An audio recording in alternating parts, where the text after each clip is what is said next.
linoleum floor. Echoes of whispers from the night before. Shadows crawl where the light won't stay. Dark stories told in the true crime cafe.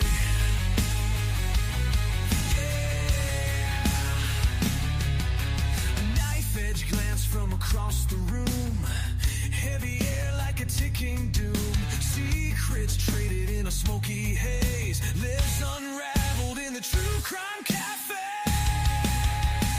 Blood on the pages, tales they weave. Behind the counter, what to believe. Eyes dark, left hands don't stay. Truth's a weapon in the true crime cafe.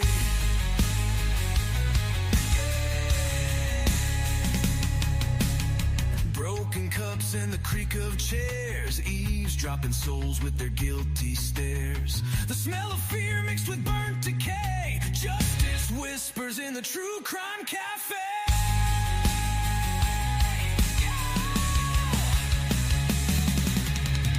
Heavy bassline thumping through the night. Drumbeat mirrors the pulse of fright. No escape from the games they play. You're a prisoner in the true crime cafe.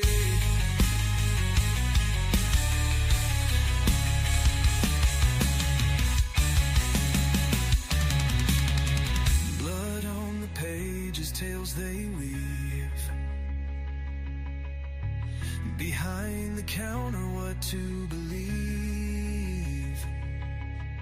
Eyes dart, left hands don't stay. Truth's a weapon in the true crime cafe.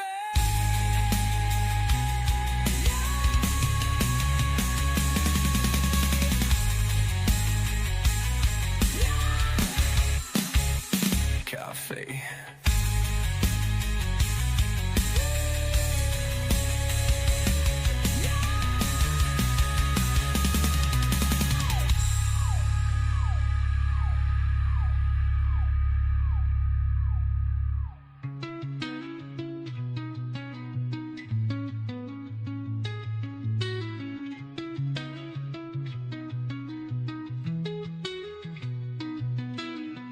Heavy bassline thumping through the night.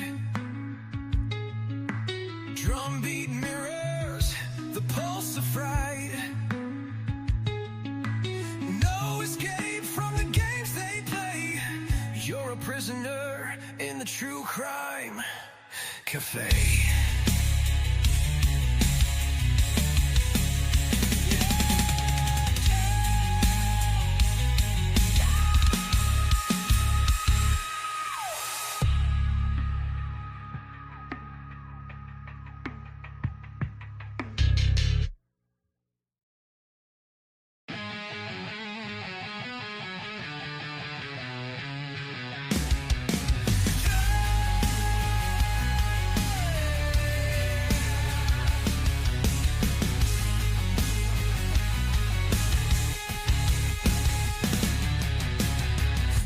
Stains on the linoleum floor. Echoes of whispers from the night before. Shadows crawl where the light won't stay. Dark stories told in the true crime cafe.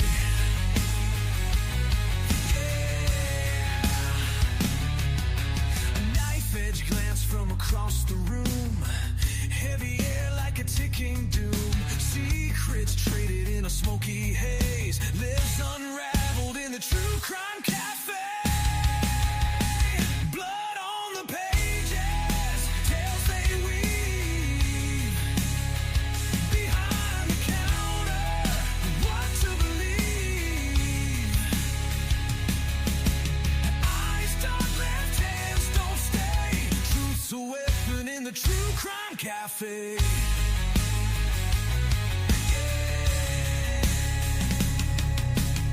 Broken cups and the creak of chairs. Eavesdropping souls with their guilty stares. The smell of fear mixed with burnt decay. Justice whispers in the true crime cafe.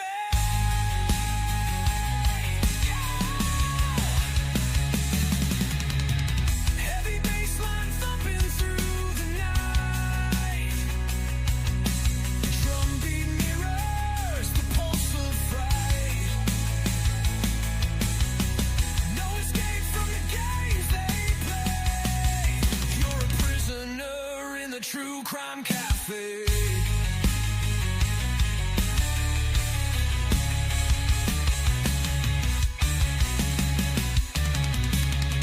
Blood on the pages, tales they weave.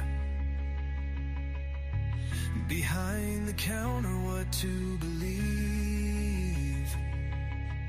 Eyes dart, left hands don't stay. Truth's a weapon in the True Crime Cafe.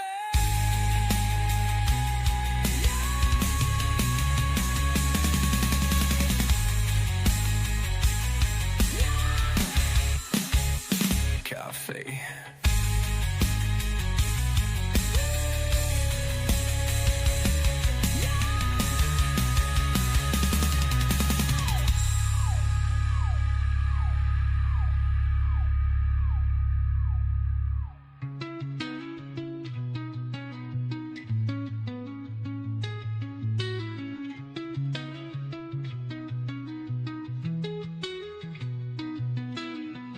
Heavy bassline thumping through the night. Drumbeat mirrors the pulse of fright. No escape from the games they play. You're a prisoner in the True Crime Cafe.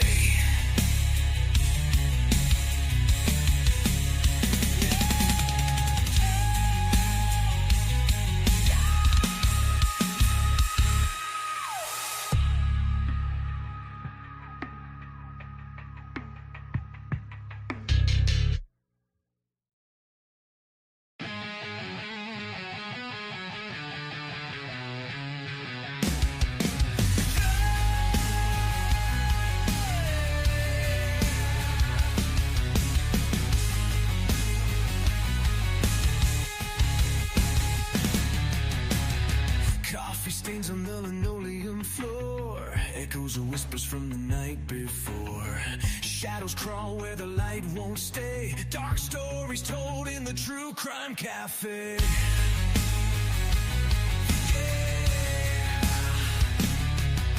A knife-edge glance from across the room. Heavy air like a ticking doom. Secrets traded in a smoky haze. Lives unraveled in the True Crime Cafe.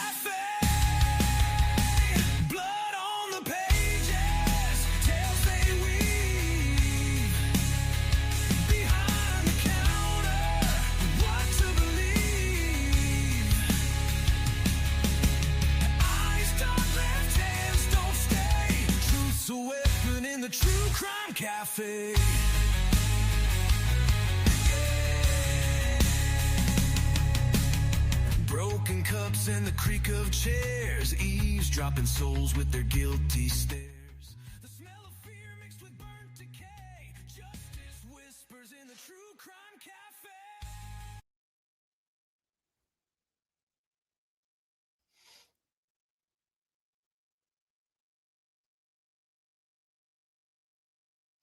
Welcome back to the cafe, y'all. Welcome back to Late Night with Dago. What's happening, everybody? Thank you for joining me tonight. We are back, and you know what we're here for. Having an open discussion, discussing everything we've learned over the past couple of days, and my, oh my, it's quite a bit of what the hell is going on. So thank you all for joining me for this. Please make sure to hit that like button, share this out, let everybody know what we're doing in here tonight, and you know what comes next, folks. I don't have to tell you.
welcome back to the cafe. We're open late tonight, guys. It's great to see you guys all back in the house with us tonight. I appreciate you all so very much. I know we had a long one today going through them photos and that the new body cam video. That was a long one, folks, 6.5 hours, but I appreciate everybody hanging in there. And we got through it all, every bit of it. So it is great to have you all back with us. I'm appreciative, like you wouldn't even know. I want to thank you to those of you that I think there's a couple of you that made donations earlier. Thank you so very much for that. Super chats, super stickers, gifted memberships, all that stuff, guys. It's never, ever, ever expected for anybody that comes in here as part of this community, but it is so very much appreciated. It helps me pay them bills to keep the internet running, the StreamYard, and all the other little things that make this thing happen. If I didn't get that stuff, it wouldn't happen, folks. So thank you to those of you that do that and have done that. Thank you so much. Again, thank you to my amazing blue crew. My moderators are the best on the block, folks, and I will fight that to the day I die. They are amazing. I couldn't do this without them. So thank you to all of them for being here all day long with me. I appreciate you all so very much, more than you know. And of course, all the beautiful people, that is all of you. Thank you so much for joining us today, all day as well, guys. It's been an Idaho day for sure. And I'm going to sleep hard tonight on this one. I promise you that much. Who we got joining us in here tonight? Mayhem and Miracles. Welcome back. Ms. Noel, always happy to see you, dear. I see Fizzy fizzing around in here. SRBB, BBB, and Miss Bianca, the lovely one. Thank you so much for joining us, Miss Bianca. Thank you for being here. Mods, can we drop Bianca's link in here, please? And thank you. Of course, the amazing cat ladies in the house again. And the lovely Miss Josie West. Wonderful to see you. Hemisphere, what's happening, brother? Good to see you as well.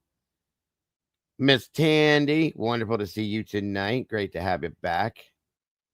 Miss Tandy only gets to join us in the evenings because she works our butt off, folks, because she's one of them amazing teachers out there doing that job that definitely don't get enough praise. Eddie's in the house again tonight. Good to see you, brother. Great to have you back. Let's see here. CJAG 1K is in the house. Welcome back to you. Sorry, guys.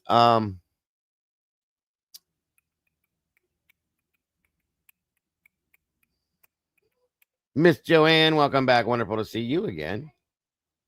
Angel D, welcome back, Miss Angel. Wonderful to see you. Let me see here, guys. Please, Doc, always happy to have you in the house. Thank you for joining us. Dandelion S, good to see you. Happy Friday to you. It is Friday night, guys. Janet Pignataro, welcome to you. Great to see you. New names in the house. I love it. Miss Krista, always happy to see your name. Love your content. Following the case since day one. Total craziness. And yes, ma'am, it is. Great to see you all. Thank you for being here tonight. Guys, please make sure to hit the like button. Share it out. Let everybody know what you're doing. And once again, folks, if you would, please, at the bottom of your screen, there's a little square down there inside of a circle with a $sign inside of it. Please go in there and make sure that you can receive gifts. We have a lot of generous people in this community that like to gift memberships. If you do not have that gifting available to yourself, you won't receive them. If you want to become a member here, it's the easiest way to do it. Welcome back, Moonlit. Good to see you tonight. Gen 7, always happy to have you here.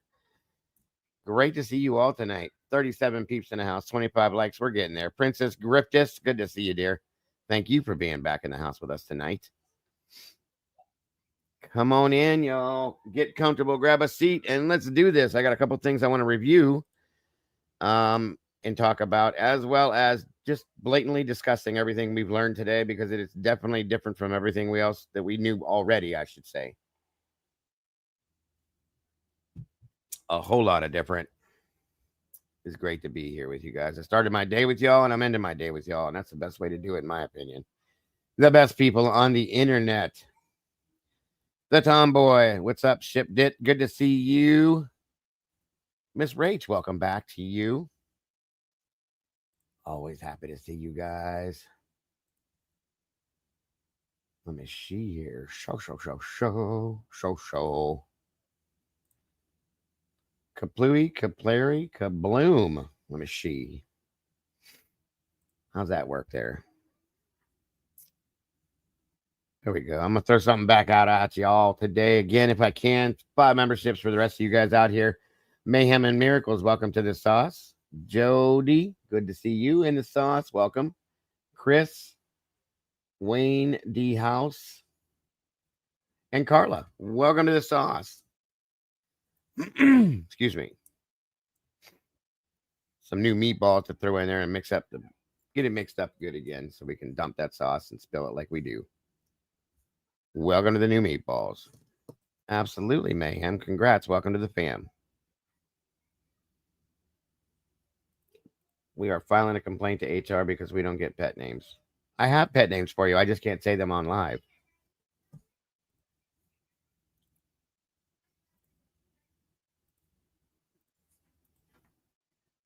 Oops. Yes, I said that. I'm just kidding. I love you guys.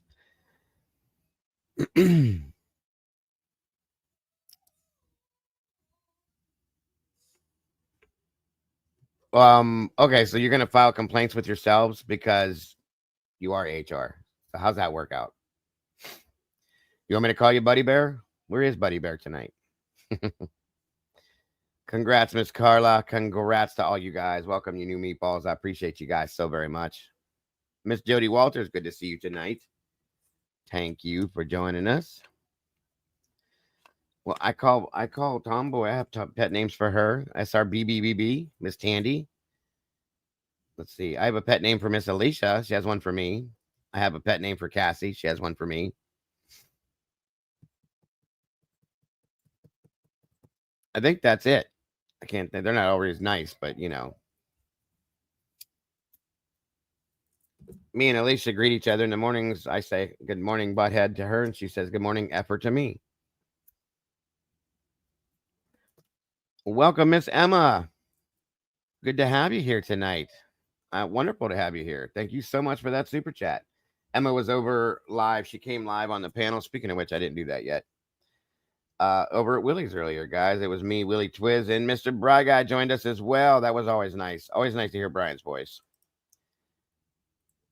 And let me do this real quick and get this rolling for us. Boom. Because like I said, it is an open discussion conversation. So, Mystica, welcome back. Good to see you. I didn't say you were not nice, Tomboy. That did not come out of my mouth. Again, thank you so much for that, Emma. I appreciate that very much. Very gracious and generous of you. And God bless. 52 peeps, 30 likes. We're getting there. Hit that like button, y'all. Please, and share it out.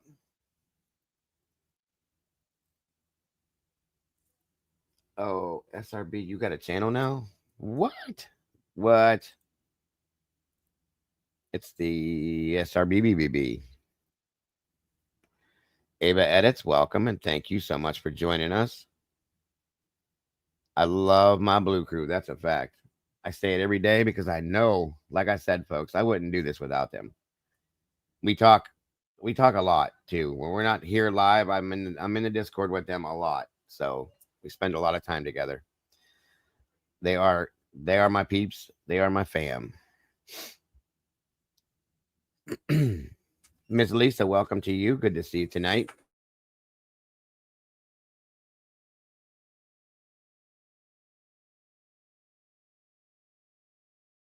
Oh, okay, guys, give me 1 minute.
All right, y'all. Sorry about that. One of my grandkids ran up with something I had to talk to him about real quick. So sorry about that. Willie Will, what's up, Willie? Good to see you, bro. Thank you for joining us tonight. 48 peeps, 32 likes. Hell yeah. There's a link pinned at the top of the chat. If you want to join me up here, let's do it and discuss this mess.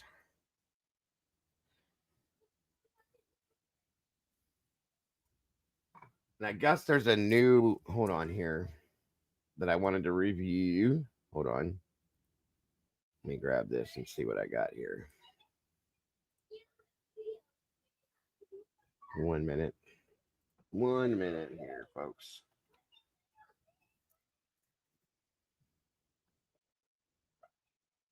Yeah, no problem, bro. Emma R, welcome. Yes, it is a mess. It sure is. Probably one of the biggest messes I've ever seen as far as the case goes. I thought Delphi topped this one for a while, but not now. No way.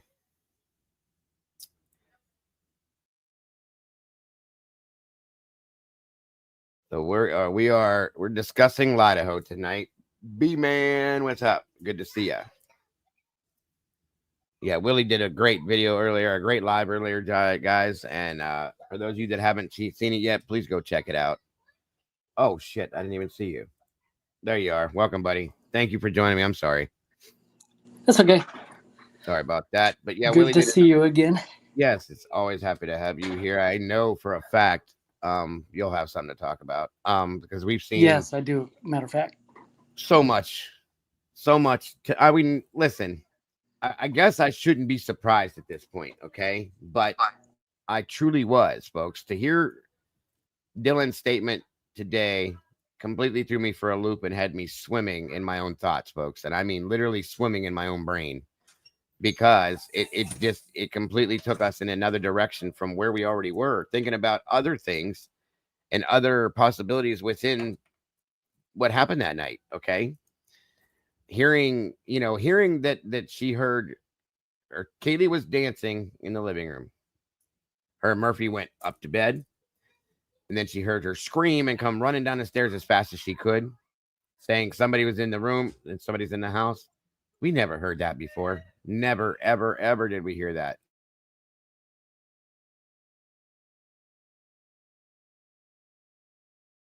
So that one really threw me for a loop. I was completely floored by that. Like I said, I guess I shouldn't be surprised because of the way things have gone down, but I was. So welcome, Michelle F. Good to see ya. Let me see. I'm making sure I didn't miss anybody. B-Man, I seen you. Welcome, welcome.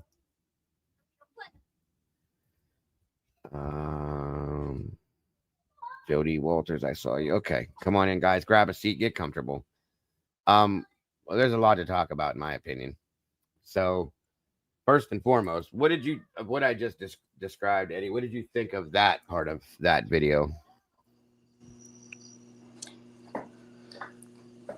Yeah, it was rehearsed. You could tell she's trying to stay on script. Yeah, she definitely turned things on and off. Welcome, Witchy. And so is Officer Nunez, in my opinion. Like I said, it seems like she gave this general description of the perpetrator, his general height. And when he's relaying that to, I believe it was Officer Gunderson. Yeah.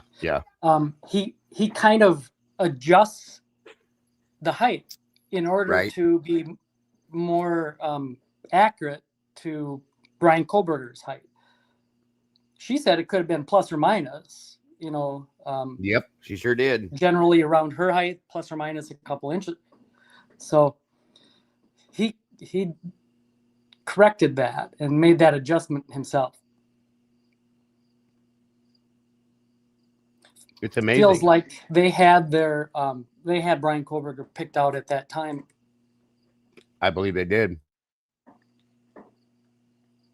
I truly believe they did. I truly believe that was something that happened early on with this.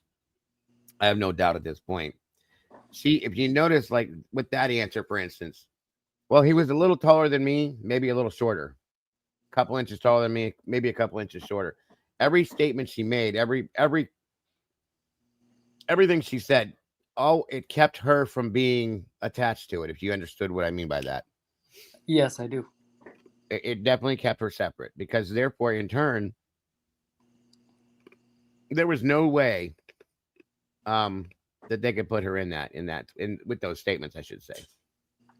I didn't hear any loud noises. I didn't hear anything that would have been interpreted as, someone being murdered. I didn't see any blood. I just heard,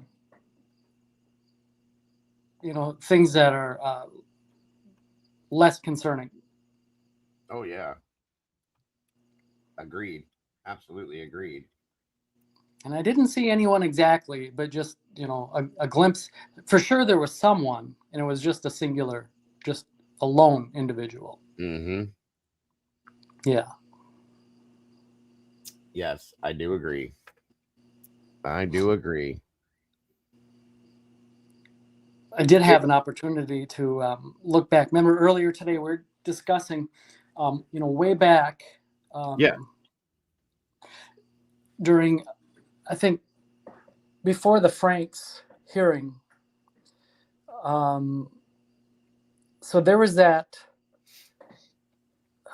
It was the notice of filing list of stipulated exhibits for motions to suppress and memorandum for Frank's hearing.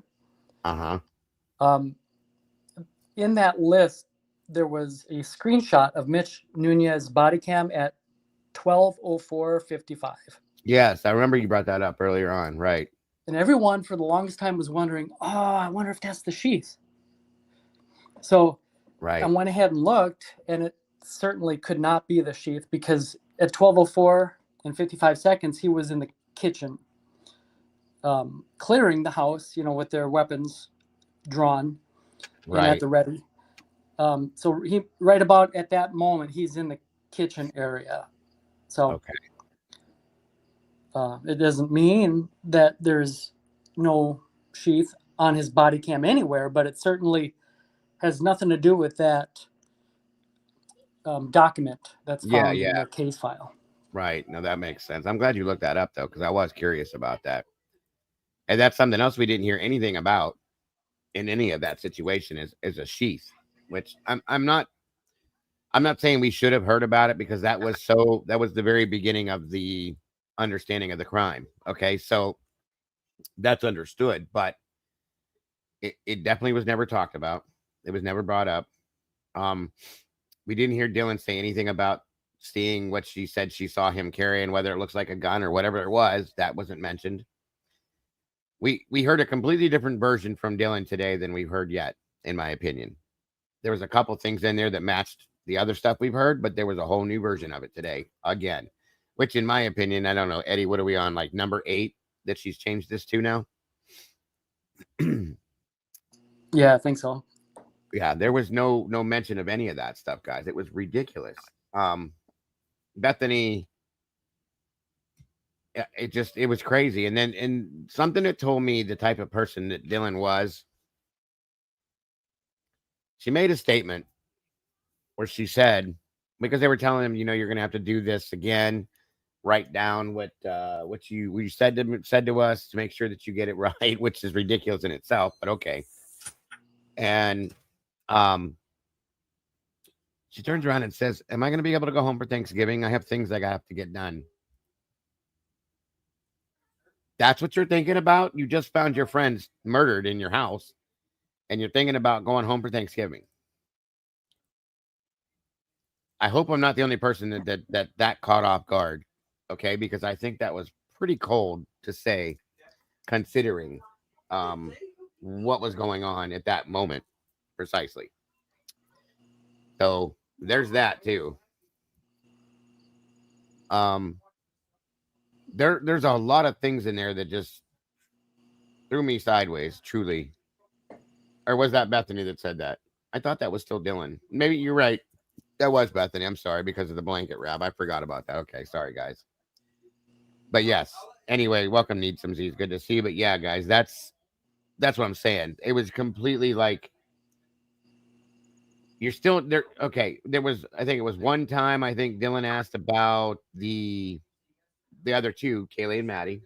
She was redirected right away, and oh, that makes sense, is what she said, and she never asked again. But nobody else ever mentioned them again until at least in the rest of that video, it was never mentioned again about those two. They weren't asking about them at all. Am I going to be able to go home for Thanksgiving? I have things I got to do. That was her statement. It blew my mind. Yeah, there was a moment in there where Dylan referred to Maddie and Kaylee as the other two girls. Yep. Didn't even say their names. I found that kind of interesting. Very interesting. Were you thinking about pulling up any of that video tonight? I can, definitely. We can discuss all of that stuff. There's an interview I wanted to pull up real quick. It's not very long. It's Chief Dahlinger again. And hold on a minute here. Supposedly, I watched a piece of the other interview yesterday, but there's a full interview now where he supposedly exposes new details, and he kind of throws the media under the bus, which I thought was kind of interesting. So I figured we could do that real quick. It's not very long, and see how that relates to what we learned today at all. Fox did it. Came out yesterday evening, I do believe. And then we'll move on to some of that other stuff. So yeah, I definitely wanted to pull some of that video up, Eddie. All right, hold on here. Oh, 1 second. I think I grabbed the wrong one. There's two versions of this. Hold on a minute, guys. I'm sorry. Let me see here.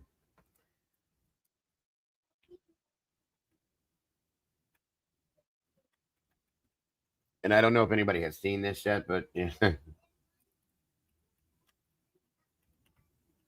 Of course, there's still some of the same dumb shit in here that make me want to tell them to shut up, but you know.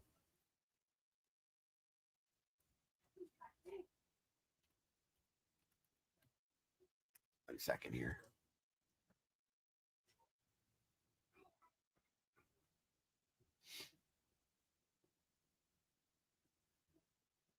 Come on, give it back to me.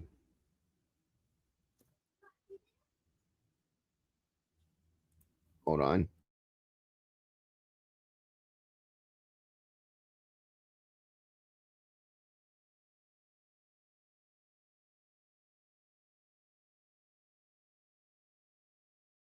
Okay, I think this one's the right one. If not, I'll fix it here in a minute, but I think this is it.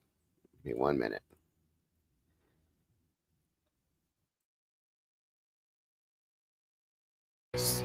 So Moscow, Idaho Police Chief Anthony Dahlinger sharing new details about the investigation into the 2022 murder of 4 University of Idaho students. He sat down with our own Fox News contributor Paul Morrow in a Fox and Friends exclusive interview. Take a look. In 2022, when the task force was formed to investigate the Koberger case, what was your role at the time? At the time, I was our services division commander. I was rank of captain, and that position oversees our investigative unit. What was the feeling inside the task force as far as whether or not you were going to get there, whether you were going to solve this thing? Yeah, you know, the feeling, it was palpable. We were all on the same sheet of music. We had the same drive, the same fire in our belly. So let's go to the night of, all right? It's November 13, 2022. This happened in our house. We don't know what. What is the address of the emergency? 1122. Shortly after the call came in, and didn't expect to hear what I heard on the other end of the line, that we had not only a homicide, but we had a quadruple homicide. Still like to know, that was Bethany, by the way. I'd still like to know what that Dylan was screaming about in the background, saying, "No, don't." I'd really like to know what that was. There's a lot of stuff in that call, guys, that they redacted from us. What's up, Scotty? Good to see you, bro. That I'd like to understand why. So yeah, exactly, Mayhem. I'd like to know what that meant. 4 U of I students were killed, and my initial reaction was disbelief. heavy crime scene for you guys. Did you go to the scene? Immediately. So, Chief, we're here at the site. Obviously, the house is gone. Where was the camera that had that video and audio that ended up being so dispositive? It was on the front side of that house right there. This house here? Yep, on the other side. Pointing at the intersection? Correct. And that's, I would assume, how you knew a white Elantra was something of interest to put out. After he does the three-point turn that you guys captured on the camera, Ryan Koberger comes up this driveway and parks in this parking lot, and then essentially surveils the victims from a vantage point up here before making his way down into the back door. Correct. And these trees are a lot thinner. And from here, you were looking right down through these trees into the second floor of the home. And those sliding glass doors that were not locked. Correct. We did have information, obviously, at the onset that we thought he'd come in and out from the back door. Right. We had the back door ajar when we arrived. Dylan's testimony about seeing him heading in the direction of the back door. So that obviously led us to this area. Now, one thing that we do know about this area is vehicularly, there's only one way in, one way out. We had members from every agency out here on foot, canvassing every square inch that we possibly could for days, checking every single home for any kind of camera system, talking to anybody who we could get a hold of to see if they were around or if they heard anything, saw anything that night.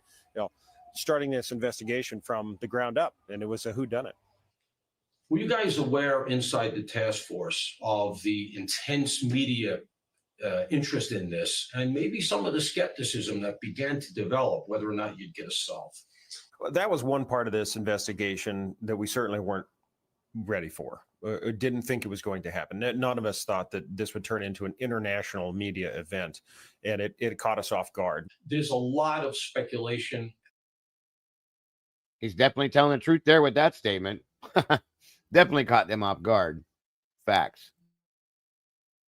Online and elsewhere regarding what occurred in the house. What did you find when you got there? Upon arrival, the initial officers found Zaina and Ethan in Zaina's bedroom on the second floor, and then on the third floor in Maddie's room were Maddie and Kaylee. Why do you think he did not attack Dylan? Again, that's just pure speculation. We just don't know. Did he see her? Definitely. From her recollection, if I recall, she did say that they looked at each other. Their eyeballs met. Correct. And yet he walks right by. Correct. There's all this speculation. Why didn't she call 911? Am I wrong in saying that even had she called 911, there was likely nothing that was going to be able to be done for the victims? That's correct. Dylan gives the description, and it's a pretty good description. It ends up being important, I believe. Body size, shape, body type, bushy eyebrows, balaclava. Was her description not an important piece of the puzzle? Certainly was. Yeah, it was helpful. And then once we identified the suspect, those details that she was able to give did match. There's some recent reporting that Koberger was heard by Dylan literally saying Kaylee's name during the attack. That would argue, obviously, that he knew who was in the house by name and that there had to be some kind of a previous contact. Is that accurate? Did the task force hear this?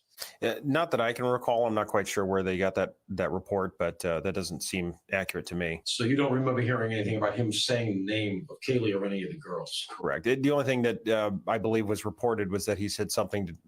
Someone heard a voice say something along the lines of, "It's okay, I'm here to help you." Why this house? Why these girls? What do you? Any theories from the task force? No, we weren't able to track down any connection.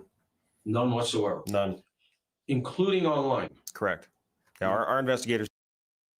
I was going to make mention of that, SRB. It's incredible, isn't it? His blink rate is insane. Just saying. Welcome, Matt. Good to see you, bud. Dug very deeply into social media and all of the potential avenues and all of the tips that we got pointing towards that, and we're never able to establish a connection. We did find, once we got his devices, that he had been routinely wiping them and using programs to do such. Right. But in all of our other dives into all of the social media of everybody involved, we weren't able to find any kind of a connection. Everybody wants to know. Everybody wants to know why this house, why these kids, and we just don't have that information, and I don't think we ever will. All right. Let's bring in Fox News contributor Paul Morrow. So, Paul, we spent many days out there. I kind of got chills as you were walking the crime scene. What did you learn new? Well, a lot of what was in that package were the key questions I think a lot of us had interest in, especially the idea of why that house and why these girls. And, you know, it may not be a very satisfying answer, but the task force simply could not find a connection. That's Now, stunning. Stunning. And he poured a lot of water on this idea, as you heard, that the perpetrator, Kohlberger, said Kaylee's name. And that had been a key fact that had emerged relatively recently that seemed to indicate, okay, there was a targeted attack. And remember that word targeted when the case first broke. We were all very fixated on it.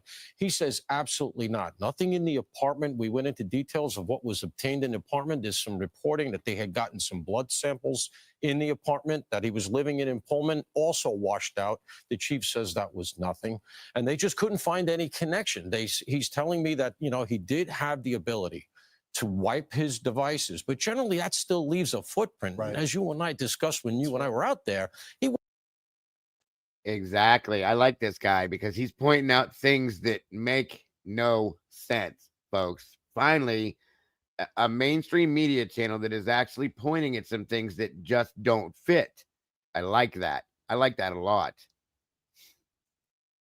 wasn't as clever as he thought. He thought he was, but he wasn't. That's right. So nonetheless, they could not find that connection somehow or other. He twigged to that house, and you and I walked that exact location, and it just jumps out at you that you could surveil the house through those trees. The trees were a lot thinner in November. He could see in, and so the house might have had something to do with it, but pure speculation. Paul, did you get, I mean, we're learning more information about the phone calls he made with his parents, especially the mom. Right. Were they ever on the radar at all, despite the DNA that ultimately connected to the father? No, apparently not. I asked him about that. Here's a key thing that was also learned. The timeline of when he became the likely suspect. It was after he left town. There's a lot of reporting out there that they were tailing him. The FBI lost him. They had the two car stops. That's right. The chief says it's none all of that nonsense. And he was there. His role was essentially chief of detectives, as you'd call it here in New York. He was over the detectives, so he's going to know. He tells me they didn't have the name until he had left town with his father. Because I asked him, did they do the car stops to see who he was in the car with? Because my theory had always been the car stops couldn't have been an accident. They might have seen a head in the car and said, "Oh God, he's going to, he might do somebody else." He says, absolutely not. They never had the name. There was no tail. They would never have let him leave town. They would have put a GPS in the car at the very least. There's all kinds of things they would have done they didn't do. The chief takes you through all of it. It was fascinating, but it clarifies, I think, once and for all, a lot of what happened and answers a lot of the questions. We're going to have more of that interview with the chief, and you're going to be able to watch the full interview on Fox Nation. That's going to be available later today. I'm Steve Ducey. I'm Brian Kilmeade. And I'm Ainsley Earhart. And click here to subscribe. Hopefully that's the end of that. What's that, bud? I said, hopefully that's the end of that. As far as the propaganda. Oh, I doubt that, but yeah, that would be nice. Hang on a minute, because I didn't pull the right one. I thought I did. 1 second. See, my concern right there is that you had said, well, it's good to see the mainstream media is at least starting to identify some, concerning things and ask the right questions. But I don't know. That was a hit piece. We got in there about the 911. Even if they had called, immediately, would it have made a difference? No, absolutely not. I mean, right there, that's just taking the heat off the fact and having people ensure that they overlook the 8-hour delay. Agreed. And then, did they have, Kohlberger identified before December 19th, before he left to drive across the country back to Pennsylvania? Absolutely they did. But here they are trying to make sure that everybody is aware that they're still saying that. No, they didn't. Of course. Yeah. Of course. No, I get They're it. just driving it home. The propaganda, the narrative that, and they're really concerned about public opinion on this because they're not letting this die. This no, is that's front and center in all of the, headlining the news. Agreed. Yeah, that's a problem because, and that's what we've been bringing that up lately over the past few days as to why are they still talking about this? Why are they still running these interviews?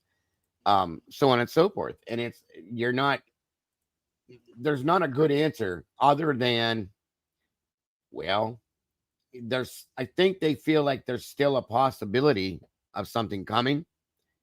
And if it does, that it could point out the fact that no, he didn't do this. That could become a problem, and that would blow up in their faces, in my opinion. So that being said, like, that's why I think they're still running these propaganda interviews.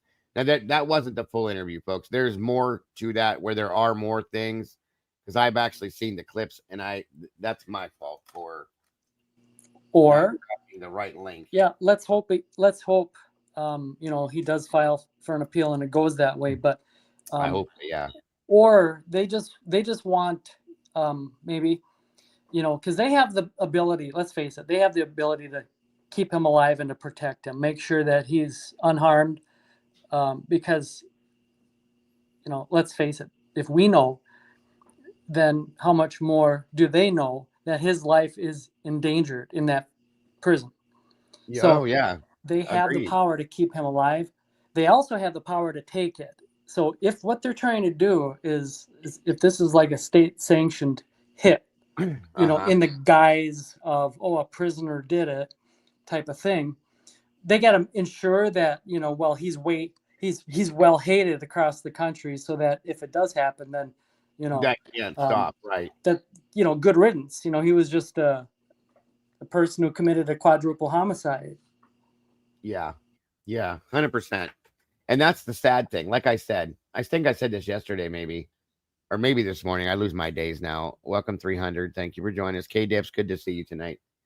If and God forbid, okay, something happened to Brian in prison, which is a grand possibility at this point. He's got a huge target on him right now, okay? That would be it. I said this yesterday. They're not going to do anything else with this. They're done. It wipes this. It wipes it. It's done. And that's, in my opinion, what they want. Okay. To completely eliminate this from the minds of the world. As he said, it's become a national, it became a national story, and it took them off guard. They were not expecting that. And I said that a long time ago. They didn't expect any of us to get as deep into this as we did, and to care enough to want to look into it like we have. Okay.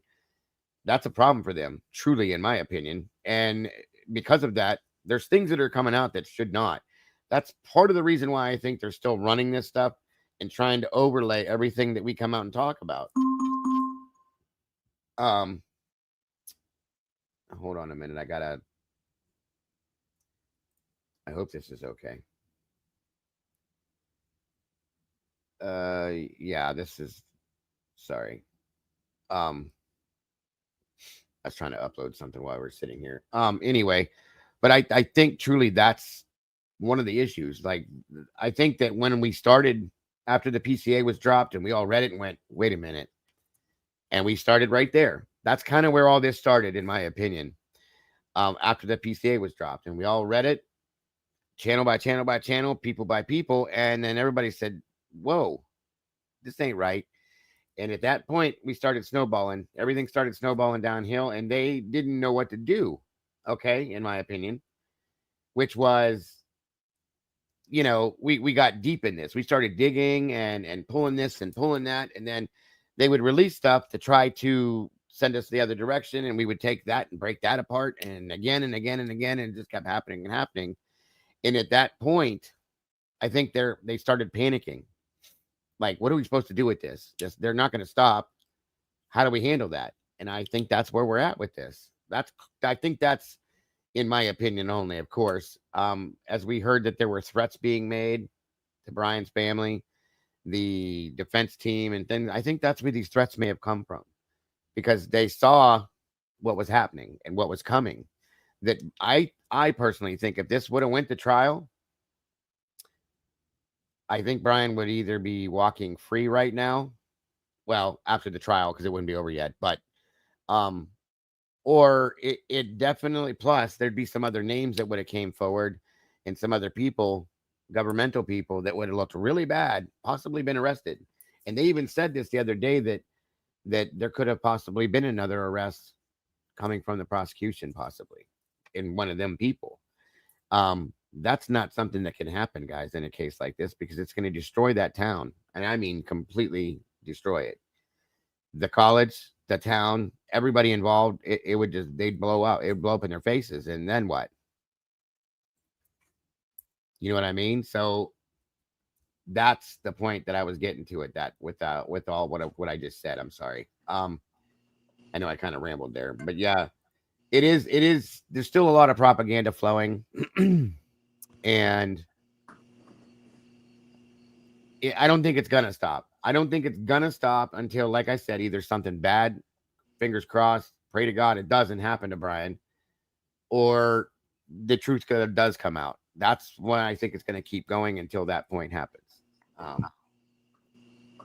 Again, that's my opinion, but we'll see. I don't know. Okay.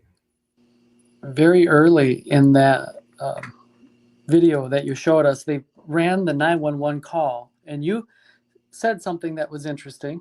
You said that was Bethany talking. Mm-hmm. And why it's interesting is because if you ask anybody who that was speaking, they would say the same thing. But then let me ask you, how would you prove that to me? Well, how do you come to that's Bethany talking? The only way that's what I was listening to Bethany's voice today while she was talking to Nunez, and it did match. But hearing her say, well, she gets on the phone, and then Josie's on the phone, and then Dylan's on the phone, and then when they're talking to Dylan, and Dylan says, which she had a different voice, Dylan says, "Okay, come on, Bethany, we have to go check." That's pretty much our only knowledge as to how. You know what I mean? But yeah, that's a good question and a good point, Eddie. We don't know for a fact because people. Yeah, before today, today is pretty much the day that we got this right body cam. So before today, if anyone would have asked you that question, you would have said that too. You would have said that's Bethany. Agreed. And everyone would have said that. But again, how do you prove? And you would have. Everybody would have been firm in their position on that. I mean, I'm not saying it's not. It certainly could be, but it also couldn't be. How do you prove it? Absolutely. I can't prove it. I don't know her, right? So same with the most of the rest of us. So the reason why we think it, though, this is why it's interesting, is because we were told to believe that. Who wrote that transcript? Yeah, right. So this is what I have to share. So were you going to pull up the body cam at all yet? Yeah, if that's what you want me to do, I can do that.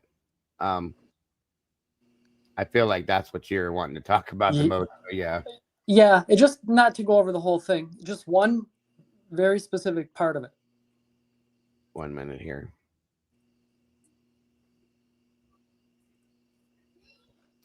I was trying to upload that. Maybe others have identified this, but yeah, after your live stream, I got to thinking, and an important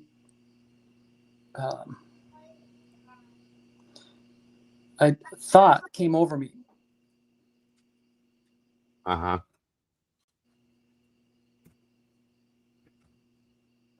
minute. I'm listening to you, bud. I'm just trying to get this pulled up real quick, but go ahead. Okay, I can wait. Oh, where'd it go? I have to go back to that. Hold on here. No, those are pictures. Hold on. Too much new stuff here.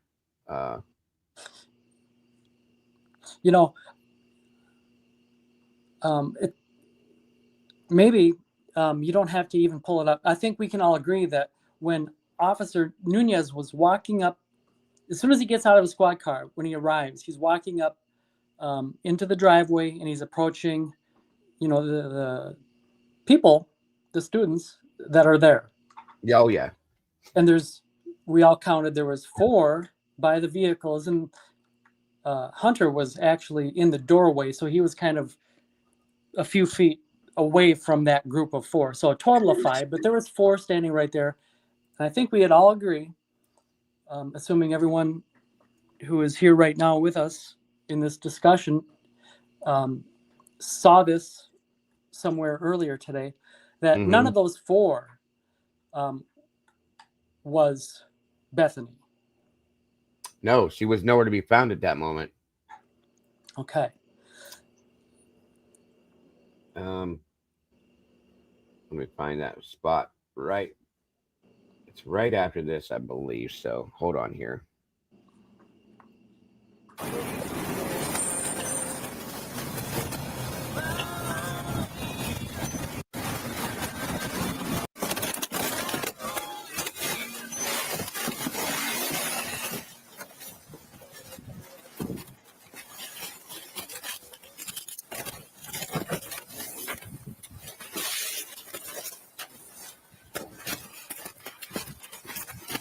Where's she at? Okay, pause it right there. Yep. So I have pulled up on my screen, I have the transcript for the 911 call. Right. Okay, and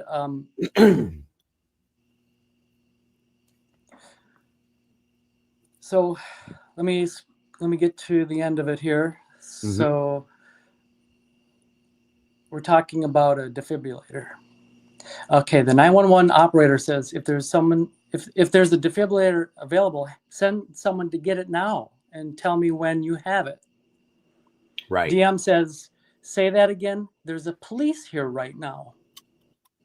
911 operator says, okay, there's a defibrillator available. Send someone to get it now and tell me when you have it. Right. We don't have one. Do you have a defibrillator? She must be talking to someone else, assuming, since there's already a police there. Right. We all assumed a police officer, right? Mm-hmm.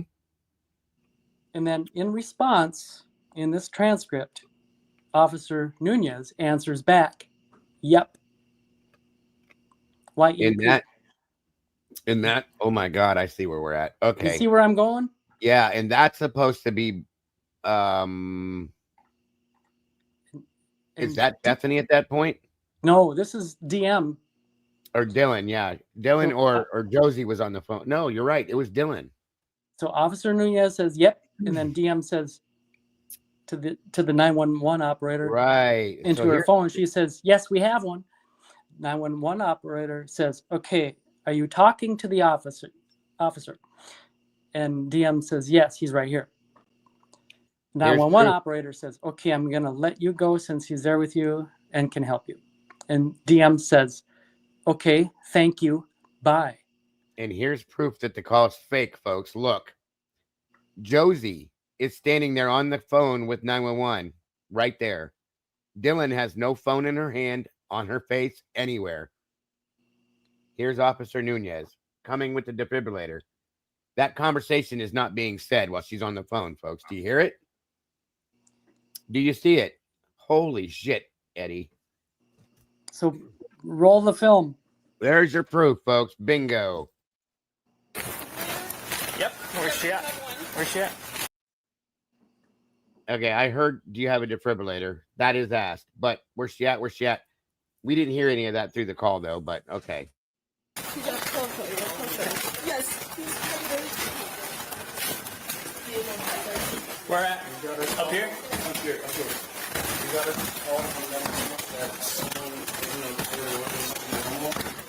Okay, so that's enough.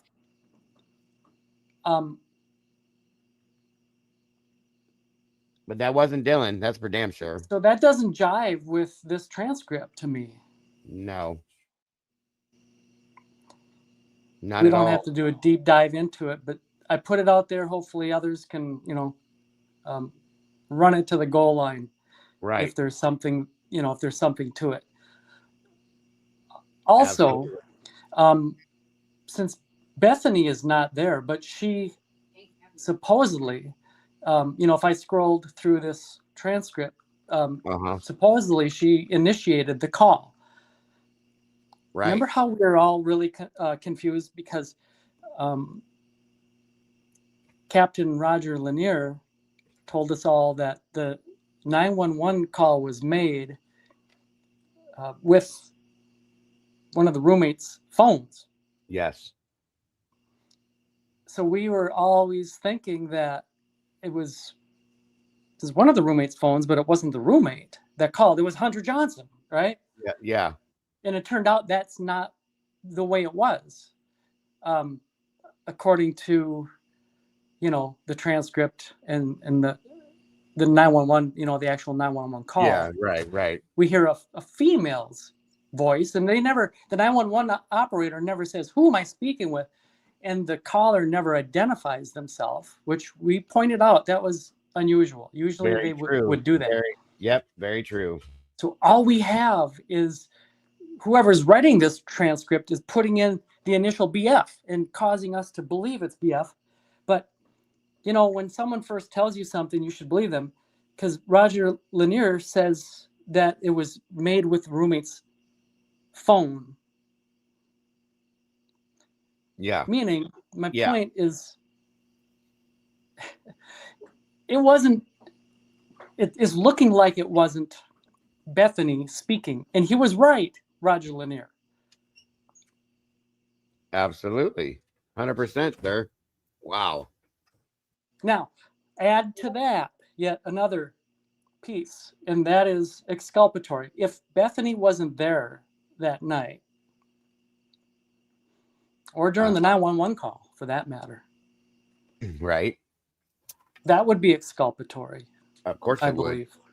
It absolutely would be. Maybe that was the exculpatory. Maybe that was the exculpatory evidence that she had. Oh, yeah, I'll back up, guys. I'll show you exactly who's who, because I did it earlier. But yeah, that's a huge point, dude. Damn.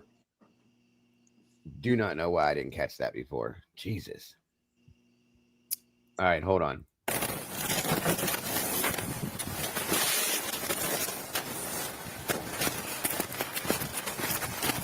Oh, shit. Okay. This is Josie. This is Dylan. This is Emily, and that is Emily or Josie's boyfriend, Lyndon. Nobody else standing there, and we know that Hunter's standing in the doorway.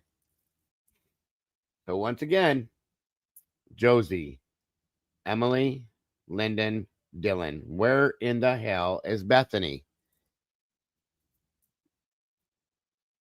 There we go. Yeah, Lyndon, by the way, is Josie's boyfriend, folks. Interesting. Yep. Yeah. Where's she at? Yes.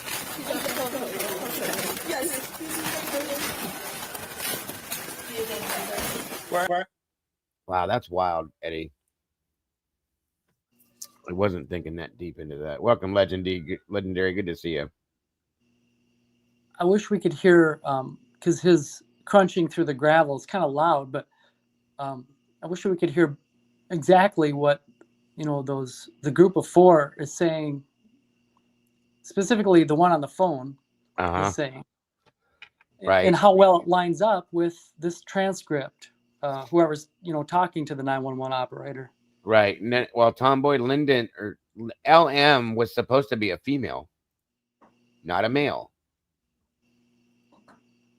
And why would he be there without his girlfriend? So, yeah, they said that LM was another female friend of theirs, that she went home at some point. So, yeah. No, that's a good point, Eddie. Jesus.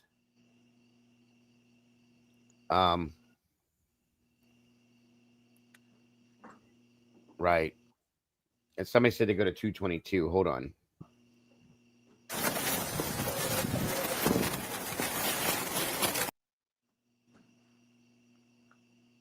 It went by too fast. Hold on. No way, I went too far there.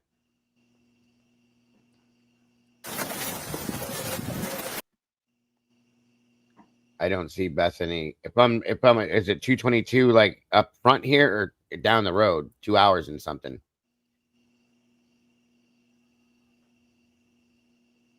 I don't see anybody across the street there. There is nobody over there at that point, except there's one person over here by the pole, I think. But that's not anybody that was there before. Where the hell is everybody then? Let me try that again. No. 2 minutes and 22 seconds. Fizzy Right. says. That's, yeah, watch. I'm going to slow it way down as they turn. Maybe. Hold on. Okay.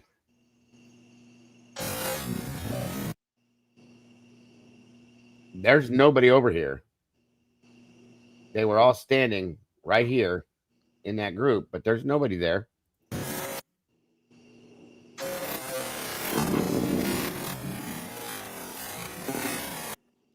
The only people out here at this point are right here. What's her? Is that her standing right by the telephone pole? Maybe over there? Hold on.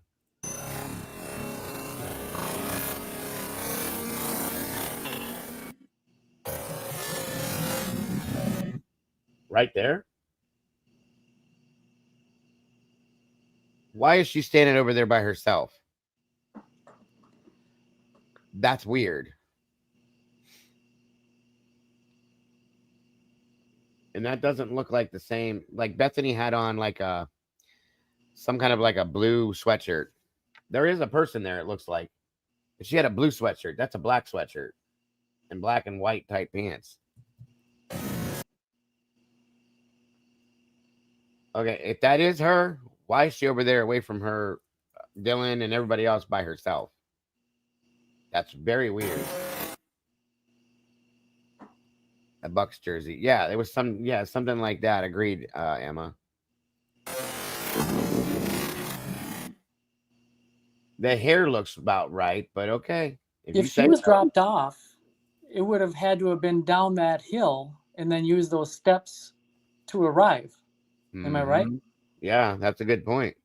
Because you wouldn't want it, drop off in front of the house. Right.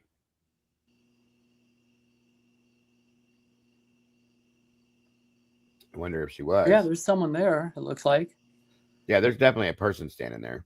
Right here. They're saying to watch for a blue car. She's in what blue SUV? Right here? Or there? I can't tell what color that is. We were watching earlier today, and wasn't there a point where she walked up with another person, and then suddenly in the parking lot there was two, and they were dressed in dark colors. One was Bethany and whoever she was with. Okay. Do you remember that? Kinda, yeah. See, they're saying she comes in a blue vehicle. Where was she then? And if she wasn't on the phone then. That's weird. I don't think that is her, guys. It just doesn't. If I remember right, her jersey, her sweatshirt was a little bit brighter. I don't know. I guess we have to get ahead further in this. Yeah, listen. Yeah, that's a good point. Let's let them go in and come back out, and then we'll see how they go in, they check the scene, and he comes back out. Let me get to that point, and I'll speed it back up. You can go to 2 speed and yeah, mute the sound if we want to just kind of blast through to where right. Let's see here. Yeah, because like I said, there's Josie, Emily, Lyndon, and Dylan. And Hunter.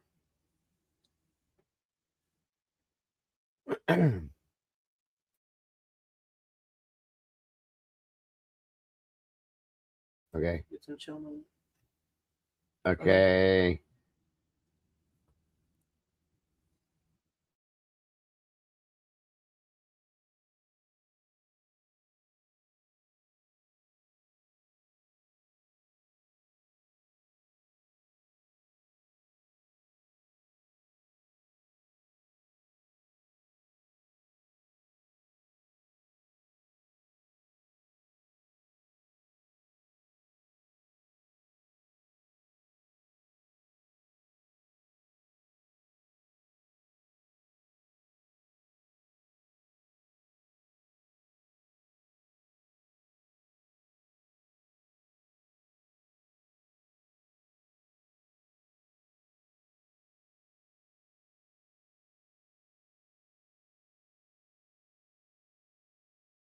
Okay, so here we are back outside. Lucy just said you can see her coming from the pool at 4:42. So we're almost there. Hold on. All right, I'll let it play.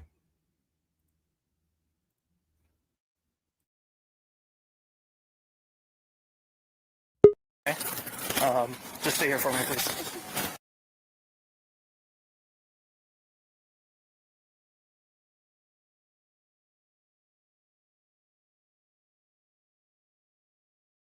Welcome, Emma. Thank you for joining us. Can you hear me okay? I can. Thanks so much for having me. Absolutely. Thank you for joining us. Okay, let me let her get over here now.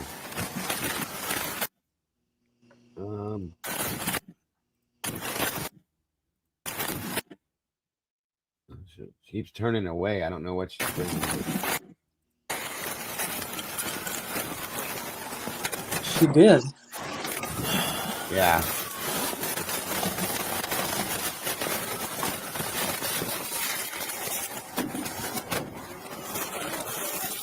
So that's her, right? Okay, I guess the sweatshirt definitely is the same. It's blue. Okay. You know the. And who's this? That's somebody else.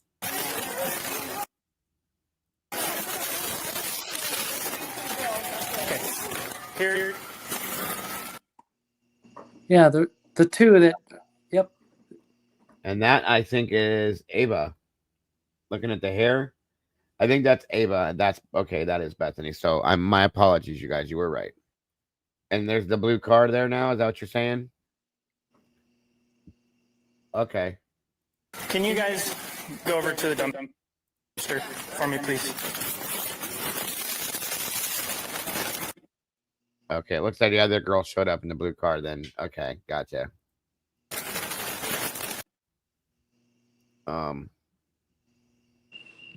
Did you also notice the part about the knife not being there when he went into Xana's room and then coming back out and seeing it on No, the yeah, I pointed that out way earlier today. Of course, it was a big deal.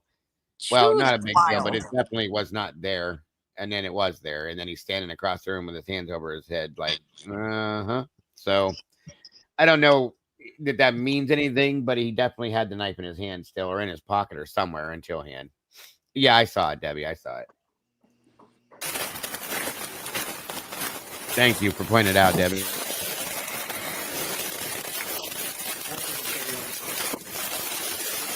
Hey, Dago, real quick. So, yes, sir. Are we certain? Do we have the identity of those two that are dressed in black that just walked up? Do we have them identified? Do we know who they are?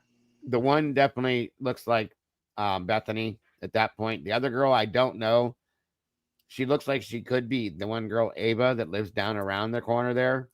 Said she saw that from her bedroom window. I don't know for a fact because I didn't see her face, but that does look like the sweatshirt that Bethany was wearing. And then the other question that just needs to be asked is, are we, as a group, are we absolutely certain that, when Officer Nunez first arrives, the four that are outside by the vehicles, none of them are Bethany? We're certain about that? I'm positive that none of them are, yes. Yeah, I'm positive it's not too. Okay. Yeah, the later on, and when we'll get to that point, I'll show you how I figured that out. Thanks for.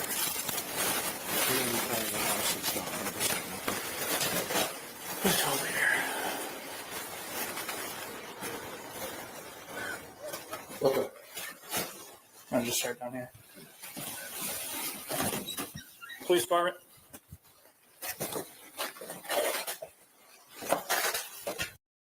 There's something else I'm going to point out. We talked about a little bit, just touched on it, but then I was talking to some of my mods in Discord earlier, and it seems to be a big deal to me.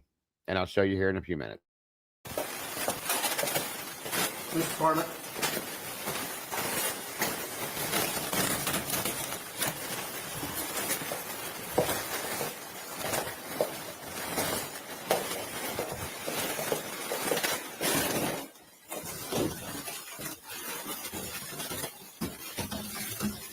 Oscar Police Department, if you're in here, announce yourself.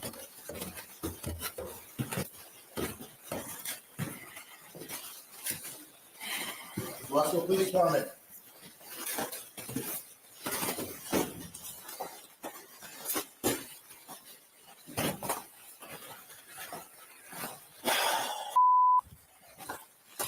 Clear.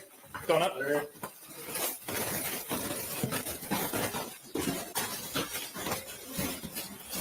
Police department. We're in 34, coming up.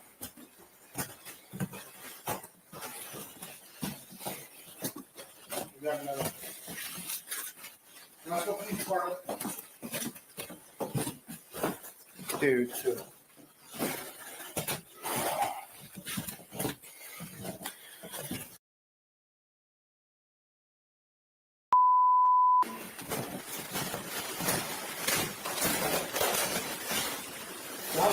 We're clear. So who comes up the stairs here after they find the other two? Okay. It may mean nothing, but it just caught me sideways. Let me secure the Officer Gunderson. He comes upstairs. Now watch something here. outside first. So.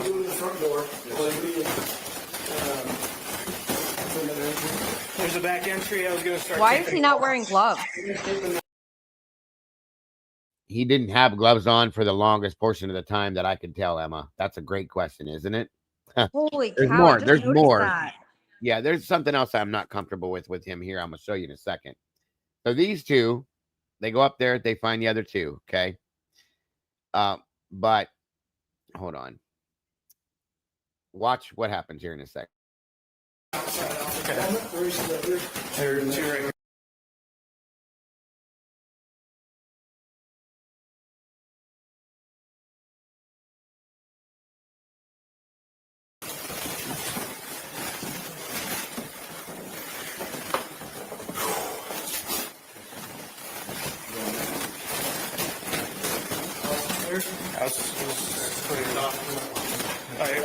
I got in there.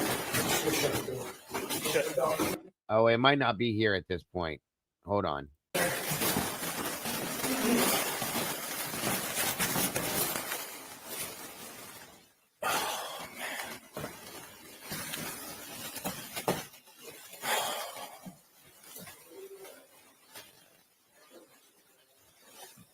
And I'll tell you this much, that scene must have been really bad, which we've heard that it was with Kaylee probably. A couple of them had the same reaction for quite a while. They keep going, oh my God, oh man, which I get that. That's horror. I've had those reactions too. But hang on a minute.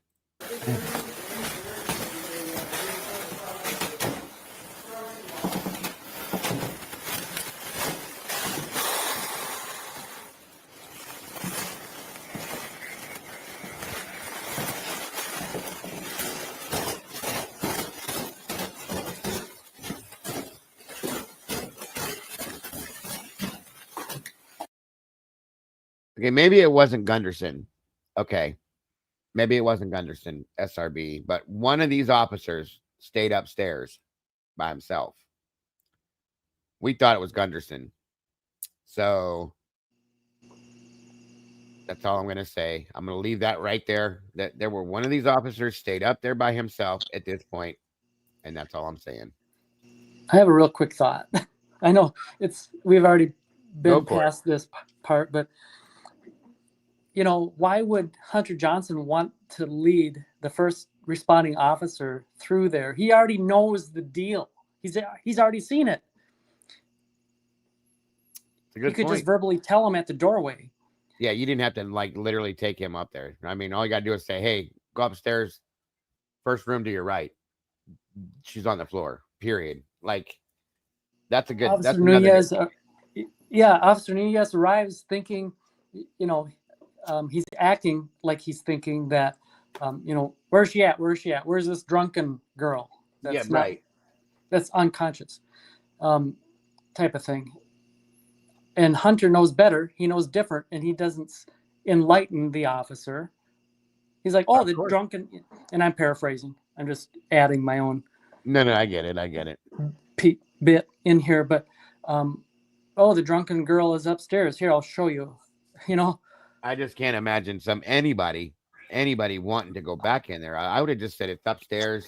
Turn, you'll see it. Period. of Yeah, course. his lack of emotion for me is really disturbing. I mean, I know there's, an element of shock there, but I don't know. It's just, Yeah, seeing him squatting down by the door when they first went in, I guess that was his reaction, and his hands over his head and all that. But that's really it. So, like I said, and we know now why it was not stated over the 911 call is what bothers me the most.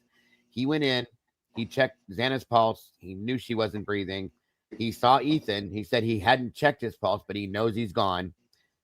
Why didn't you say any of that on the 911 call? That's a huge issue for me. They're both dead. There's two people here, not just the girl on the floor that we thought was passed out.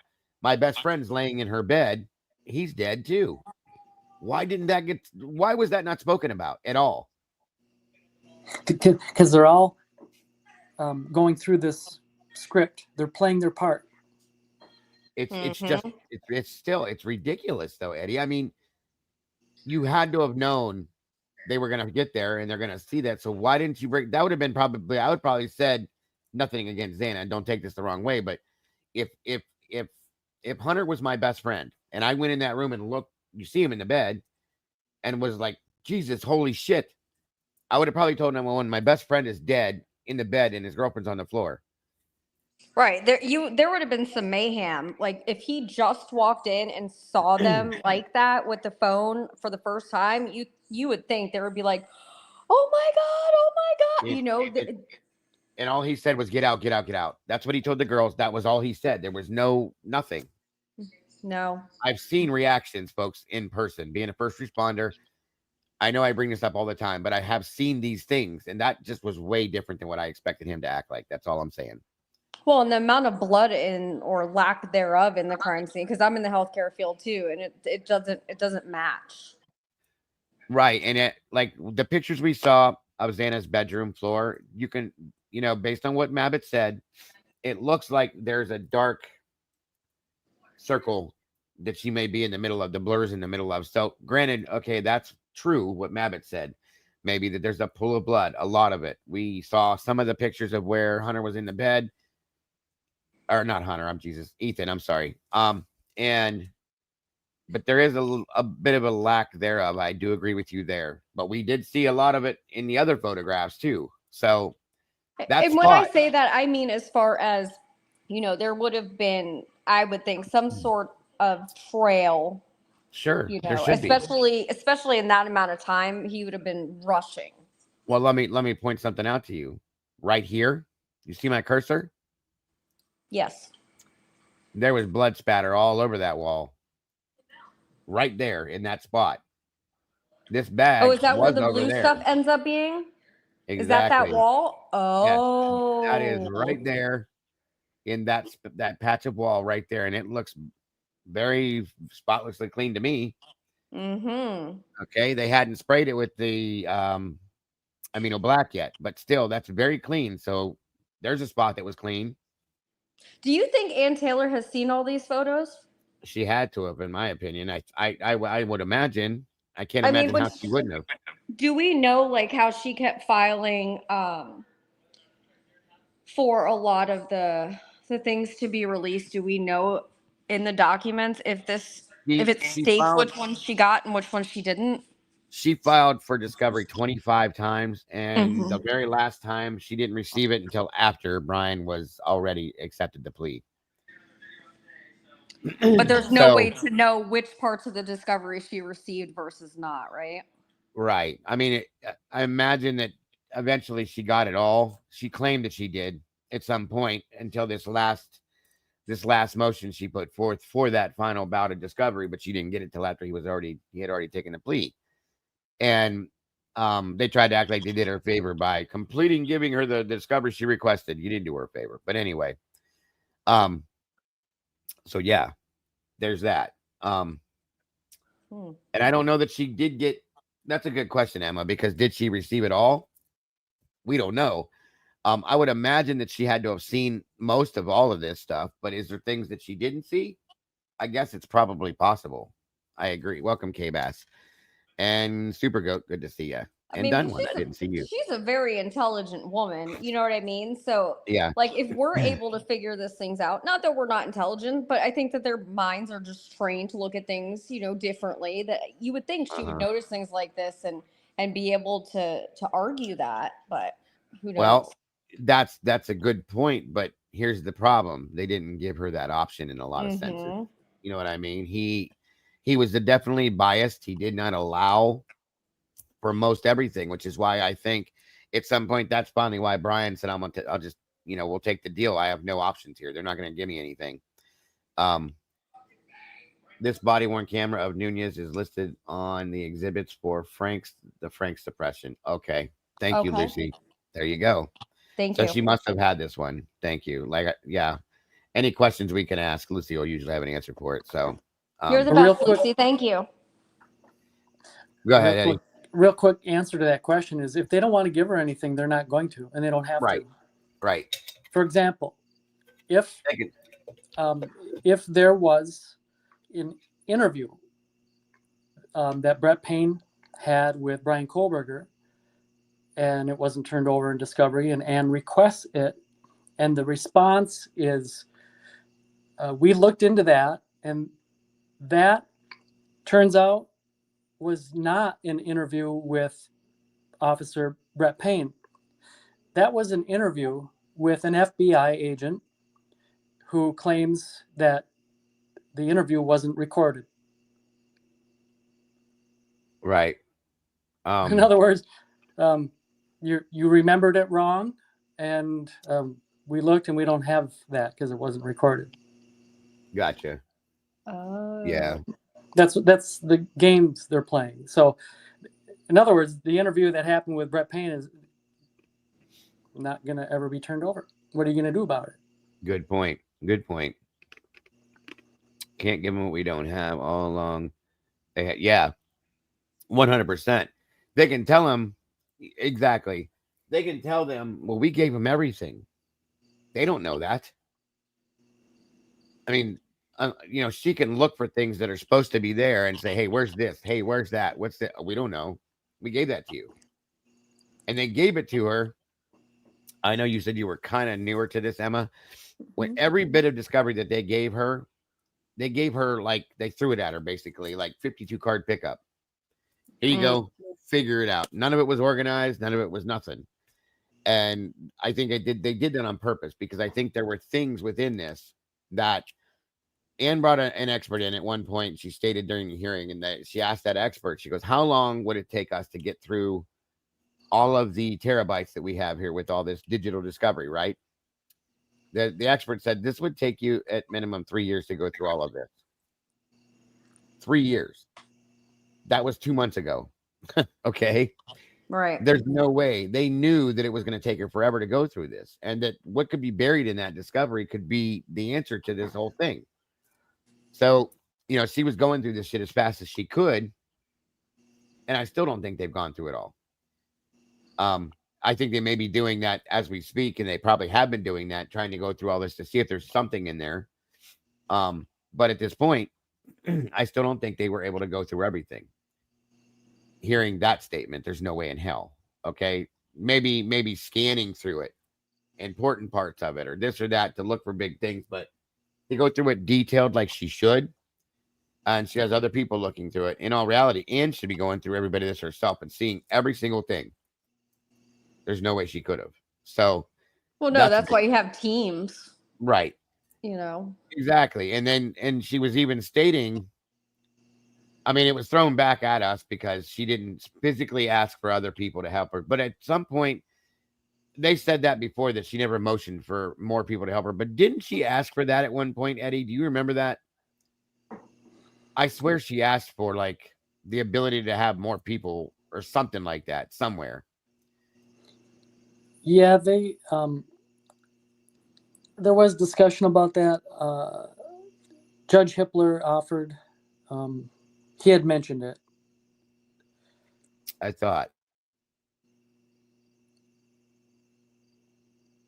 I was trying to remember the which hearing it was in, and I'm just not going to do it.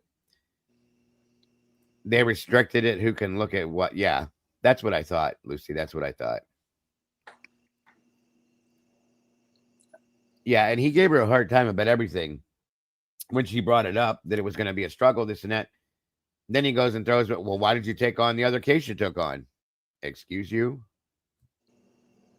He was very unprofessional with her the whole time. Yeah, I think that was the hearing where that happened. Right. Literally making it rather difficult to add new people when the people you have over. Yeah. Yes, Hunter was standing at the door waiting when Phenomenon when they got there. Who knows what he had done before that inside the house, as they were waiting. Did he stand there the whole time? I don't know. But I don't trust anything that goes on here. So yeah, that section of wall right here. And in the other photos we have, this bag, I'm guessing, was sitting right here on the floor. And that was covered with amino black splatter all over that wall. Welcome, Amy. Good to see you tonight, sis. Who has the TV on when they were supposedly downstairs? No idea. That maybe from earlier in the night when they were supposedly dancing in there. It looks like it's a Roku thing. Maybe they were listening to music via the TV. And it was just left that way because of what happened, possibly. I don't know. So even more light for Dylan to be able to look down that hallway and see. So you got the pumpkin lights, and then you've got that light, and you've got the good vibes sign. Okay. And at this point, I'm going to believe that the house was lit up on the inside. Truly, there's lights over here. Mm-hmm. Okay, there's lights here on the bar. There's lights behind us on the good vibes sign. Dylan said something about a damn Sensi light, which, like, Jesus, okay, whatever. There was that too, like a night light, but she said lights were on. James, thank you so much, my friend, for the super sticker. God bless, brother. Appreciate that. So yeah, there was definitely lights. Okay, and you could 3 feet from, and I just did this the other day. I was sitting here, and I backed up from my camera about about right here. That's 3 feet away. I can see pretty clearly. Okay, I'm probably a little over 3 foot from my camera, so you can see pretty good. And her statement here today was, in this video, I should say, was that I don't know. I didn't see real good. I didn't see him real good. I didn't see him real good. But you saw he was in all black. You knew for a fact in one statement that he was a white guy. You just knew that. That was her reasoning for it. I just know. So it's crazy. And like I said, they're oh, wait a minute. Does he go back upstairs? Hold on. When they come in the kitchen here. Oh yeah, he decides to go out the door, and looks like he's getting some fresh air or something. And then they're looking at the doorway. Okay. I guess then they were looking. There's footprints. There's the other black bag. That's a cooler bag. Takes a sigh of relief and comes back in. And that's Nunez right there. Or no, or was that him? I don't know why they keep blacking these people out. Okay, there he goes. But there was somebody else up there. Moderators are a little beeping. Oh, thank you, James, for that one too, my friend. Yes, they are. Like I said, I don't like the fact that anybody went upstairs by themselves and was up there alone. That just bothers me with what we know now. All right, hold on now. I want to see Lyndon, Emily, Dylan, Josie, and that's Bethany right there, I think now. Hold on. Yeah, I think she has the white shorts on. So when they walked up in the beginning, I think it's a t-shirt and white shorts. Right, that's what I thought. But they're saying that she had black pants on. And there's all the EMS guys that they turned away. But where's the ambulance? They parked way down there somewhere. I don't even see it. It's down here. It might be parked on Taylor Avenue for all I know. I'm saying it all at once. Hello, everyone. Thanks, James, again. I appreciate that, brother. Yeah, I'm guessing it's down here. Here comes Jack walking up the hill behind them. Yeah, it's down here somewhere. I never saw it.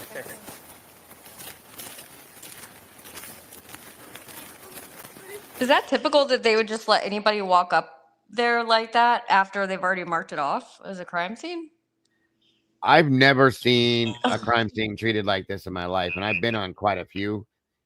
Usually, like this, I said earlier today when I ran this video, that road, in my opinion, should be pretty much guarded and blocked off from the very end of where the intersection is, all the way up to up here where this cruiser is at.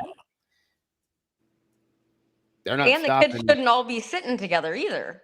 No, they should have found out who lives in the house and who was there and separated every single one of them, like I said, and had them with somebody different. They should have never left them together.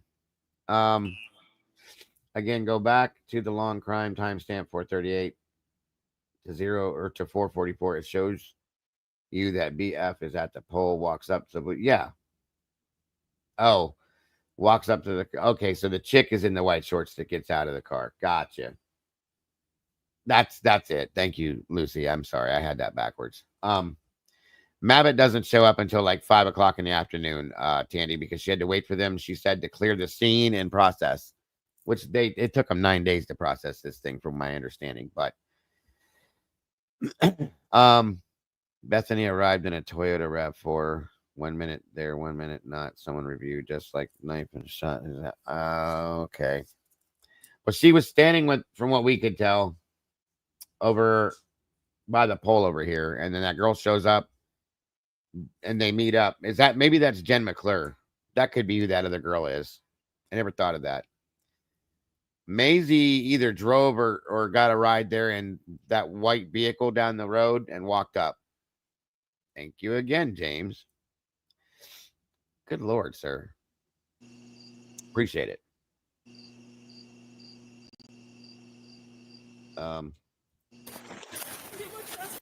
This is something else that I thought was kind of interesting, is as soon as Jack walks up, Dylan goes into this super dramatic, very animated explanation as to what was going on. And then when she turns and goes over to talk to the officer, it's completely different. She's nowhere near as dramatic and as, you know what I mean? Okay, yeah, this is the girl that showed up in the blue car right here. That's Bethany standing right there behind them. And Maisie was in the white Nissan, yes.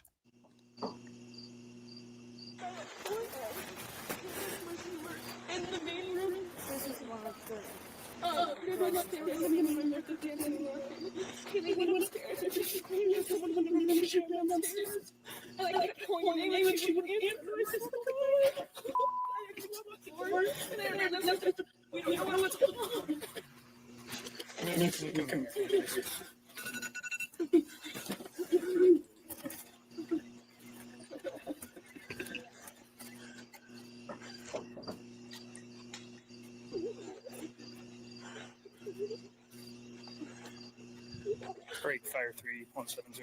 Could you guys grab some blankets for all these people out here?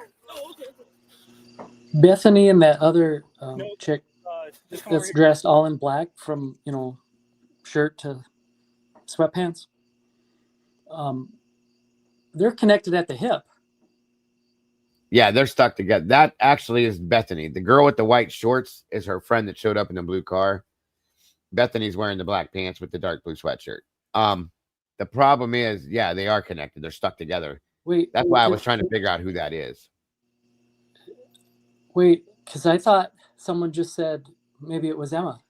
By the way, Emma, hi, good to meet you. Oh, thanks, Eddie. Nice to meet you too. Yeah, let me show you. I thought it was someone just said Bethany was the one with the white shorts. No. I thought she was. That was my mistake. That's her friend. Okay. That's Dylan. Right. That's sorry. That's Dylan. This is Lyndon, and Dylan's or I'm sorry. That's Bethany right there.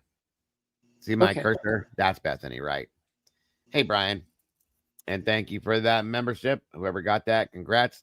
Welcome to the sauce. We got another meatball in there. Thank you so much, buddy. Appreciate you. Okay.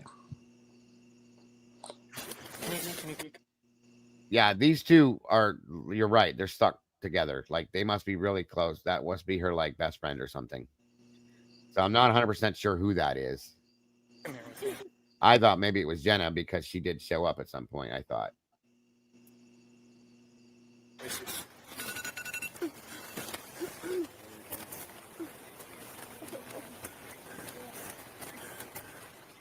Right, Andy.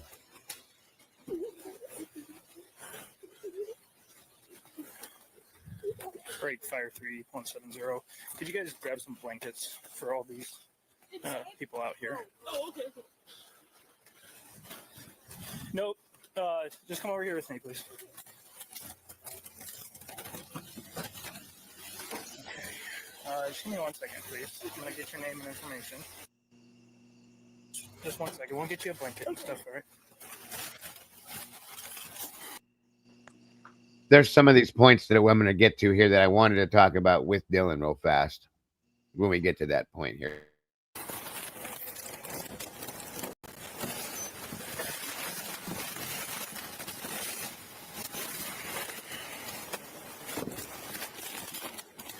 Thanks, guys. Yeah, that'd be good for now, and then maybe the big white blankets whenever you move on.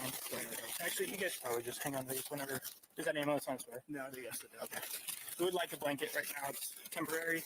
Does anybody like one for your feet to stand on? Okay. I'll let you. Thanks, man. Yeah, thanks. Yeah, if that email shows up, that'd be great to grab some blankets.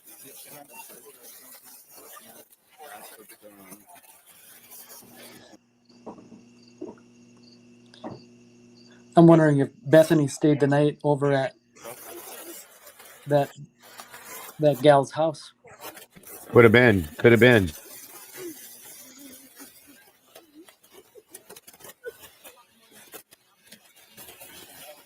They're warmer.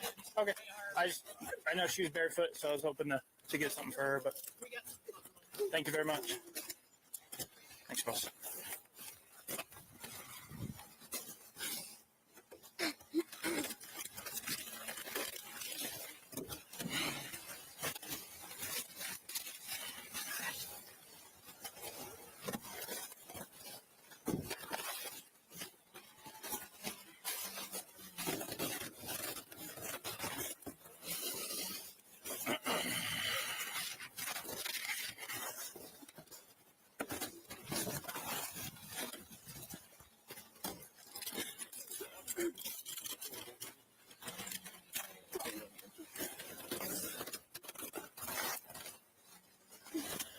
Okay, what's your last name?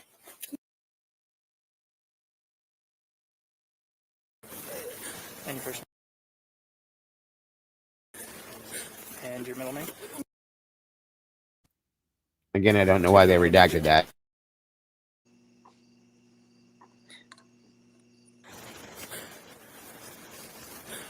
Okay. And is this your address? Yes. What's that address? 1122 King Road.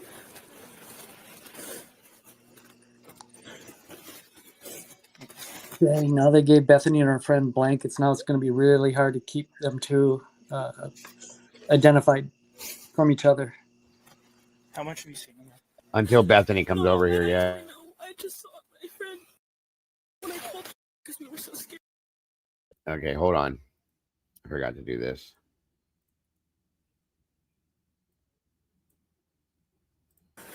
Okay. How much have you seen in that?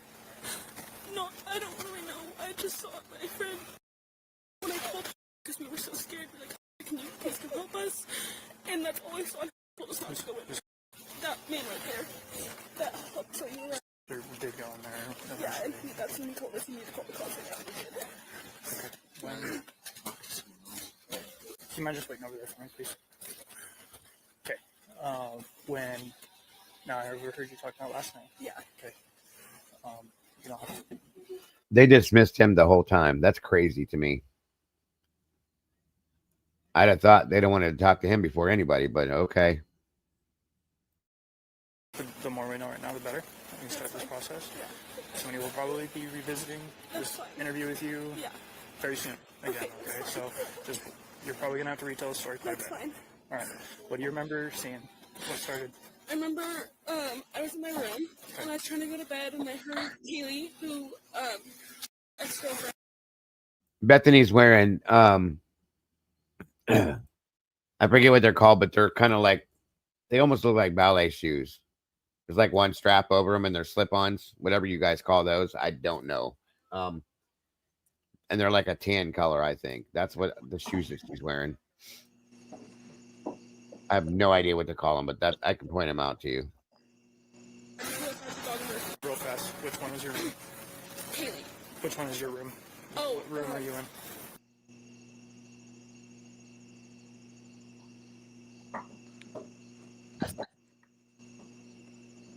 Here's a real quick fun fact for you all. The second responding officer is Eric Warner. Oh, yeah, Officer Warner. That's right. No, they weren't Birkenstocks, Rach. There's something else different. Thanks, Eddie, because I thought it was Nunez, Gilbertson, and Smith. Yeah, and we learned that from these reports. That was from report number 2 of the MPD report. Right. Absolutely. How did these kids not realize that there was something really, really wrong going on when they started rolling out some crime scene tape? At that point, you would know it just wasn't your friend passed out who couldn't wake up. Oh, they knew. And you even hear at some point in here, Nunez says to Gunderson, they all know. They all know. Very clearly, too. Yeah, Warner was the one guarding the door, the bigger dude. That's right. Good point. Good point. Good stuff, Ed. Nope, they're not a loafer either. I don't know what the hell. They're kind of like a Mary Jane looking type, somewhat version of something, maybe Bombshell. I don't know. It's running, but things turned off for a minute on his side. What is that officer digging in the garbage right there? I have no clue. He's been overlooking at something.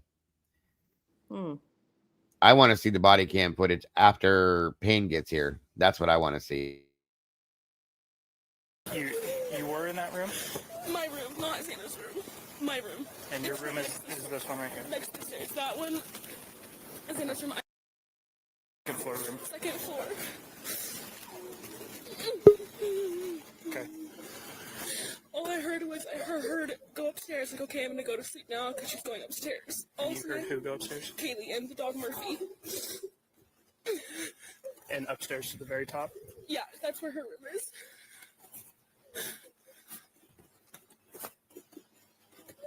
Okay.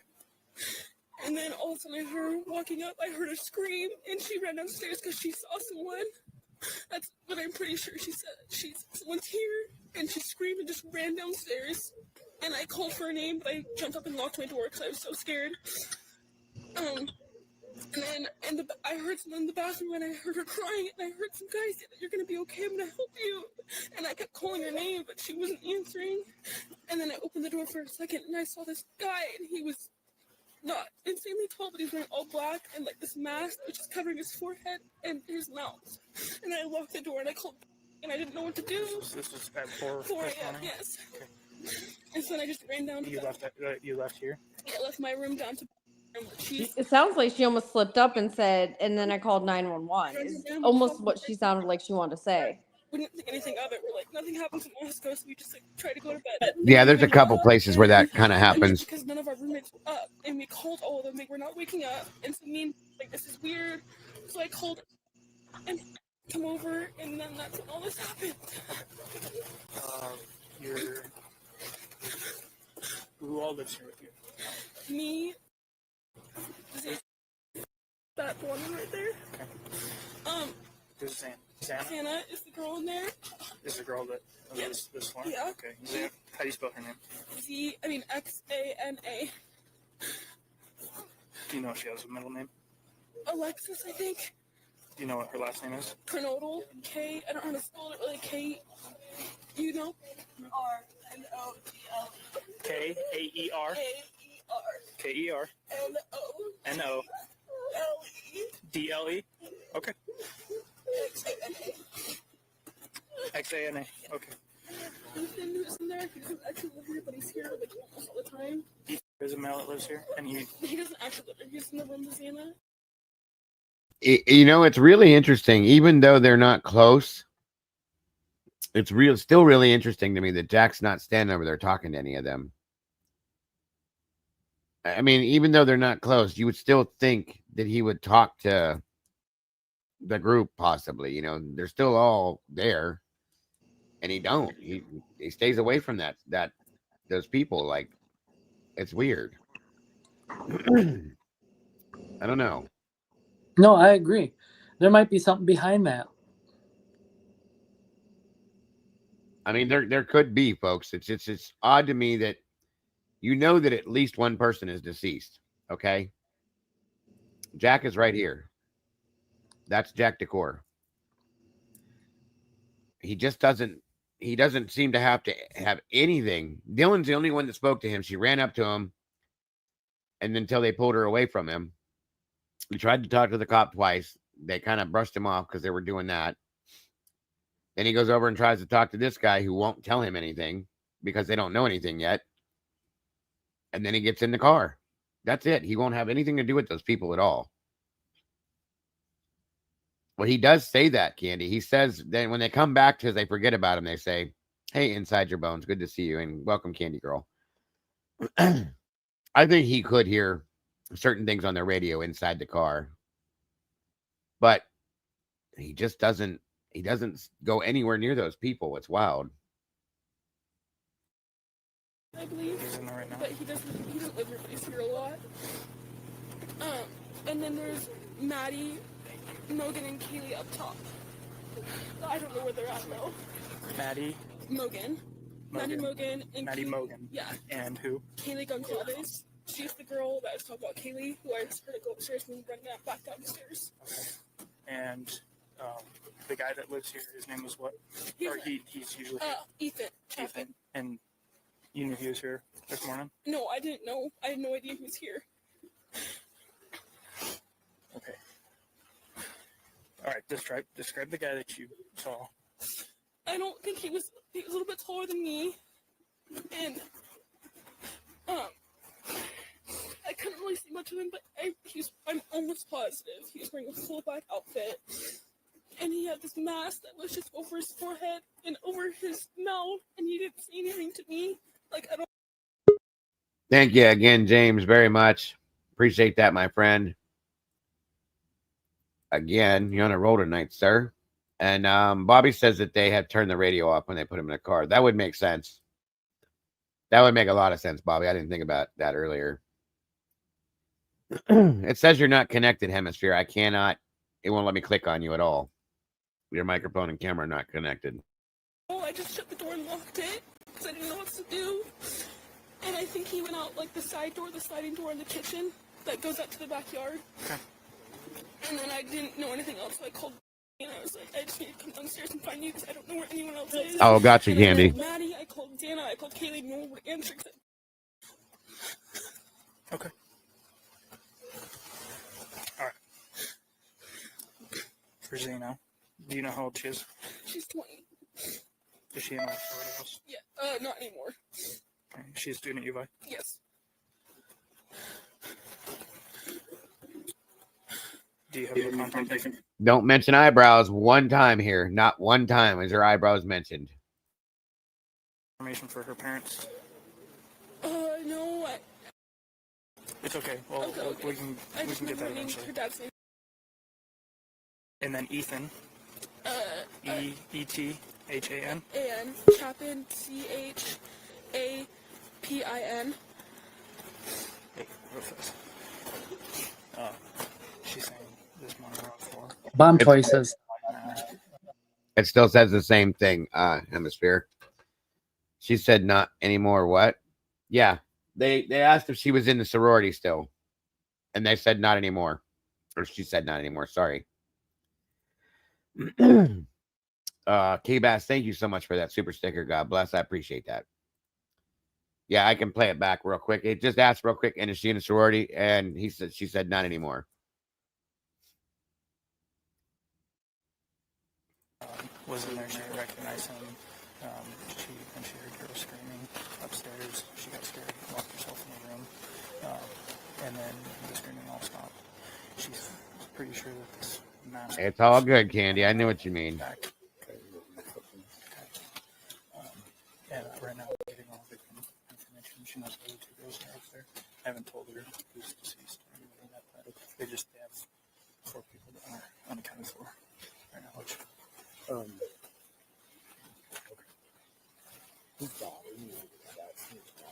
Whose dog? Who owns a dog?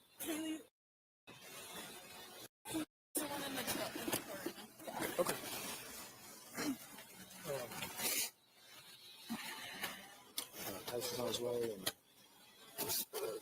Okay. So she knows a bunch of the people who are living here. I'm getting all their names, and then I'll finish collecting all their information. Okay. How old is Ethan? I apologize. There's a door downstairs next to the bathroom that's got a padlock on or a lock on it. You guys? We don't know. Okay. Who has access to that room? Okay. Yeah. So it's not something you guys normally. No, we have no idea what it is. Okay. So Ethan, how old is Ethan? I believe he just turned 20. 20, and it's Chapin, Chapin. Yes, I believe. Okay. Do you happen to know either of their date of birth? No, I know knows Sienna's date of birth. Okay. No worries. And Ethan's also a U of I student? Yes, he is. And you don't see him here right now? You see, but pretty sure he's in that room. I think so. I think it's the told me. I don't know for sure. All right. And then the 2 additional roommates that aren't here right now. They're not. That aren't here with you. Yeah. What are their names? Maddie Mogan, MADDIE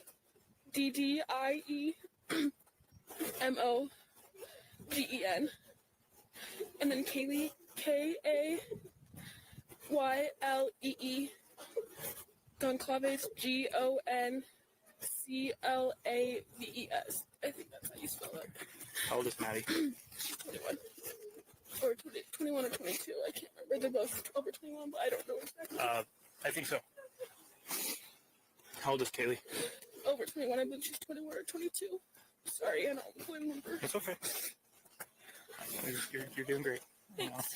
I'm asking a lot of you, so I appreciate you. You're doing very well. Do you know if the other 2 girls are upstairs or not? Right now, what we got to do is we got to process this whole thing. I don't know what I'd be permitted to tell you That's fine. right now. That's fine. I understand. Okay, let's go back. I just want to make sure we're getting everything. So you're sure at about 4 this morning? Yes, it was 4:10. You first noticed a guy. Well, I first noticed Kaylee go upstairs and scream and run downstairs. So 4 this morning, went upstairs Yeah. to the way top. Yes, to her room with Murphy the dog. Okay. And then you heard Kaylee scream? I heard her scream and run as fast as she could downstairs, and she said someone's here. She ran downstairs? Yes, I could hear it. You can hear everything. Pretty much. I heard her run downstairs really fast. Does anybody have an idea as to why we couldn't have been told this story in the beginning? Or why this wasn't even put in the PCA? Of course. That doesn't really work very well. Yeah, because that means there's somebody was inside the house. Yeah, and the witness is aware of it. Right. Yeah, because, this is almost a certainty that Kaylee went upstairs and saw someone, like Dylan said, and then ran screaming as fast as she could back down the stairs. And then we know the rest. And so does Dylan. Agreed.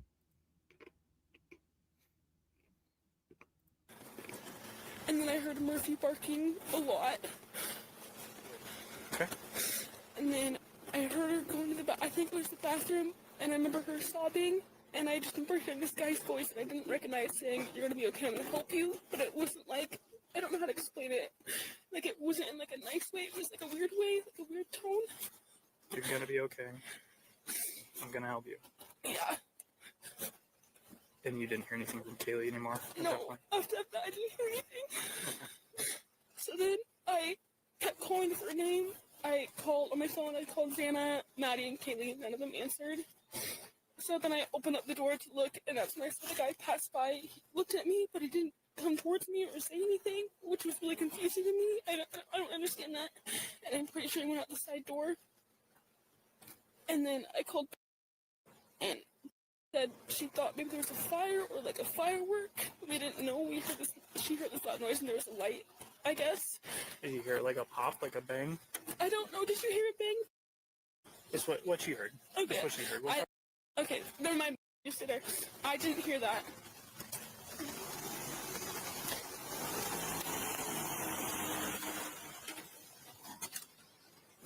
Hey, where are you going right now? That's what I'm still trying to think of, what she would have thought would have been a weird tone. You're going to be okay. I'm going to help you. Nothing about here to help you, or even saying Kaylee's name. Yeah, Kaylee's name was not said. That was never said. You can thank Trashley Smashfield for that one. But I'd like to understand, like, what weird tone did she hear it in? Did it sound mean? Did it sound like, I'm trying to place in my mind what would be a weird tone. Taunting, maybe. Maybe, yeah. Like that's a good point. Like in a taunting way. It's okay. The way she sounds right now is weird. Very much so. Yes, very much so. Yeah, Dylan did not hear the bang nor see the flash. That was all Bethany and only Bethany. I'm just going to pick up my phone. Okay. Where's your friend live? To the left, please. Yeah, I can move.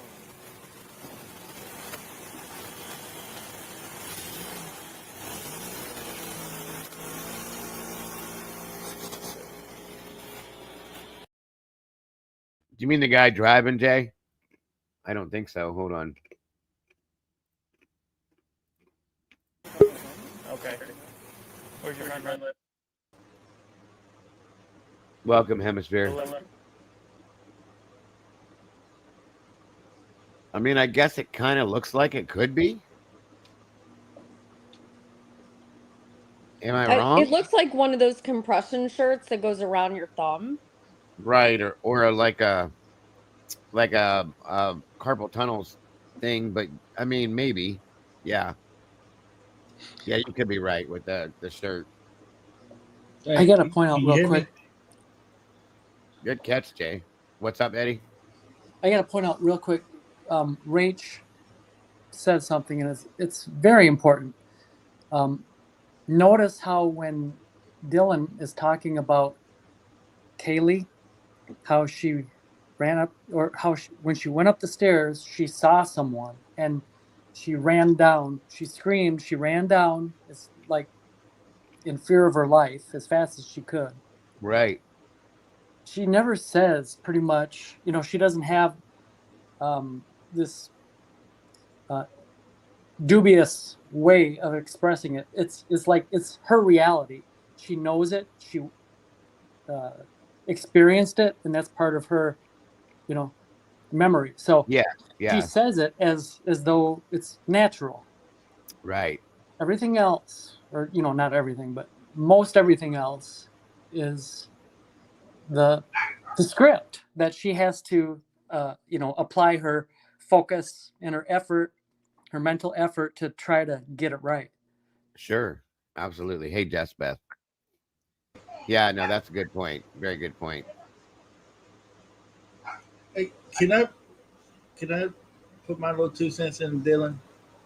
Yeah, go ahead. Can y'all hear me? Yep. Yeah, you sound good. Okay, I just want to piggyback on what Eddie was just talking about.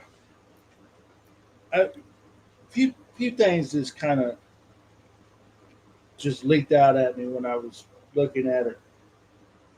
Dissociation. She did that a couple times. The first time she did it was when she was talking to the officer. She was pointing at Hunter and referred to him as that man right there. Now, I get it and I understand that she's upset or whatever the case may be. But if you remember back in the doc said when they was lining up all the text messages that she's had since 2-3 o'clock in the morning, going all the way up through 4:30 to 5-6 o'clock in the morning. So we have evidence of her being up all night long, and she keeps saying, I was going to bed or was on my way to go to sleep, or she said that she was going to go. She had to go downstairs to Bethany. Notice that everything that she had said it was Bethany. It was calling friends like Hunter and his girlfriend to come over. It was all the association of exactly what was going on. Neither has she. Another thing that I noticed too was she was talking to the officer. She made 2 comments about Maddie and Kaylee. She didn't even know that they was in the house. And if you notice right at the end, I don't know if you played it, she said to the officer, she asked, is Maddie and Kaylee still upstairs? Well, they can't release that kind of right information because they had to talk to the parents first. Yeah, the cops is what I'm saying is she knows a whole lot more than what she's saying. Oh yeah, definitely. And they should have. I get it. They're small town. They're not really built for this, and it showed big time. But she is a character witness, and they should have at least put her in the squad car to take her out of the scene, totally go to the police department, and have her sit in an empty room somewhere where a detective can come in and talk to her. Because they would have just grilled on her. Right. She would have gave up the pooch. She was so wanting and needing, because I could tell by her body language. It was pouring out of her. She was ready because she stayed up all night long to hear all this commotion, knowing full and well, in my humble opinion, what was going on. She knew exactly what was going on. And I have no doubt in my mind that she had something to do with it. So, right. And this is my opinion. I mean, it's not nothing. Her body language just screams at me. Dissociation. That's part of being a narcissistic. They dissociate themselves with the people that would think, well, that's my best friend. Well, if you look at it, where's Bethany all this time when she's over there? She's cuddling up, real quiet, got everything about her centered. Yeah. It's only Dylan that's out there just going crazy.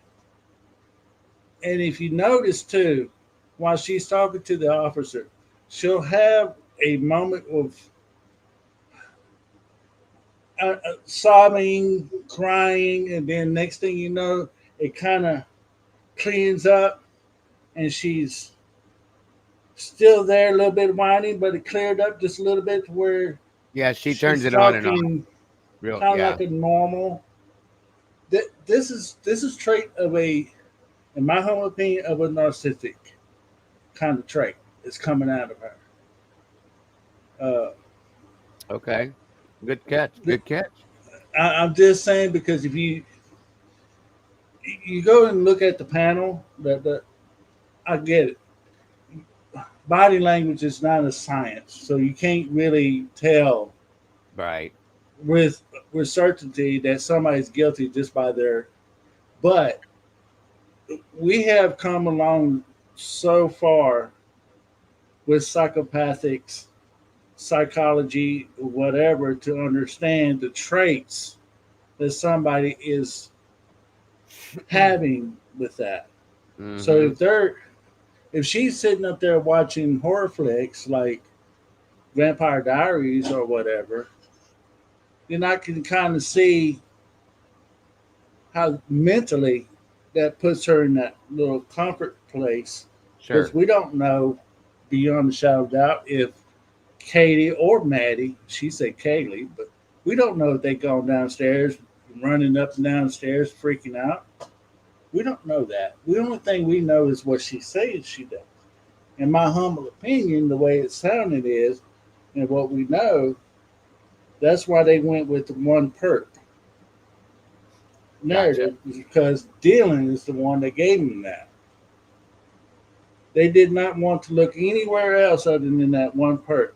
But the evidence now that we've seen is saying otherwise. Yeah, that's a good point, Hemisphere, because that if you think about it, guys, he's right. She never mentions anybody but one person. That one guy dressed in black with the mask on is the only time. That's the only thing that was stated. They don't. That's where it starts right there. They know at that point it's one person, and that's the way it's going to stay because it's easier that way. And it dawned on me too, Dago, when I was watching earlier that that's a good point about the cleanup. So, do we have bulletproof of what I'm saying? Not really. I think this is something that could be coming out of an interrogation room, but everybody's looking at it this way with Dylan because everything is there. The made up stories of the far fetched theory that she comes up with about the bushy brown eyes and all that stuff. Come on, that sounds like somebody just taking that out of a movie. Yeah, it's just like a scene in the movie, and she's just describing that, and she's telling you that's the part of the story. She's not credible, right? And they were watching Vampire Diaries right before this, so yeah. And even Ann Taylor got up in front of Hitler and told Hitler about her mental capacity. So this is nothing new with Dylan. And it's pouring out of her so desperately that she's wanting to come clean. But these officers, and it's not their fault. It is what it is. They're just not trained to spot that. And if anybody else or somebody else with a trained eye like that would have said, would have stopped her right where she's at and go, hey, I tell you what, won't you come and sit over here for a little bit? You need some water, you need some tea or anything to make yourself comfortable? Fine, I'll be back with you here in a minute. And that put an end to that. Right. That's when they got her to excuse me, when they got her to the station finally for the second interview, the initial first interview, I should say, because this is just a preliminary statement. I'm sure that they did that. And as you noticed that her statements started to transform with every time they spoke to her. A little bit more and a little bit more and a little bit more. And it was nothing like this. Okay. No. To the point where by the time she had her fourth interview, they were completely away from what happened here. Right. And it done blew it up into a totally different narrative as she started out. Exactly. Completely different.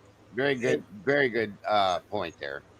I just think, like I said, I wish that it just all points at Dylan because she knows more than what she's wanting to. And oh my God, even you think back when they was about to go with the sentencing and everybody had their say in front of Kohlberger. What did she say that really stood out? I go through panic attacks. Right.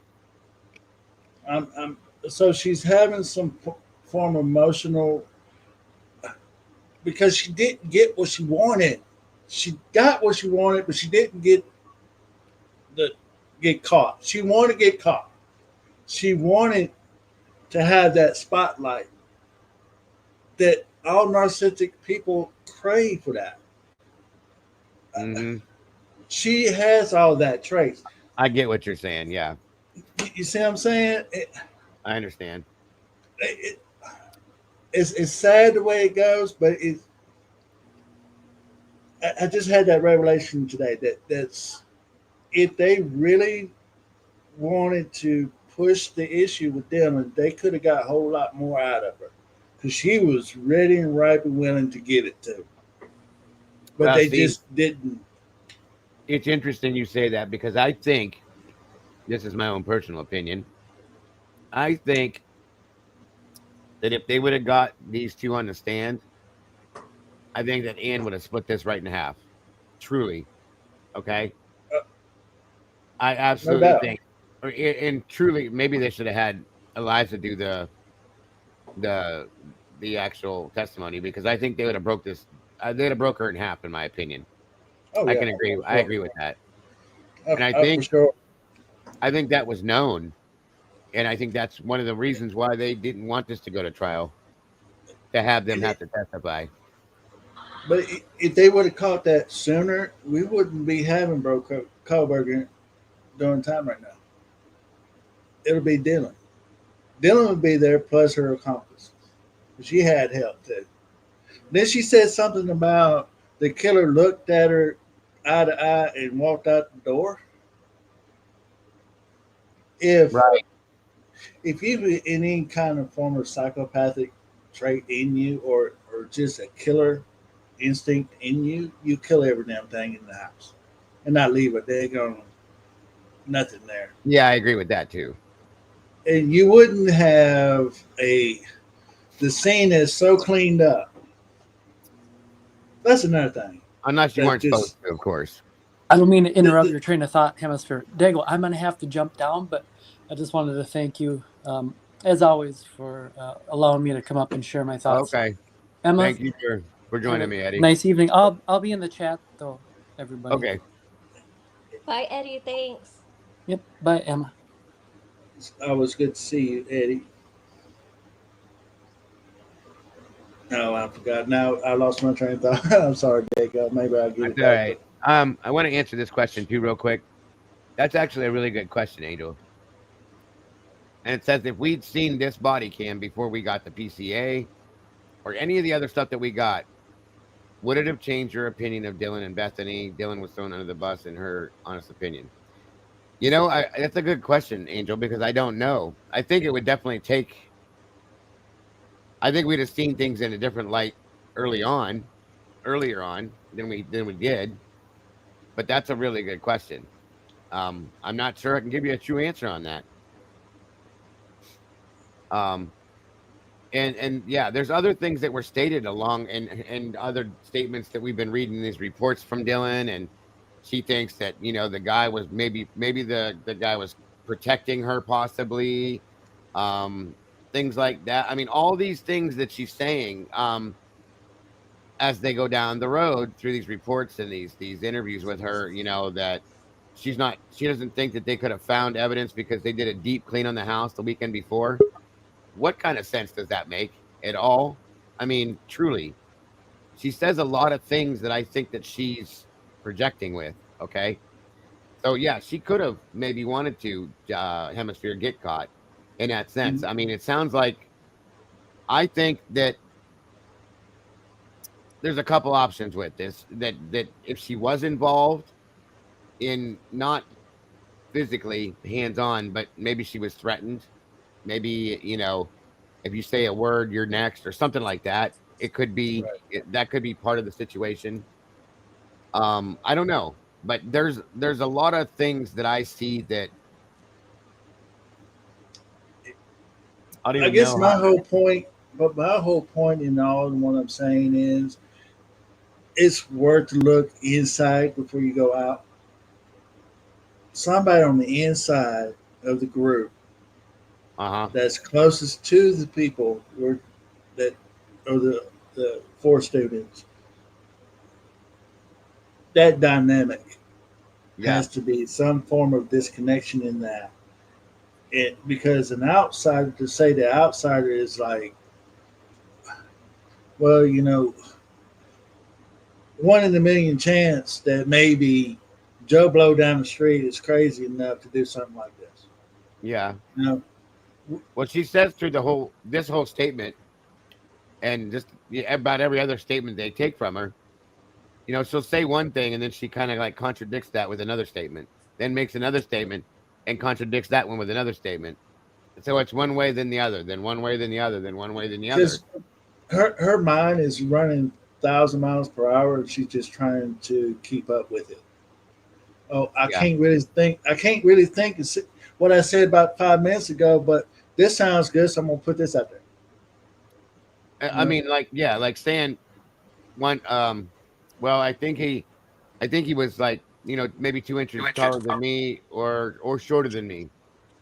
Well, it can't be both. It has to be one or the other. You know what I mean? Right. That's where it's crazy. So agreed. So for him to walk away and y'all staring at each other eye to eye, and then he walks out the door, that tells me that there's something right there about that. You know what I'm saying? Because only stuff like that happens in movies, man. Agreed. Definitely. Very good. Good point, sir. Good points. I want to see something, guys. Hold on. Please. It's what you heard. Okay. It's what you heard. Okay, never mind. 1 second. I didn't hear that.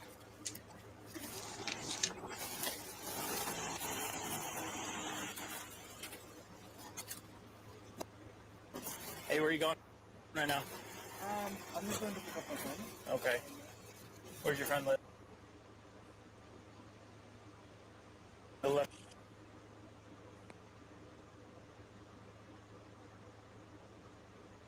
I think that might be one of those shirts because the other side looks the same way. But I'll be damned if I didn't see those at first and go, holy shit, the hands look like they're wrapped. Anyway, I'm sorry. Left, please.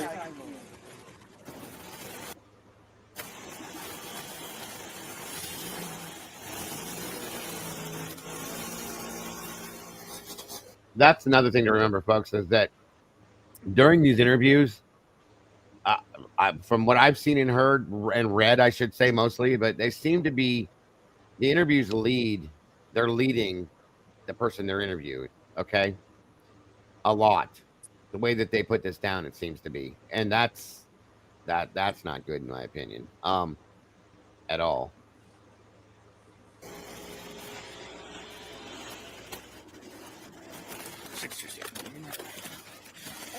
Okay.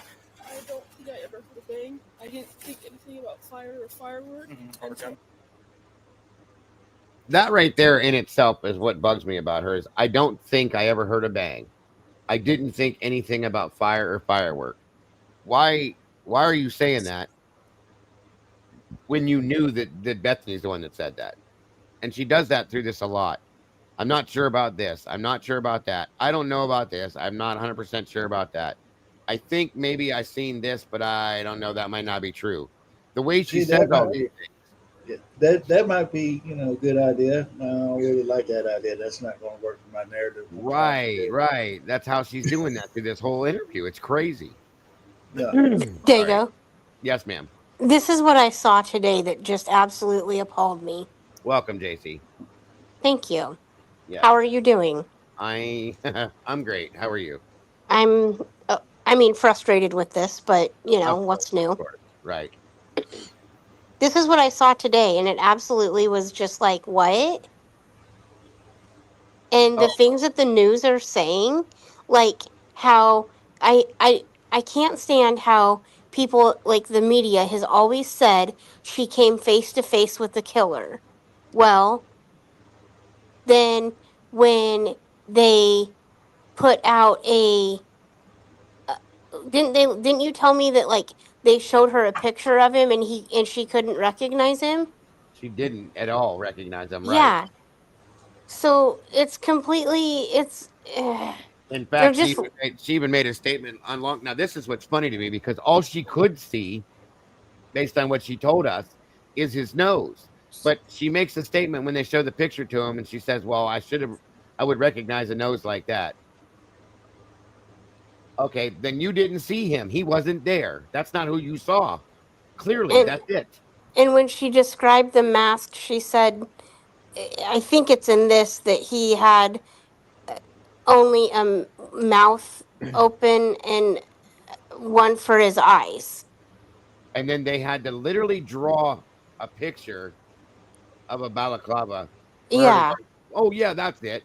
After they showed it to her. Yeah. No, no. Did she not know what a balaclava was? I guess not. She said a mask that covered his forehead and his mouth. Because I wouldn't even I wouldn't call it. Oh, what do we call them? I wouldn't call it a baklava or whatever. But Balaclava. yeah, Yeah. I would call it a gator. We call it a Nomex hood in the fire department is what we wore. And what it is it's a circular. It only has this much of our face, okay? The rest of it, it's a fire retardant piece of material that is supposed to protect your head and your face from fire. Fire, yeah. But We wear I those would underneath. call it a gator. But Yeah, are they do have gators those things. different? I don't think so. I think it's roughly the same thing, but Okay. the name for it, like the legal, not legal, but the rightful name for it is a balaclava. Yes. Okay. But like I said, there's different names, multiple different names. She wouldn't know any of them, I wouldn't think, because in the fire service, it's called a Nomex. In the hunting world, they call it a balaclava. You said a gator, and they wear those for snowmobiling and things like Yeah. that. That's Yeah. but it's all around the same type thing. And when she said what she said, they turned around and drew a mask and handed it to her and said, "Was it that?" And she says, "Oh yeah, that's it right there." And I'm like, "You just gave her the answer to it, you freak."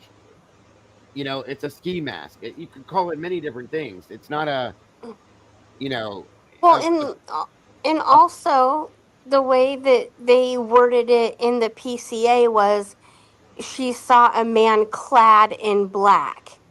Do Yeah. young people, and No. what Riddler was saying a long time ago in the very beginning of this, he was like, do young people use the term clad in black? He did, and no, they don't. And that's how we knew that they added their own verbiage to it. Yeah. Same with the frozen shock page. She never said that. That was their verbiage again. They added a lot of their verbiage to this in the PCA. They added it here in the statement. And here's a point that I was making earlier. That's why I'm showing you this. Again, he takes this statement from her and he goes and he passes it along to two other people. By the time it gets to the end of this, he changed three things in this. He made the perpetrator 6 foot tall, even though she never said that. Okay. And a couple other Didn't things. she say 5'10" or taller? She said, actually, and I think they're going to say it. I don't know if they said it yet or not, but he was a little bit taller than my height, a couple inches above or a couple inches below. That's not even a fair answer, okay? Oh, my Lord. It's not, you can't have both of them. It's No. one. No. So he takes that and says, so about 6 foot. What if it was 5'7" then? Or 5'8"? He was a basketball player. And he then said he was built like a basketball player. I mean, yeah, I miss Riddler too. It's just weird to me. Like they completely built the narrative for her. They helped her. I should say that. And that is something that in itself is not. That's part of the biggest problem with this, in my opinion. Like I said, go ahead. Dylan's narrative sounded real good to him. I mean, I think she's just full of shit, but it's just me. Well, I agree with you. Like I said, she says one thing and then says, "Well, maybe that might not be true." What? Well, either it is or it's not. Well, I don't know. You know? Yeah, See, and they're just going about it the wrong way. They should, I know you're like I right. said earlier, Right. if you was to take her and put her in the room and interrogate the crap out of her, she'll squeal. She'll do it. She's ready to confess. I feel like they handled her with kid gloves through this entire thing. They led her, directed her, pointed things out to her, and that gave her story. That's why there's 4 different versions of it. Dago, I'm gonna really blow your mind. I don't think if I'm gonna go with this narrative that I done built up with Dylan, okay, and knowing that she just told the police officer that she wasn't sure if Kaylee and Maddie was home or not, and then spoiler alert, she's gonna ask that cop one more time if Kaylee and Maddie is upstairs or not, because she does not know if they're at home or not. Right. What if Kaylee and Maddie was not target, but just victims of being in the wrong place at the wrong time? That the actual targets was Xana and Ethan. That's exactly what I've thought for a long time. That's I've said that. possible. Yeah, I've said that I think it was Xana and Ethan that were the targets because it's very strange to me that they were the last ones to come home. We don't know what time. And that it was just circumstance. But the weird part of this whole thing, Hemisphere, is hearing that statement she made, like, flipped me upside down today. I'm still, like, reeling from it. Hearing that they were dancing in the main room. Kaylee said she's going to bed. Dylan was in her room and heard this, supposedly. Okay? Said she's going to bed. Her and Murphy went upstairs. She screams and runs as fast as she can back down. And then she hears her in the bathroom. That tells me, and the only way that makes any sense is if there was somebody in the house already. Nobody snuck past them. Okay? And that there was either somebody waiting in the house the whole time, hiding in a closet or under a bed, or somebody climbed up the outside balcony into to the upstairs deck or whatever, into one of the rooms and came in while they were downstairs. That's the only way that makes any sense, you guys. The only way. And that corroborates Sarge's theory. It does. Yeah, Sarge has always said that. But at the same time, don't it kind of destroys her what she said to or asked the cop about Kaylee and Maddie, saying that she wasn't sure if they're there or not. But how can you be sure if they're not there or not when you just said that you heard Kaylee running up and down the stairs last night? And that's what I mean. Like, what if that's the case? Where did they go? Their cars are there. You didn't hear anything after that. So where did they go, Dylan? You know what I mean? But she thought she heard Kaylee playing with the dog. Well, that's all different now after this statement. Yeah, right. Yeah, and then it was she heard music playing, and then she heard screaming, Kaylee screaming, and then we get to this. It's changed like 4 or 5 times. It's crazy. Oh my Lord, Dylan. You have to settle on one situation and stick with it, and she never has. Now, Bethany has been smart. She hasn't said a damn word to anybody about anything other than her testimony, and that was it. Okay. And they haven't had the option to. I think she gave this statement and one other statement that she gave when they went to Nevada to see her, and that's all there was. She stayed the hell away from it the whole time. Well, the very first thing that Bethany has told the officer when he got her over there was, "Can I go home for Thanksgiving?"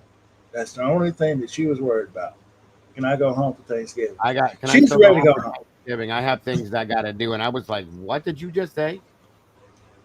Like that, your friends just were murdered, and that's what you're worried about. That told me that there was not a care in the world for this. She was ready to go. She was ready to go.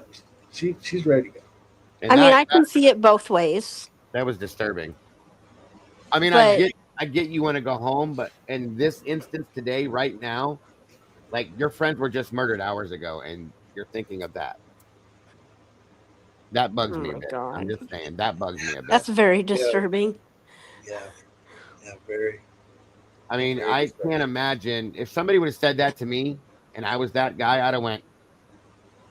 I mean, I would have flat out told her no.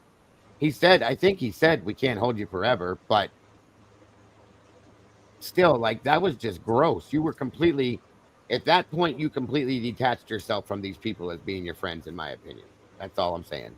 Do you feel like Dylan owes, like, if she was friends with these people in any way, shape, or form, don't you feel like she owes it to them to tell what every single thing she knows? Of course she does. They both And do. and that's why it's so suspicious as to why they're not saying more. Like I said, It's just crazy to me. And the more and more that we find out, like I said before, last week or whenever I was on last time, mhm. I got the very high inkling that this person that did this knew them and was close to them. Yes, And very I much don't so. and I don't see I don't and we can't even like find a link to Brian Koberger and these people, and it's just really really odd, and it's getting even more frustrating and confusing and more questions and than answers. Every And time something new comes out, it adds 300 more questions. right.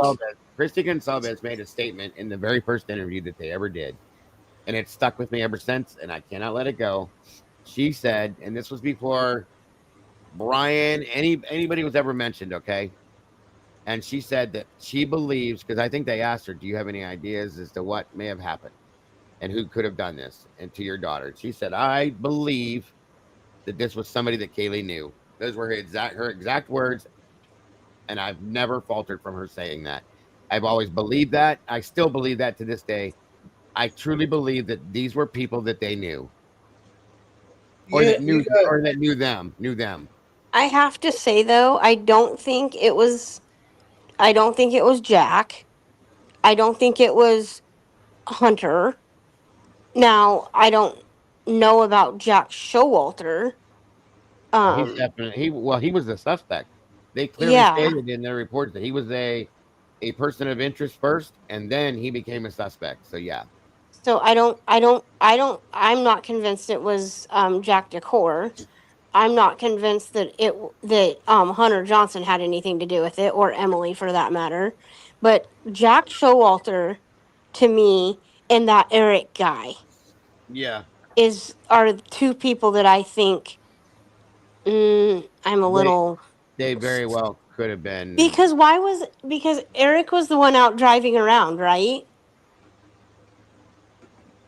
Yeah, And I just kind of feel, or is his name David? not Eric, David Barracoa. David, yes, David, not Eric.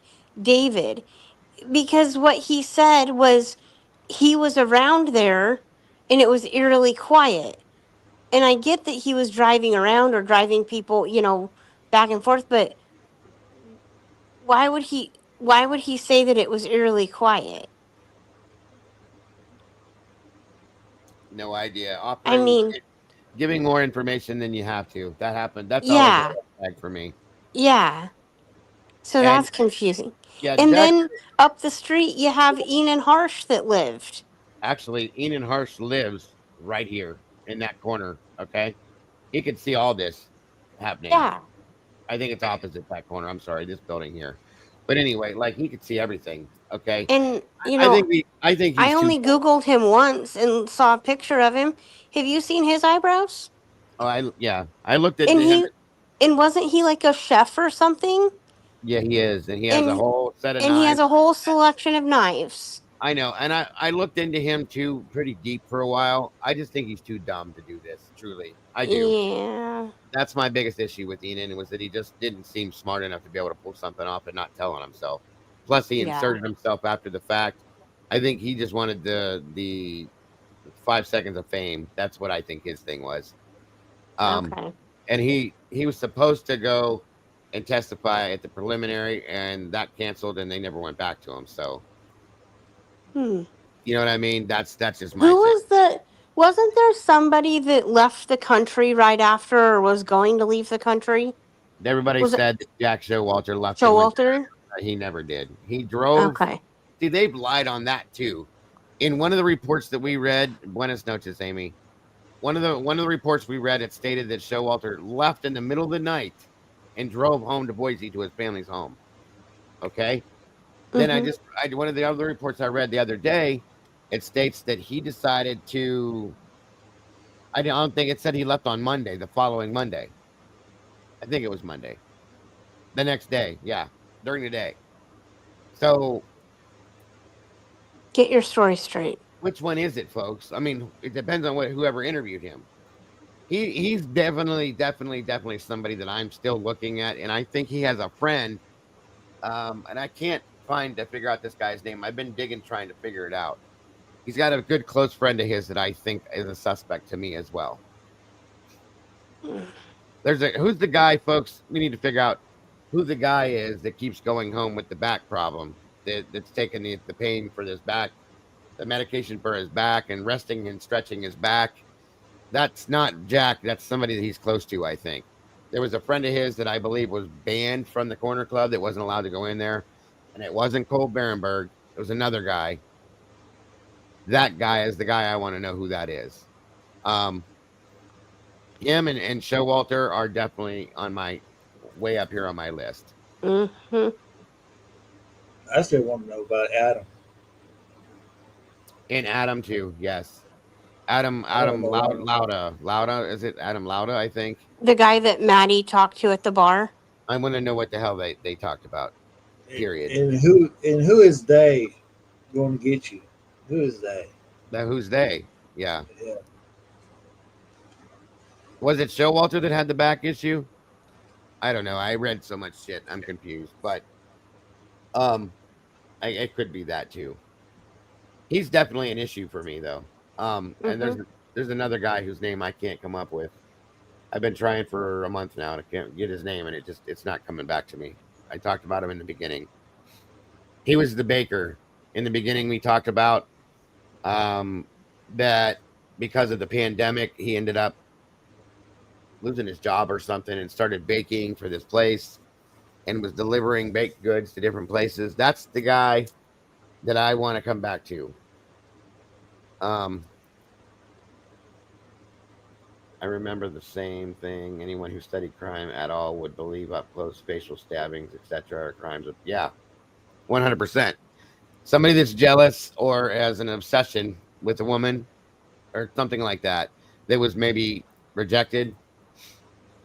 Definitely ain't Brian Koberger though. No connection whatsoever.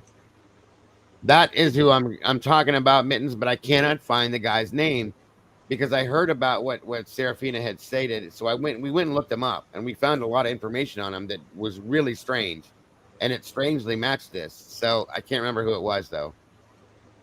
I cannot remember his name, and I still looking for it, and I can't find it anywhere now.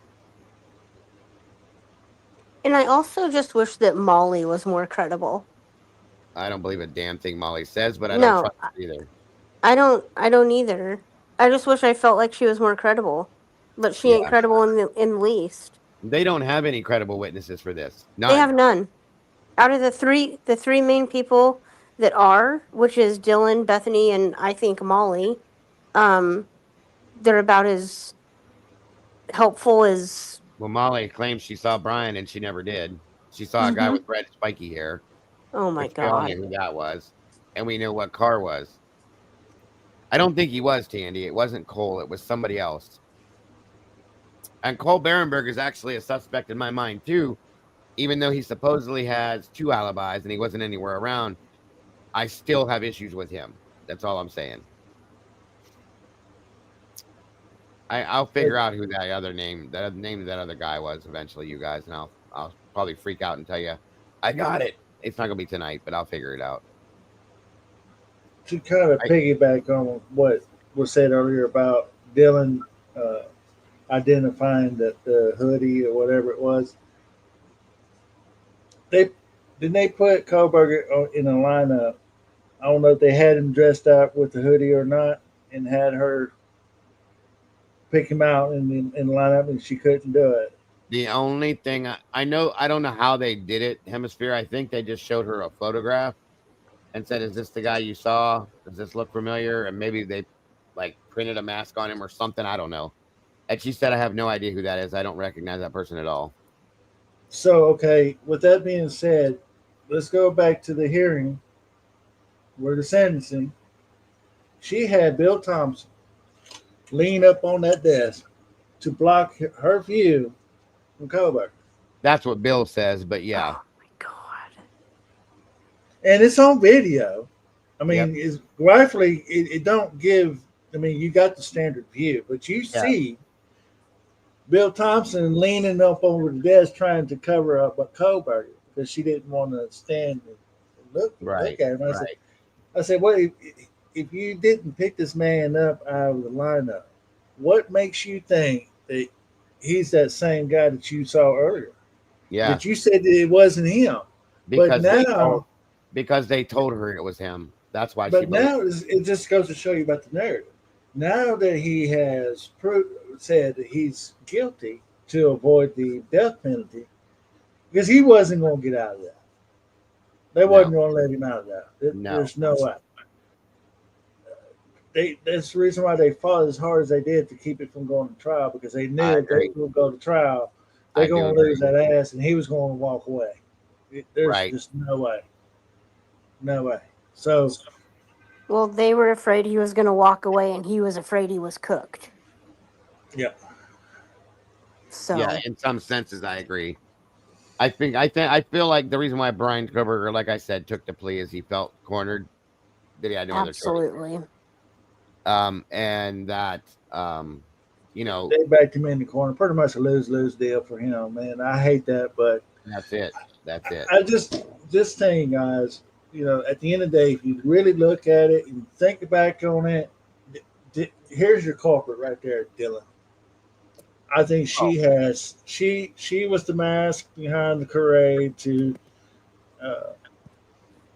put everything and all the wheels in motion.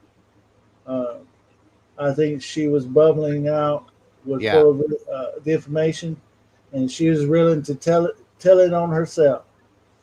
No, definitely. I have no doubt in my mind that she's very well connected, and possibly, again, don't have proof, but for the 8-hour window, her and her goons was cleaning up the house. Now, this was the cleanest, probably one of the cleanest crime scenes that I've seen ever. Yeah. Well, at the end of the photographs we looked through today too, at the very end, it shows the kitchen counters where they sprayed the amino black.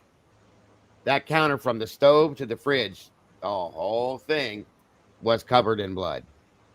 Yeah. Absolutely nothing but blood. Is it? And Willie brought it, or not Willie, but maybe it was Willie. I can't remember, guys. But somebody brought a point up and said, "Is that because of them cleaning up? Maybe they soaked everything up with towels and they put them on the counters to clean all that and stuff." It could be. It could be. Or somebody tried to wash up there. I mean, it was bad, you guys. For those of you that weren't here earlier or didn't see those pictures, that last photograph and that list or in the roll, the entire countertop, I'm telling you, in the kitchen, from the stove around through the sink, over by the microwave, going towards the end, was covered in blood at some point. And I'm sorry, but it's kind of hard for me to even imagine, knowingly or unknowingly, you sleeping through all that. Nobody did. We know that now. I'm just saying. She was up all night long. They both were. Agreed. Because all her plans was in motion, and she knew it. I had no doubt in my mind after today, putting everything together. That was my realization today about this case. Definitely, most definitely. It's a shame that they wasn't prepared for this, and she knew it. That's the reason why she. It's crazy because she even said it. Nothing happens in a small town like Moscow. That tells me she's been plotting and planning this for a long time, and she didn't think she will ever get caught. But she tells on herself. I'm telling y'all. Yeah, When and you she did go make through that this statement. again, Yeah, from the just beginning, pay we heard attention. she didn't hear very much at all. She herself says in this interview, "You can hear everything in this house. You can hear it all." And I told you guys that a long time ago. It's like a cardboard house. You can hear everything. There's no carpeting. There's no sound suppression. It's all there. You'll hear everything going on. Aren't the That's why, walls like paper thin? yes, and that's why I was pissed they tore the house down because the reenactment would have been amazing. You could have heard every bit of it. Mm-hmm. But And whatever. Dago, I didn't notice till this body cam came out today that I always thought her room was straight across from Xana. So whenever she came out to her No, doorway, you could look No, it straight was into down the Xana's hall. room. But no, it it's was not. down as you turn. Yeah, it was in the going. It was more basically going into the kitchen. Yeah. Yeah, so you got the living room, and then you got her room, and then you Mhm. got the stairs, and then you got the kitchen going straight across. See, I didn't Yeah. know that. And that's still another thing we have that we're debating on now because that stupid pong table that was sitting in the middle of that airway or that doorway, if somebody's running through there being chased, how the hell did you get through there without knocking that shit over? Yeah. That makes no sense to me either. And what was really telling too is when Hunter, and I noticed it's all in documents now that he admitted he went to the kitchen and got a knife. No doubt, probably to uh, protect himself, just in case somebody might still be in there. Uh, when he was walking the officer to Ethan's room, and then when they came back out, he put the knife back on the He put table. the And knife it on the stood table. there. It wasn't there, right? It stood there with his hands behind his head. Like this, just waiting. I thought that was admission of guilt. Well, it definitely made me question him in that aspect. Like, why didn't you have that knife put down already? Why were you still holding on to it?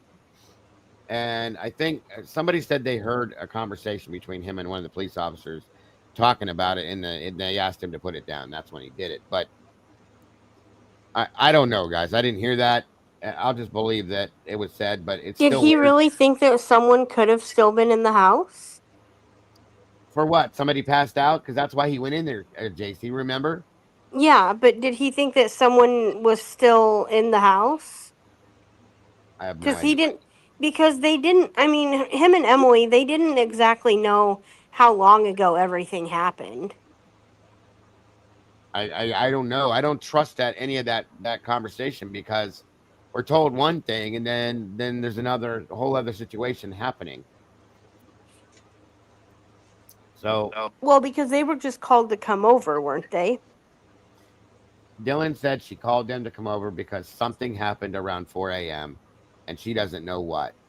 Can you help us? That's how she explained it. Oh my. So So they she thought it said was how long ago it was, so he did know how long ago it yeah, and they was. thought it was no big deal. As they stated, they thought she was like whatever. They laughed at her at first, and they went over, and he goes up, and then he's in there and comes out and says, "Get out of the house now." And then they call 911, and they did it again. I still don't understand that at all. Here's a question for Chad. If anybody who ever watched Vampire Diaries know of a scene where "Can I help you? I'm here to help you" is in that scene, let us know. I'm just Oh, curious. yeah, that would be the be all end all right there, Hemisphere, 100%. I just want to know. You're gonna That's be all I okay. thought I'm of. here to help you. That would blow my damn mind. Look, Luce, episode 5, episode or season 5, episode 17. That would be the end of it right there for me. Oh my gosh. I thought I it was just great. can't help but to feel that she role plays in what she's seeing on the screen. She seemed like she's got that mentality about herself. So It could be. Anything to add, Miss Emma, you've been quiet for a while now.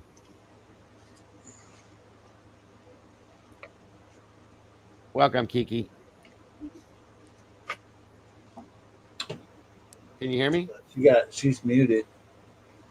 I had you on. I had feedback. I had to turn you on the off on the other screen. How's everybody doing tonight? Good. How are you? I'm doing Doing all okay. right. Thank you so Trying to much. make heads or tails about this Dylan chick. Gosh, I have so many questions. I'm glad you had me up on panel because I just had a few things and I thought the chat was really live and just wanted to join you guys. Absolutely. I'm grateful to have you here every time. What Dago. are your yes, ma'am? I'm gonna jump down. All right, Jace. Thanks. And man. I'll still be in chat, but have a good night, guys. You too. Thank you for joining us. So what do Yeah, you thank you for having me. every time, anytime. Thank you again. Bye-bye. Bye-bye. So what are your thoughts, Kiki? Well, one of the things I was thinking is when I was watching them lead Murphy away in the crime scene photos today, I kept thinking, like, with all these people that were gathered there that morning, why would the dog? I mean, he wasn't taken in for evidence collection. He was taken to the Humane Society. So why did nobody take the dog home with them? The more I think about it, that does seem somewhat unusual to me. I mean, you have 5 of you. Yeah, we lightly talked about that. They kind of ignored Jack for the most part. He's sitting in the back of that cruiser. Nobody's talking to him. They forgot about him, all that. And then they never really got a chance to talk to him. So I think they didn't even know who he was for the longest period of time. But yeah, like, why didn't they give the dog to one of the other people there instead of taking him to the Humane Society? I agree with you. That was weird. I mean, it's not like it's a child that you have to prove that you're, have some sort of relative. It's a dog. And so I find that interesting, especially when that dog could have been led right down to the forensics lab as well. Sure. And again, they're all sitting by that dumpster, which was emptied right after that. So that's one thing. One of the things that was really heart-wrenching is seeing Hunter Chapin come into the frame of the body cam footage. And I thought he was incredibly collected. And I don't know what to think of that. It'd be interesting to have a conversation with some of the people, how he must have known before he got up into that camera frame. Because I was talking to a friend about this tonight, and they're like, if I thought that was my brother, I would have been, I don't know how I could have contained myself, without running, the police tape. So for one thing, I saw his composure, but also it's just, I'd love to know more about the chain of events there as well. Yes. Very much so. I agree with you wholeheartedly on that. And one more thing I was reading the comment section and somebody brought up a knife on the ping pong table. And I don't know if any of you caught my members live earlier, but I did a members live first thing this morning. And I wanted to talk about, so last night I was going through all the documents because I'm trying to catch up on all the paperwork. And I was comparing Bethany's statements, everything we have on the record, what has BF heard? That was the title of the members live I did this morning. And I was comparing the second police interview with Bethany and this body cam footage dropped last night. So I was comparing what she said so that this was the whole theme of the members live this morning, about what she said with what was in here. And one of the differentials was that ping pong table. Okay. And so I wanted to bring up how in the second interview, Bethany talks about that ping pong table getting knocked over. Now, here's the interesting thing that I wanted to bring to your audience that I was telling my members earlier, just to kind of complete that story. So I was also reading through the paperwork and I found this really interesting excerpt. And I believe it was from, I want to say it was from Blaker. But anyway, he talks about how they were returning the items and they were returning the items to one of the females there. So I'm assuming it's DM. and they were trying to put the table in their car and it wouldn't fit. So you have to think about like what kind of a table wouldn't fit in the back of a car. Right. And the woman, they don't give away who it is. It's blanked out. She tells her husband to break the table in half and put it in the back of the car. And then this law enforcement agent had to actually contact Ann Taylor and tell her the table was broken. So when I hear things like somebody saw a weapon on the ping pong table, I'm like, oh my gosh. Like, if it was important enough to, my point is this, if it was important enough to contact Ann Taylor and tell her the ping pong table was broken, doesn't that kind of sound like evidence? And why was it released? So, and I'm sorry, I don't know why, right? And I don't know why you would. It's a folding table. Why would you have to break the table in half to get it? That's ridiculous. You could see the crease in the middle where it fold. I have 3 of them in my garage. They fold in half, and you put it. That's it. You know what I mean? So, I mean, it looked like it at least. It looks like the same ones I have. But that is wild, and I see what your point is. The knife that was on the table was obviously the knife that Hunter had grabbed when he went in the house. It's just a little looks like a little kitchen paring knife that we saw, and for whatever reason he held on to it for a while, and they went in the back to Xana's room twice, and the last time when he said, "You go back down there and hang out," he drops the knife on the table and he stands there and waits for him. So I don't think he should have been in the house at all. He should have never went in the house with them. He was there already. They were all in there already. That's already contamination in my opinion. But they should have told him to stay outside the whole time, and he should have just directed them. It's upstairs, go to your right, and there it is. But I have issues with that a lot. But no, I got what you're saying on that one, Kiki. Okay, Candy, good. Yeah, this whole thing's nuts to me. What are your thoughts, if I can ask you, on Dylan's statement here? I mean, you know, I've tried really hard because the one thing I really want to do is, I've been such a poor judge of people telling the truth and lying since I had my podcast. It just generally speculating on people. It's been a difficult thing for me, and actually that surprised me because I always thought I had a really good read on people, but apparently I don't. And so I don't want to necessarily pass that judgment. I think I've said that to you, Dago, before when we were looking at Lily and Jack's case. Yeah, and that's fine. That's fine. I just this one. I mean, okay. Let me put it this way. Then let me ask it this way. Okay. Considering what we were told, what we've read in the PCA, and all the reports and the documents we've been going through and reading through, and the different versions of her statements, this is the first actual statement Dylan ever made. We learned things in this statement that blew my mind today when I first saw this, about how the whole situation with Kaylee and the dancing, and then she goes upstairs, screams, and comes running downstairs because there's somebody up there already.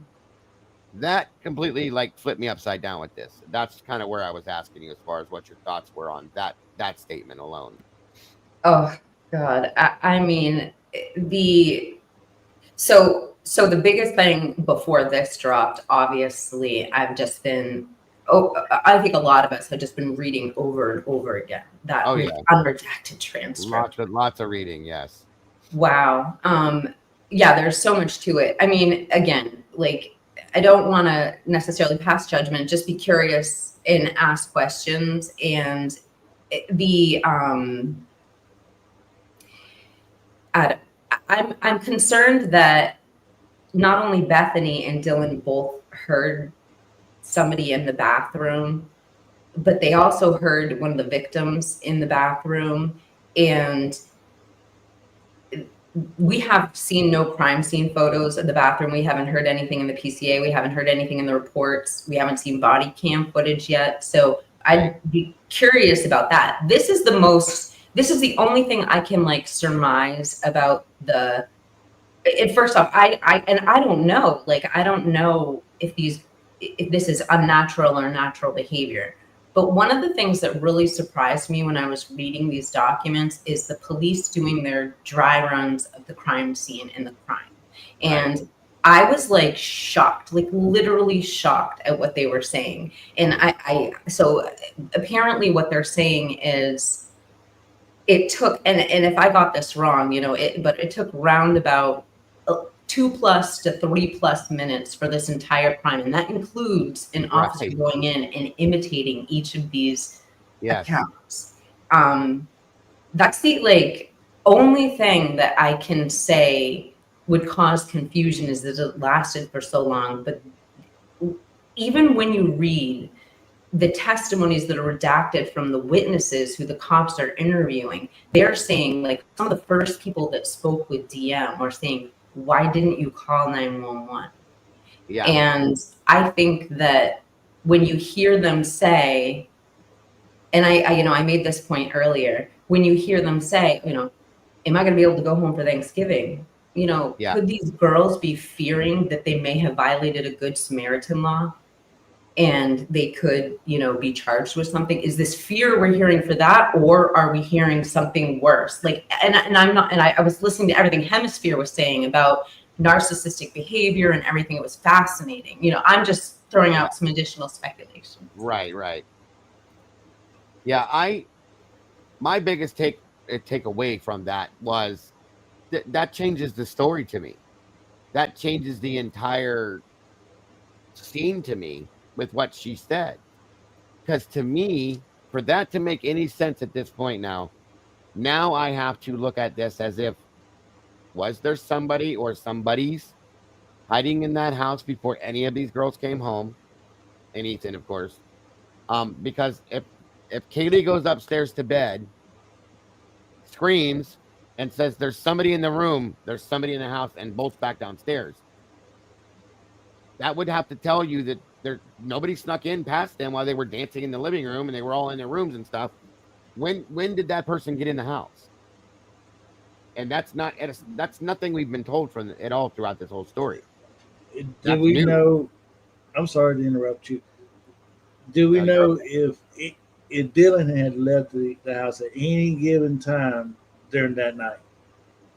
It was never stated if she did. Bethany was at the whatever, the thing for Maisie. They were all there at the Sigma Chi. I'm sorry, I think it was the Sigma Chi house. They were all there together at some point before they left.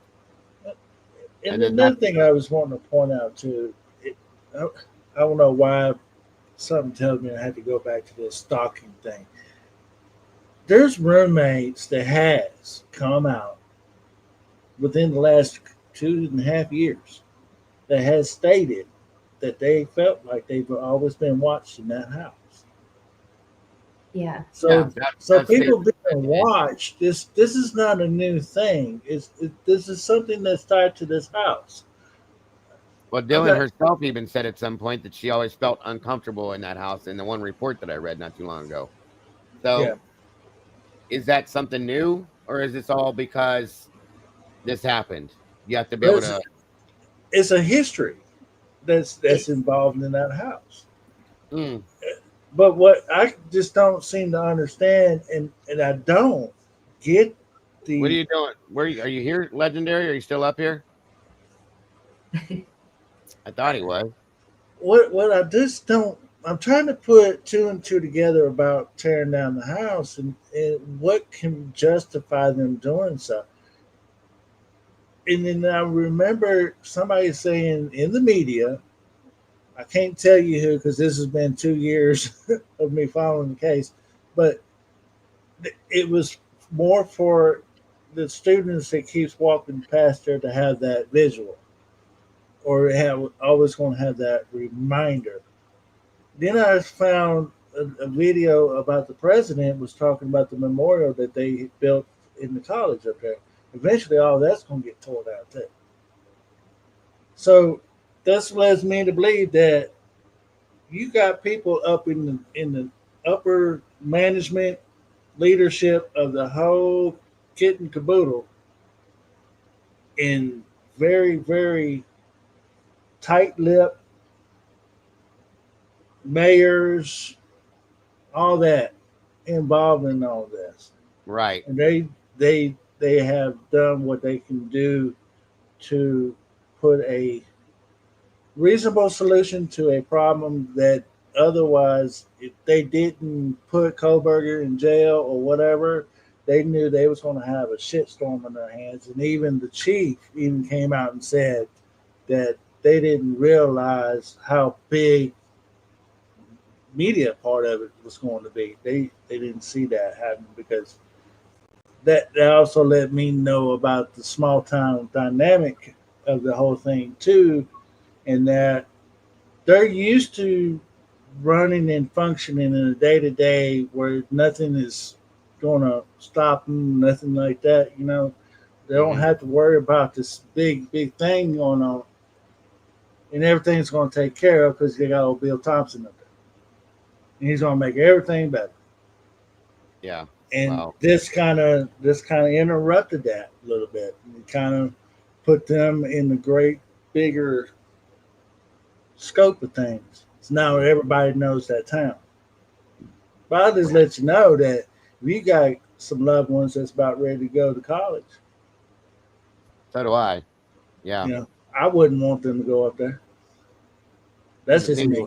Neither would I at all. Not even close. Nowhere near there, to be honest with you.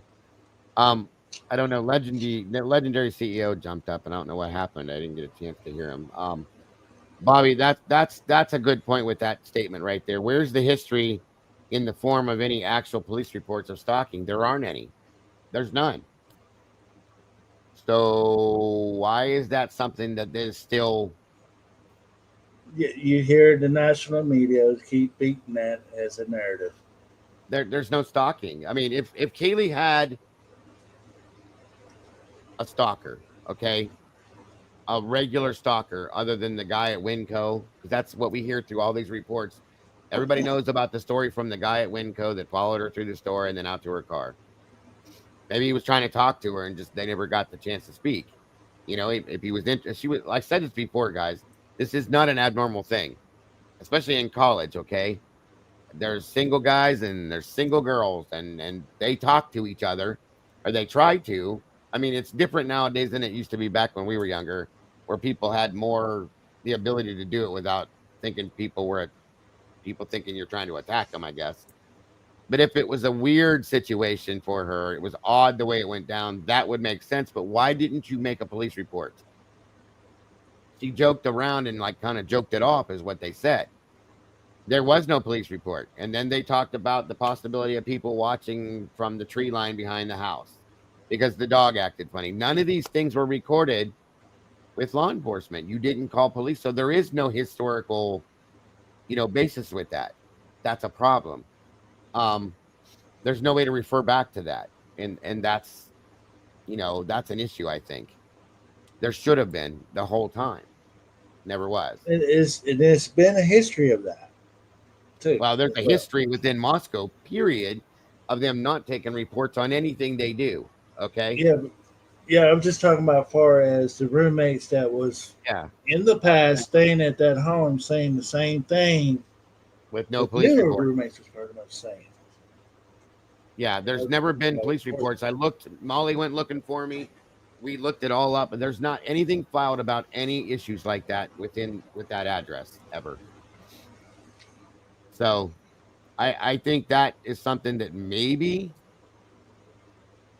maybe if this was premeditated, and those things are true, that's where you should look. But there's nothing validating any of that historically. That's a problem. So, I hope future reference, anybody in these areas, if you have those issues, you definitely better call and make a police report for your own protection for the future.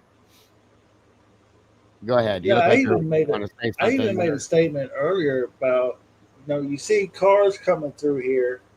It's a crime scene. They already got your tape up and everything else. We're not even watching the neighborhood. We're just letting people just walk on the way they do. Well, the only difference with that, though, Hemisphere, is that's the only entrance and exit to that apartment complex. That's why they allowed the cars to go through. But there's still people walking around that they're not. They should have had that place a lot tighter and a lot more cordoned off. I agree. Yeah, because you're looking for anything at that given time, anything. Just never know who might be walking through. That's all I'm saying. That's a good point. Were you going to say something, Kiki? You looked like you were going to. I'll unmute myself. Yeah, I did want to add to this. First off, I couldn't agree with you more about reminding your audience that if you see someone displaying any sort of like harassment or stalking or somebody, obsession, whatever, it really is, you should document it somehow. And if it's breaking the law, you need to report it to the police. If any way, and listen, folks, let me finish that real quick too. I didn't mean to interrupt you. In any fashion, after seeing what happened here, please, I don't care if you think it's a joke or not a joke, or it's very minimal. Tell somebody about it. Record it with the police. That way, for your own protection and safety, it's already dealt with. Sorry about that. Go ahead. No, thank you. I'm glad you just reiterated that. One of the things that was really creepy when I was reading the documents is, again, another one of the interviews with one person in particular who recalled on 4 different occasions. And this is so creepy. Now, Murphy, to give a little backstory, Murphy is like an incredibly obedient, submissive dog. Right. And comes every time they call, like without fail. This isn't like a food-driven dog. It's like a love-driven dog. So this dog is very obedient. On 4 occasions, at least 4 with this one interviewer, they talk about having Murphy outside with them, and he disappears. And he goes to the woods, or AKA the high side of the house. Yeah. Like he's with someone. And that's not saying it's anybody, one person or the other. What I'm saying is whoever it was seemed, I mean, that's probably the person who committed this crime. Yeah, because it sounds, in a sense, I remember reading that, thinking to myself, it almost sounds like that person is slowly but surely building a rapport with the dog to be able to have a comfort zone with that dog when and if this happens. Just saying. Oh, Dago, that's so scary when you say it like that. I'm just saying. I mean, as I read that same document, and I'm thinking, like, multiple times this happens in the same way. You got to think that there's somebody in that tree line that gets him to come over there, maybe gives him a treat, pets him for a little bit, and becomes his friend. That gives him, now he knows that the dog knows them and is not going to react to them if they come in that home. That gives them the in with the dog. So it's very scary. I mean, that whole thing is very scary to think about, but that shit happens, guys. It does. That's the first thing I thought of when I read that. Yeah, I think I haven't finished all of them, but there's just so many of these interviews, and it's like repeating the same thing over. And so I'm kind of like speed reading through it, but I know it was in 2 different witnesses who brought this up about Murphy. And it was significant to them at the time that they felt so uncomfortable. The people who were there at the, gathering felt so uncomfortable. They all went inside. Yeah. On these occasions. Like they didn't take it as Murphy being a bad dog in any of these incidents. No, and again, being creeped out and just going inside. Maybe you should have called the frat boys then.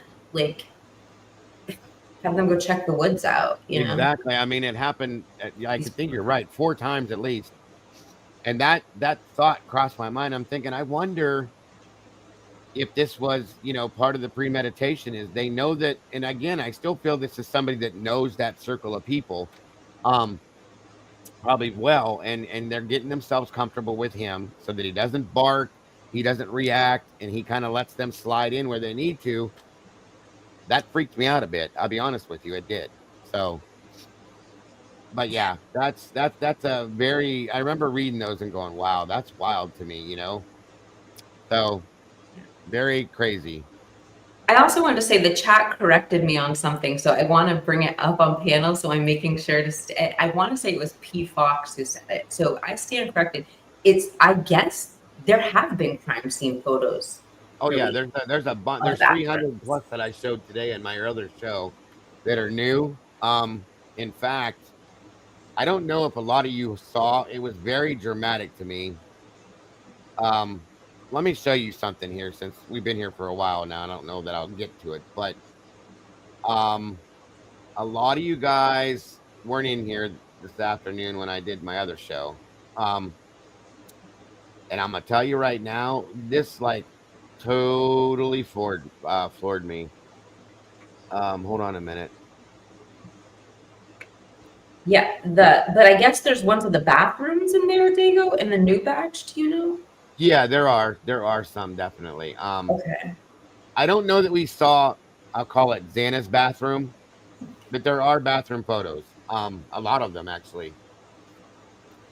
1 second, guys. I just have to It's hard to keep up with the case. It moves such fast pace, but most definitely, yeah. the community. I read a post by Truth Transparency earlier, and I never noticed it too. I'm just gonna throw this out there. Was Bethany wearing a Tom Brady shirt? She had on some kind of a sports on her shirt. Yeah, I don't know if it was Tom Brady. I think it was Patriot. I think it did say Patriots on the top of it, so that might make sense. Yeah.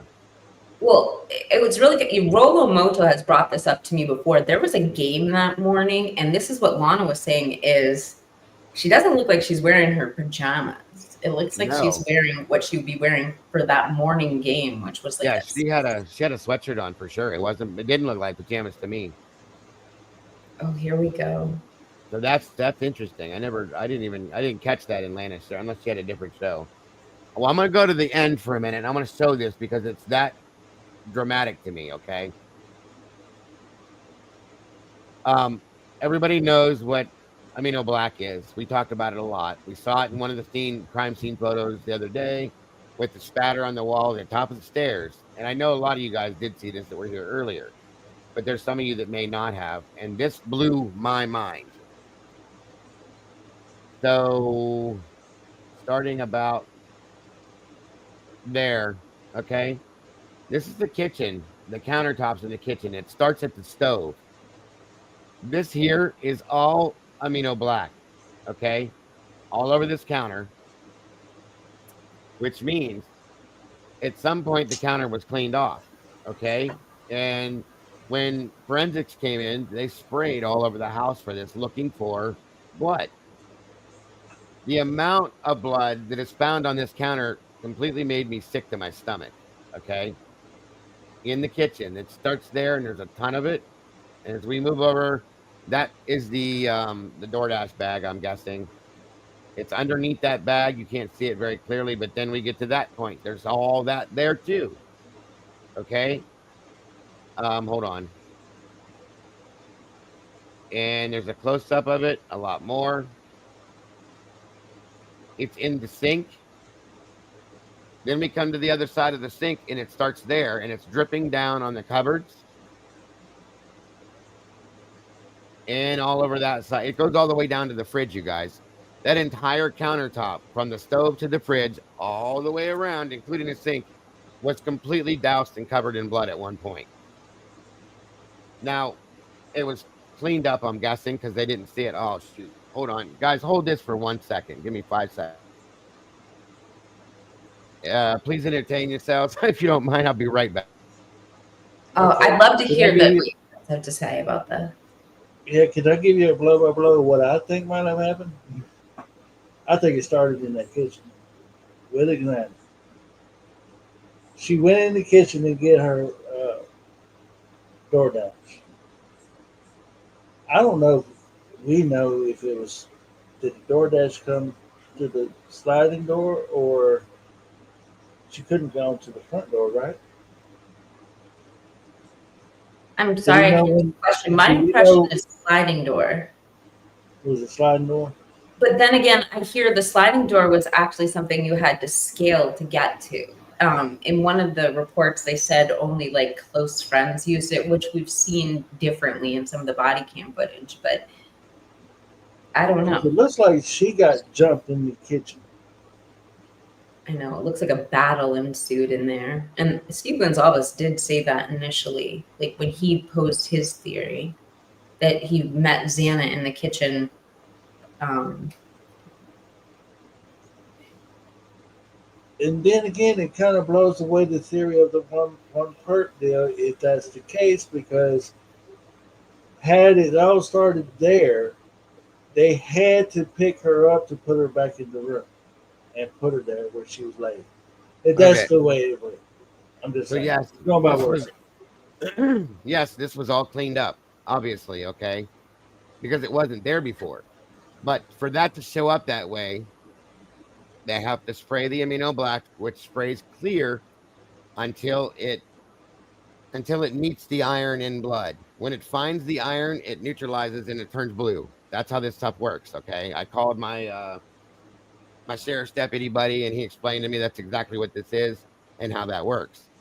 That entire scene is all blood. It's dripping down the cupboards to the floor, all of this. So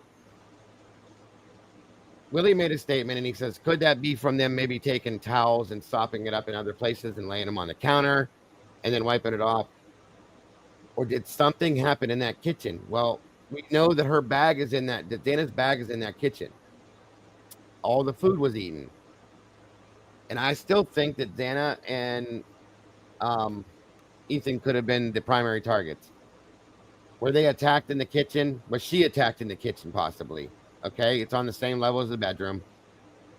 Is that what this is? Or is this from a cleanup or whatever? But it was cleaned up. Who cleaned it up? We don't know yet. That blows my mind, you guys, because again,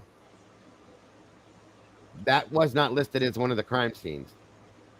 But look at all of that. That's insane to me. I'm just saying, Dago, if you want me to go away from the Dylan narrative that I've been on this morning, that would be crucial evidence for me to get off of Dylan. Because I'm serious, but she has something to do with the cleanup too. I can see that. I understand completely. A lot of people believe that because who else would do it? No, it doesn't show up. It just shows up where the blood was, Candy. The darker spots, it just means that there's more of it that was there. So I don't know. So but this right here says this right here says it started in the kitchen. Could they? It very well could have, yeah. They just moved upstairs to where Katie and Maddie was. No doubt about it. They was probably already asleep. But that doesn't make sense though. If Kaylee was dancing in the living room, goes to bed and screams, there's somebody up there and comes back down. How did that all work out? That's where I'm struggling with a lot of this.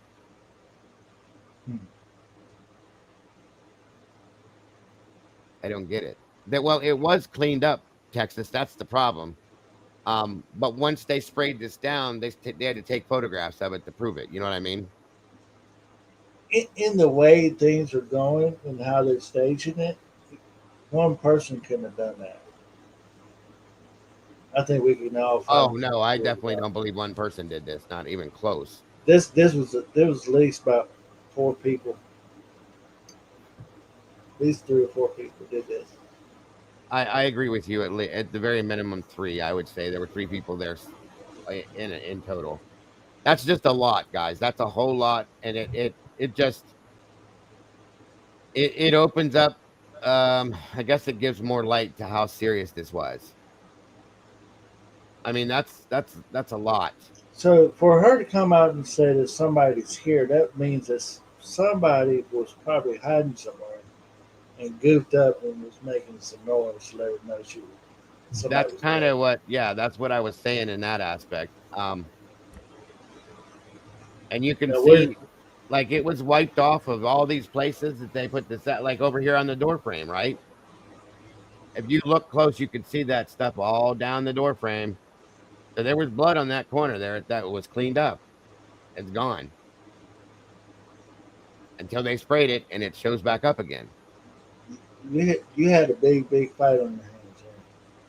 Yeah, amino black will only turn that color when it interacts with blood proteins and it reacts to the iron.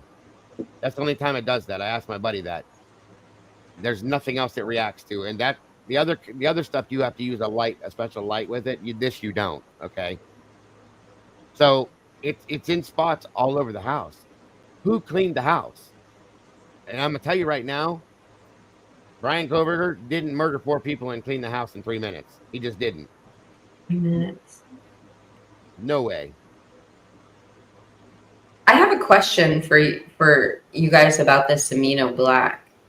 when we see the dripping in the kitchen, when they spray that on, do they spray like so much that it would like actually drip down, or is it like a mist? You know what I mean? So it would like, you know what I mean? Like, was the amino black the source of the dripping, or was that the product that it was picking up? The amino black covers the dripping. You see what I'm saying? They spray a lot of it so that it will pick up all of the substance. That's why there's overspray from it a lot on different spots. But like I said, it sprays clear, and they overspray it. From my buddy told me that they overspray it that way they can see where the blood starts and stops. You see what I'm saying? Mm-hmm. With a large amount of it. That way, like for instance, if this picture frame is the surface, okay, and it's just sitting on a larger piece, they'll overspray it to see where the blood starts and stops at. That way they can see the amount of it. That's how he explained it to me. Does amino black, if you spray it on blood that has not dried, could it possibly shift the blood pattern, or does the blood pattern remain the same when the amino black is being sprayed on it? I never asked that question, but I would imagine that it only works. The way he explained it to me is they only use that when they believe. Well, for one, he said one thing, they use that for a quick scene survey to see what's there and what's not. But they do only use it, he said. Oh shit! I always do this. I'm so sorry. Hold on. Ask me your question one more time. No problem. If you spray amino black on blood splatter pattern, that's it. Will it change the pattern, or is it so light that it doesn't affect the pattern itself or the spread? That's the part I didn't ask, and I don't know the answer to that part of it. But he did say that they spray a lot of it. I think that was the other part of what you asked too. If the blood dries, that's what you asked me. Okay. If the blood dries, would it still? Yeah, I think that's the only way it works is if the blood's already dried. Per se. Oh, okay. Yeah. Yeah, if it's still wet, it wouldn't. I mean, it's going to show it, but it's not going to. That's how it was explained to me. They use that a lot where they believe people clean things up and this and that. Because he said in a lot of senses, even if people clean blood, you can still see like he used a word and I can't remember it right now. But it's another word for like a stain. And so they'll look for that kind of stuff, and then they'll spray it in those spots that they believe it would be. And then it covers and picks it all up. If they see like a little splotches or like a little spat of blood here or there that somebody missed, maybe they'll spray in those areas, and then it picks it all up. You know what I mean? Sorry, I had myself muted. Thank you for explaining that to me. Right. Yeah, that's what I meant, Tomboy, what she said. Well, you can clearly see that they had wiped a spot, or a spot looked cleaner than maybe a section on the wall would. You know what I mean? For whatever reason, it's whiter there than it would the other places around it. They're like, well, why is that there? Then they'll go ahead and spray that, and it shows up the blood. And as you can see on this wall, it's kind of small, and I can't really blow it up because it's a video. I don't think I can. Hold on. It's at full screen. There's spray. It oversprays on the sides here, and you can see there's little splotches there, but most of it is really concentrated right here. So if that's the exit that the person made, did they have blood all over their hands when they went out? But that's the weird thing. There's no blood on the outside of the house. I don't know. I don't know how to explain that. It's a lot of blood in that kitchen. It's crazy. Was somebody trying to get out the door and during the situation maybe, and that's why that's like that? I don't know. I just don't know. I don't know what to ask in this as far as this goes. That's a lot of blood. Kendra Strago, welcome, said it is. Just watched Pov's new latest. There was a truck that pulled up coinciding with Dylan's text messages during the time and loud engine. Also seeing the blood all over the stairs and walls and Dylan's bed. Yeah. I didn't see it on Dylan's bedroom wall. That's new. Legendary. There's Legendary. Could be animal blood from cooking in the kitchen. I never thought of that. Maybe. That's interesting. That's a good one in Legendary. I never thought of that. Go ahead. Sorry. Oh no, I'm sorry. I'm having a bad habit of over talking people tonight, and I apologize to everyone. I'm off my game. I'm sorry.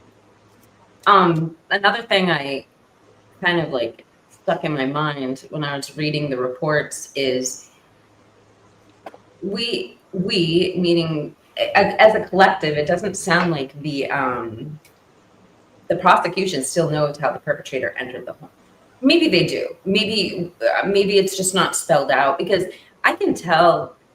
I can't tell. I can guess what maybe some of Ann Taylor's frustration is just reading these reports for myself, because you read the report and you read what they asked them and you don't have the follow-up. You don't know any of the follow-up. You don't know what the conclusions were. You don't know why they rolled it out. They just say, we got the collect this and it's entered into evidence and nothing more. So everything she had to figure out on her own. I don't know, maybe it's like that with every case, but it doesn't sound like they quite knew, or they didn't know through December still how the perpetrator entered the home, which is interesting with the crime scene. You would think in some way you'd be able to tell that. Dylan, it sounds like, thought that the perpetrator came through the balcony.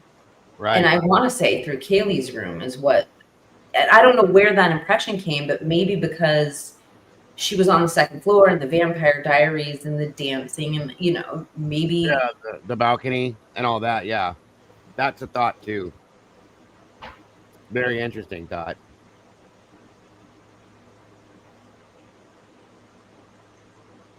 And that would make sense as to how somebody was up there when she went up there. Yeah, I agree. I'm just trying to imagine somebody going to that distance to get into that house to climb up like that, which I could see if you really wanted to. Yeah, of course. Absolutely. These are the new photographs that it's rolling through right now, by the way. And why I can't make this any bigger. Hang on. That might help a little bit. I don't know if it was Crime Circuits or one of them way back when it was talking about that tree in the back. They was climbing up on that tree to get to that balcony. It's how they did it. Right here, there is a tree, and that would be the only, or right here, that would be the best instance. I would imagine you can come up, kind of lean out from a branch, grab that, and flip yourself over there if you had that kind of strength and stuff. So yeah, that would make some sense. And then you can just walk around, as it'll get to that point, I think, here in a second. Hold on. Well, there was a ladder. I mean, there was a ladder there. Well, the ladder around front could have been used too, and then put back later on. That's true. Very true. I was thinking about that too. I forgot completely about that for a minute. But yeah, very easily could have put the ladder up there, climbed up it, went out. When they went out the back door, they could have put the ladder back where it was. So yeah. Is that the boot print? Wait, is that the high side of the house? Yeah, this is the back. Hold on. They have markings and measurements for the boot prints. 1 second here. It'll start showing them about now. Hold on.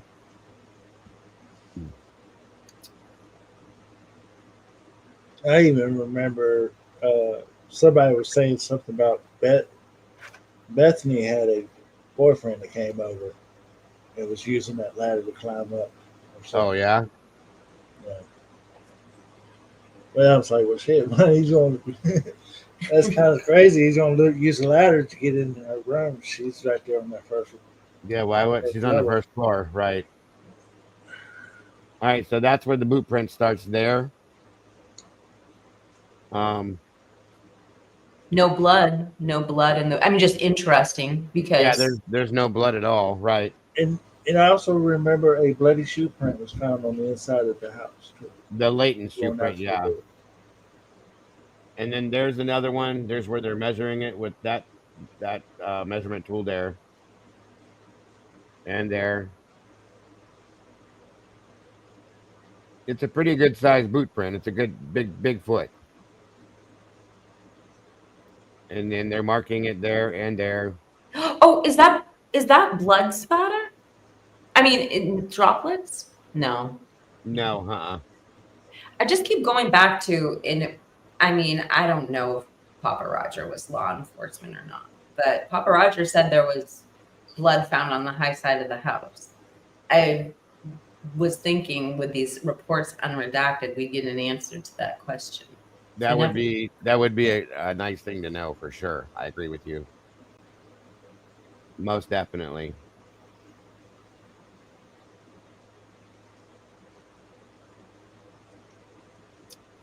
I'm going to start depending on somebody who knows how to decipher that redaction on those ISPs or the Idaho State Police reports. I wish they are very heavily redacted. They're very heavily. Yeah, I agree with you.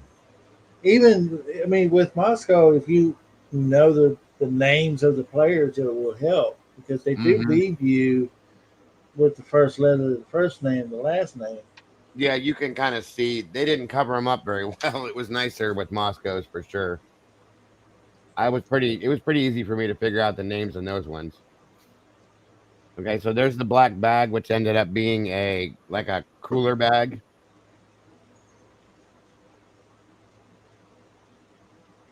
That they claimed they found in the backyard. It was unrelated to the crime? That they haven't said anything else about it, yeah. There was one of those bags that was there when the cop was walking through with his body cam. You know, the chat, Lucy brought up something interesting, which is the cops. I mean, you get a boot print like that is evidence marker number 4, like literally the 4th piece of evidence, right? Right. And then you have the van shoe print. That's 2 perpetrators. Yes. And he's just, I mean, I don't know. I don't know what their investigation must have been from the beginning, and when did they rule out the boot print being part of it, and then we go back to unknown DNA. And them saying there were multiple people in the white Elantra speeding off. I wonder what the early investigative theories were on this. Something I guess we'll never know unless we sit down and interview one of the detectives. But most definitely, unless they decide to let that out, I agree. I can't help but to rub my eyes every time when I hear mainstream media call that white Elantra Kohlberger's car when we all know that was an undercover cop that was circling the neighborhood. That one definitely was. How about reading in those new documents how the police were beside themselves when they heard the YouTube body cam video of Molly saying that stuff about Brian? Right. Because she didn't see Brian. And that was her testimony. And she said she described the car, and they know whose car she was talking about. She didn't see his car either. Not at all. I mean, that's a huge mainstream media bluff. That's oh my God. Those are the people I've been telling to shut up and sit down, because it's already been proven by law enforcement that that's not true. So stop saying it. Please stop saying it. There's so much misinformation as there is. Stop putting it out there. It's done. It's so aggravating. It's so weird. The whole Molly thing baffles me. It baffles me that she could have known that address and have this crime that everyone in the world is talking about, right? And not decide to let the police know she dropped food off to them that night. And I've been so gentle with Molly because I feel bad. But I did now I understand where people, Yep. They found it through pen, trap, and trace. They tracked her down. They didn't even interview her till 10 days later, unless there's something else that was left out of the information they're giving us. That's what it said. They told us in the beginning that the driver came forward after a day or 2 or 3 days and said they were the person and that they were cleared. And that's what we were told. And it didn't happen anything like that at all. Like you said, they had to get her with the pen, trap, and trace. They had to go to her, and she never saw Brian. She was basically using that to try to get herself out of a DUI. Is all she was doing. Facts, folks. That's sickening to me. Oh wait, let's look at that lock. Does it look like someone tried shouldering in the door? I don't think so because it looks like the deadbolt was removed once this was put in. All right. I don't see any cracks or splits or anything. And this is new. We know that was replaced. I think it was by Jeff. Because they were having issues with the door. The one time they said they came home, the door was standing open, and they thought maybe a snowstorm could have done it. Blah blah blah. The same. That's another one that blew my mind. Certain things were said that just didn't need to be for any reason, but they came home one time. They had been somewhere for the weekend and came home. And the door was wide open and the washing machine was going, and that wasn't really alarming. But I just thought I would talk about it. So what the hell? So again, I don't know. I don't know, but that's newer. You can tell it is, and it was put in with the. I think they said there was a handful of people that had the code to that, which I don't think is a good idea. But okay, and it looks healthy though. Everything there looks like it's secure, like it should. And I think that was just removed after that was put in. So another question, kind of off subject. I do have a list of different questions for you guys. Ask away. I actually think I'm going to make a whole video on this, but I really want to, like, I don't understand. Like, there was that injunction by the Laramie chief and family to stop the release of more crime scene photos. The Laramie, yeah, right. So that hearing is until the 28th. Wasn't it rescheduled just like 2 days ago? I do believe so, yeah. So like, why are they releasing more photos before the injunction hearing? I have no idea. And crime scene footage. It's almost like they're trying to hurry up and get them out before that goes through. And it's like, why? You know, I still feel like all this stuff is happening on purpose, Kiki. I truly feel like everything that's been put out has been done for a reason. I can't give you a reason why, but I feel like it has. And it's like they're hurrying up now that has happened and trying to get all this stuff out for the world to see real quick. Things used to make you go, Yeah. Wow. That's the first bathroom on the ground floor there, right inside that door area. Brian Kohlberger does have a lawsuit against Washington too going on. So you got that too. What? Does he currently have? I've missed that completely. Yeah, I never heard that before yet either. That's news to me. I'm sure it's coming, but I know that Brian filed grievances in prison, and some complaints, and I think that is going to end up costing him stuff problems. like that shouldn't even be leaked out. He's in jail. Oh, here we go. Yeah, we should Wait, never what know did you about say? I'm sorry, Hemisphere. I didn't mean to talk over you. It got leaked out. Is that what you said? Yeah. We don't know exactly what's going on with that. I know Birdie and Phoenix is all over that. Yeah, Phoenix has been doing a real good job with Kohlberger and all that. But there's no way that any of that kind of stuff should be out to the public, but every bit of it is. It's crazy. It's crazy to me. I don't understand where I heard that. I heard that somewhere. Somebody said something about Kohlberger got a lawsuit on Washington. I mean, he could. I've never seen it yet. That's all. It was part of those. There was a lot of stuff on Kohlberger was coming out on Washington State side through their police department. He should. And it was all in those files. That it was We read that one night. Remember, Dago? We had that. The complaints against him that were put out. Exactly. Yeah, it was up there in the big top of the government food chain, CIA and all that's involved in all that. That's what I'm talking about. Oh, the whistleblower stuff and all that. I think, I know what you're talking about.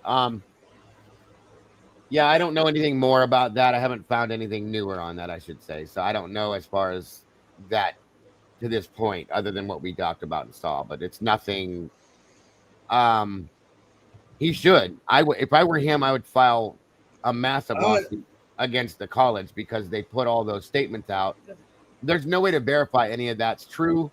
They all came out after he was arrested, so of course they can say whatever they want to say, and there's no basis or background to support any of that. There's no background filings on that. So explain how we're just to believe that they said that. That's it. It's ridiculous to me. He has a right. He's part of a union. Like he can't. Right. Yep. He wasn't fired when some of these people were talking to the media, and we know they're liaisons to the media, and they weren't talking to like YouTubers. No, they were talking to the biggest outlets in the world. Right, and if you look at some of what was stated, they're calling Brian a weirdo and a stalker, but they were stalking him by writing down like his Brian tally, that bullshit thing they took, how many times he was late to female classes or male classes, and how many times he did this and did that. That's stalking, folks. I'm sorry, but it is. They were following everything he did, recording it, doing this and doing that. That's insane. And he's the weird one? Come on. You know what I mean? Absolutely. Absolutely. One of the girls who in Dateline, you know how they released those photos that were private of Brian's from his phone. Yeah. So a few of the girls that were in those pictures contacted police. Now, one of them in their interview, she's like, yeah, I know Brian. I was in class with him. She distinctly, it was interesting. She distinctly said at the end of her interview, yes, I never spoke to him. I sat across from a class. He never came across to me as socially awkward or odd in any way. That's right. In any way. I was like, and he has pictures of her in a bikini on his phone, and she never talked to him. I mean, so even her impression after that happening to her was more like a guy being like a guy. Right. And there's a podcast that we listened to last night in my Discord with some of my moderators where there's a girl by the name of Cassie that they interviewed. Okay. And she talks all through this whole thing about what everybody else's thoughts were about Brian. She goes, but he never came across to me that way. I never found him to be strange. He never bothered me. But everybody else around her was saying this and that bothers me and this and that. These people are like, what? I mean, it's just disgusting. And none of that stuff came out, you guys, till after Brian was arrested. So tell me that that's just not, you know what I mean? Cassie was in private study groups with Brian, in rooms where there were just women, small concentrated study groups. So Cassie had intimate inner workings with Brian. It's a great example, Dago. Yeah, I'm going to play that for you guys here shortly. Not tonight, but coming up, because it says a lot. Because she says clearly, he never affected me that way. He never offended me. I never got that from him. That's big to me because everybody else around her was making these ignorant ass complaints. And it's a joke. Exactly, Lucy. Exactly. It made me want to vomit. And it basically told me they were basically bullying him, you guys. That's how I see it. They were bullying him the whole time. They were mean to him. They were rude to him. They didn't give him a chance. And in a sense, it really pissed me off. You guys that were in here that night that I talked about that kind of stuff was because I have a child that is autistic that was a lot like Brian, that did the staring, the awkward with people in personal situations, not knowing how to interact, all that kind of stuff. And there's nothing wrong with my son is an amazing person. That pissed me off to no end right there. I would love to be face to face with every one of those people because they're basically bullying an autistic person. That's all that was to me. If that's part of our mainstream media now, I don't want nothing part of that. That was hard to get through. How was Richie on that one, Dago? Yeah, I was going off that night, and then I had to apologize. I was that pissed. What's up, Kane? Because it's ignorant. They were bullying an autistic person because of the way he interacts with, because he doesn't know. Okay, that's part of that, and it made me sick to my stomach. Absolutely. Let's not forget what Thompson had to say about Kohlberger after everything was said and done. He ain't got nothing irrelevant to say or anything. He's a liar. So there you go. How would they know? They never gave him the man a chance to say a word. Because it would have gone against his narrative and it'll blow up on him. It's unbelievable. I just hope that we're going to hear something about an appeal here pretty soon. I know Pavarotti was saying something in his video yesterday about it. Yeah. He needs to. He needs to. Well, it's going to go up against agreement. I don't care. He needs to. That's the one drop of Stand blood up for your rights. in the basement bathroom. There was one drop in the bathroom by the garbage can. By the way, that's the first one I saw. But yeah, I agree with you, Hemisphere, 100%. To make comments. Is there more blood? Is it look like it's faded around it, or is that the wood grain? That's the only drop that I found in this entire photograph. They focused in on it, and that was it, like a drip from something. That's it. Can I make one more statement about WSU while we're on this subject? Whatever you want to say, dear. Whatever you want. Okay. I was like really bothered by one of the reports that I read coming from WSU recently in the unredacted documents, and it had to do with Martinez, the next door neighbor, who like he just like, I don't like you throwing around the word sketchy, but he's got like some his whole history and circle is sketchy to me. Anyway. Yeah. He's telling a story. The police come. They're going in to search Brian's apartment. They go to the neighbors. They're talking to the wife. What did you see? Blah blah blah blah. She goes, "You need to talk to my husband." So they start talking about it. They talk about BK's habits, but on the actual night that this happened, and which is really weird, he had to go to his cell phone and check what time he went to bed. Right. I mean, if I lived 10 minutes away from this and the whole world's trying to, wouldn't you be racking your brain? Where were you that night? You know, who did you see? Is there anything unusual in the area? But it's interesting. He went to that. He knows, you know, anyway, there's putting that aside. This was the weird part. He said they were asked if they wanted to know. Their primary question for Martinez was, does he have any friends? Yep. This was their big thing. And Martinez's answer was so messed up. I can't even think. So he talks about the one friend, which, you know, talks about the one friend Brian has. And he says, this is the guy. Okay. And I'm bringing this up because we're just going, anyway, I don't know if you guys read this, but it was a big guy tattered with arm sleeve tattoos, like biker description of your stereotypical whatever you want to vision a biker as. Right? And they were having a heated conversation, almost like what Martinez describes as an argument. And they said when Martinez came up, they stopped talking. And then he said Brian started acting overly nice. And he meant it, like he knew Brian was putting on a show. Now that you can interpret that a couple different ways. Like, dude, I'm in this crazy conversation. Get me out of here. Hey, you know, or I'm, you know, who knows? But then he hears the guy speed off on this Harley. And the reason I bring it up is not because I don't think it's unusual that the biker and the teacher's assistant hang out together or anything like that.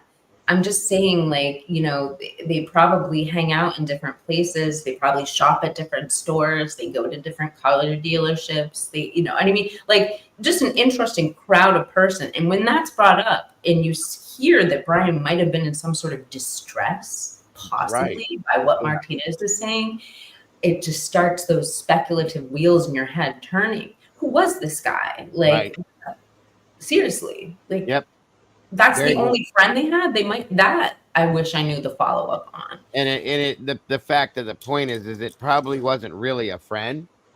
It was probably obviously an acquaintance. Brian wasn't there that long. Maybe he met up with this guy for a different reason.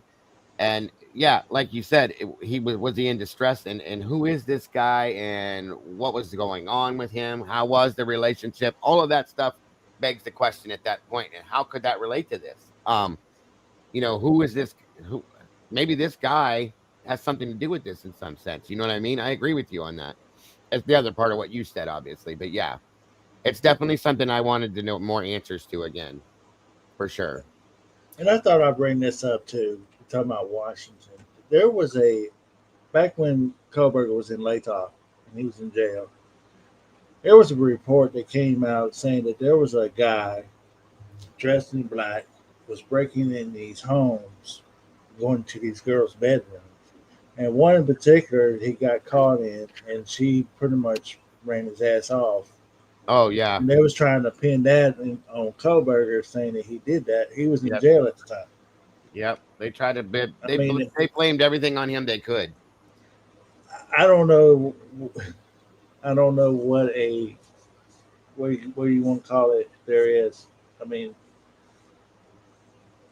it's amazing to me that they got away with it as long as they did with Kohlberger. How they held him as long as they did.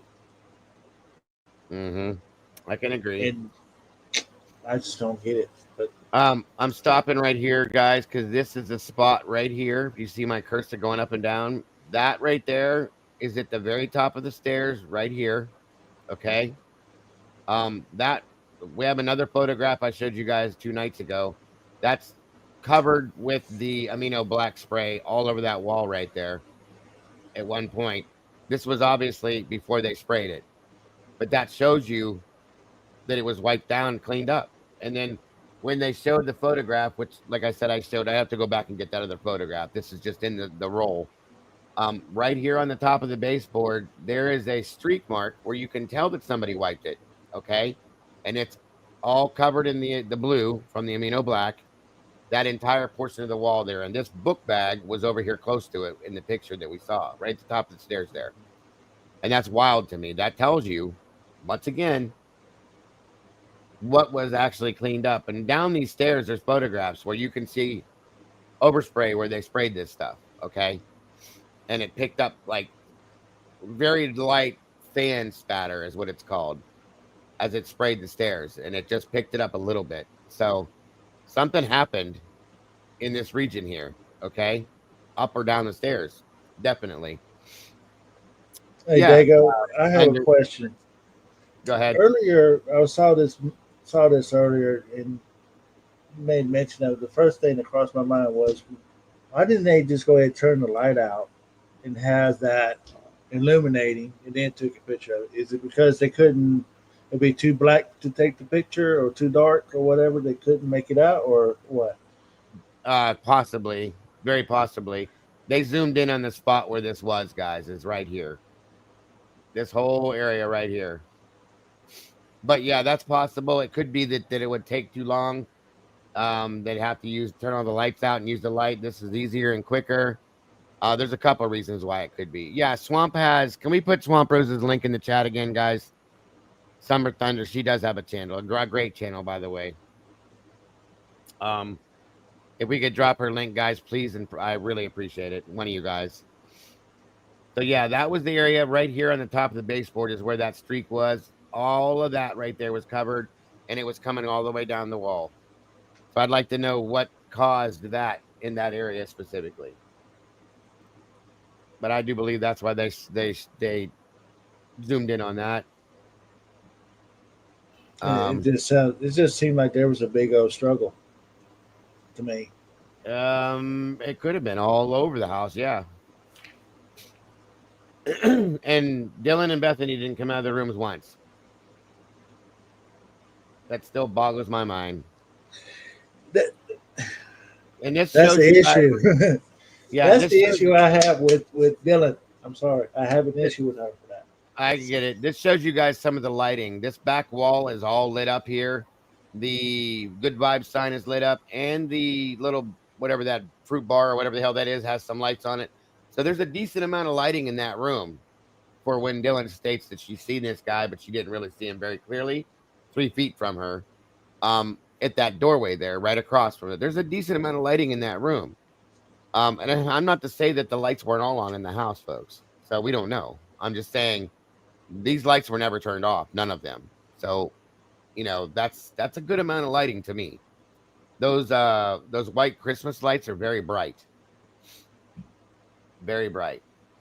And they had LEDs in other places too. Yeah. So, yeah. You know, so there were some right outside of Dylan's bedroom. She was talking about a backlight. A Sensi light, yeah. Which is like a little light. Those are bright. Any LED light. I mean, look at the room itself. You can see it right now, how lit up it is, okay?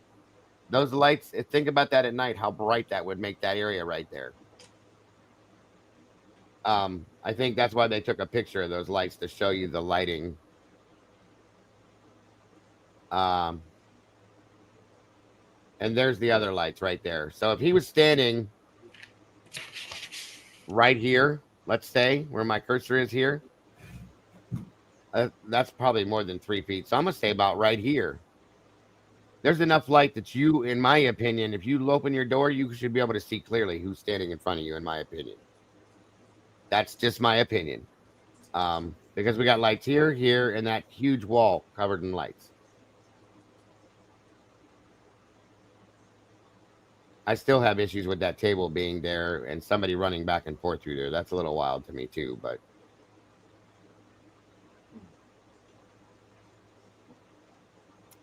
I don't know. I don't know with that. If I'm not catching the chat, guys, I have this blown up bigger so it's easier to see. So I apologize. I'll catch up with you. Yeah, I mean, I would imagine there's enough lighting there that you could really get a good look. I struggle with that a lot. Well, it looks like it's nighttime outside right now. And that seems to be the lighting in that room. Plus the TV was on too. That's another one. That's not a lot of light, but it's enough. So it looks like it lights that room up pretty good.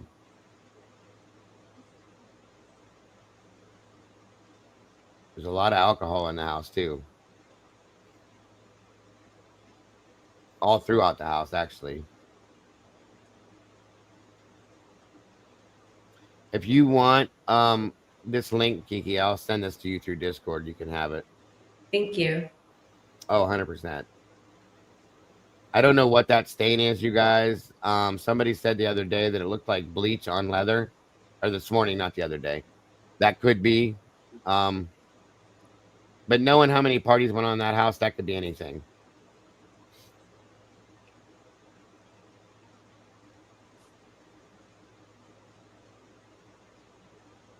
Yeah, there's 360 some odd photos, new photos. It wasn't supposed to be released. I was shocked when it dropped. Okay, there's another bathroom photo. I think this is the second floor, is it? Third. This is third floor? Okay. I think. Don't quote me 100%. No. This is the second floor bathroom. That's right. This is Xana and Dylan's bathroom. Because Maddie's and Kaylee's was very neat and clean, if you remember.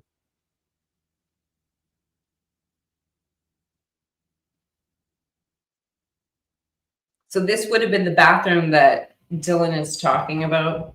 I'm guessing, yeah.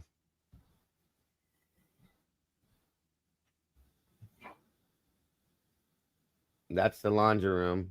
Oh, wait, no, maybe that's... That must be first floor. Yeah, you're right, Dago. That's looks like laundry to me. So maybe there's a bathroom in the laundry room too. I don't know. Maybe the second floor is the laundry room. I don't know. I'd never heard that. It would make a lot of sense though, because you saw that drop of blood in the last bathroom. Right. And it would fit the narrative. Absolutely, yeah. I wish my laundry room was in my bathroom. Jesus.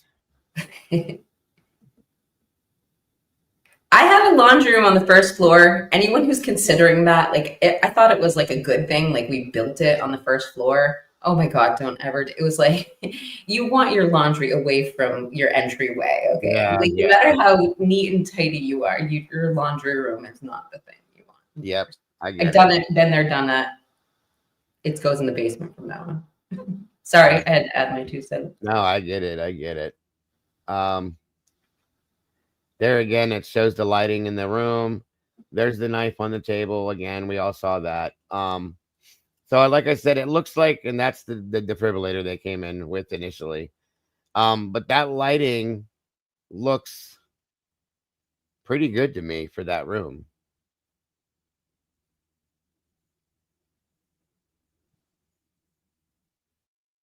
Somebody else pointed something else out earlier today on this, that there's no liquid in those cups at all on the table. And I was like, that's a good catch.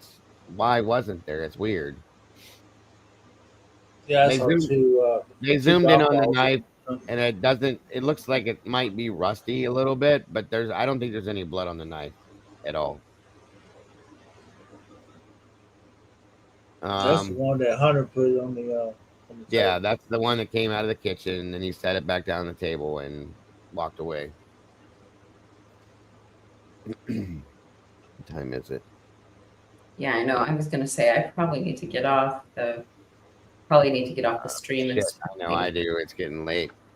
So these are. I'll send you this link. We went through this earlier, but I'll send you this link, and you can go through these at your will. If you have any thoughts or anything, you can just send me a message on what you think. One I will say before we get out of here, they take a picture. Tomboy picked this up. Well, these pictures or video, whatever this is, they hone in on the closet, the utility closet here, right? And that's where all the cleaning supplies are.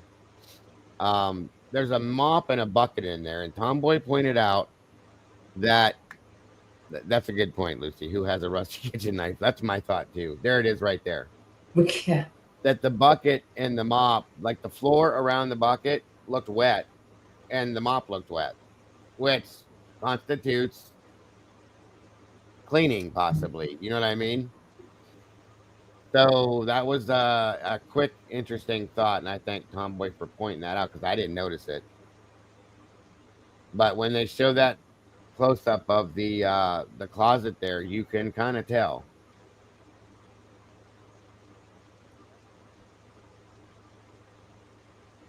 I don't. That's the reason why I was thinking maybe why they didn't turn out the lights, then take all the pictures, illuminating all of it.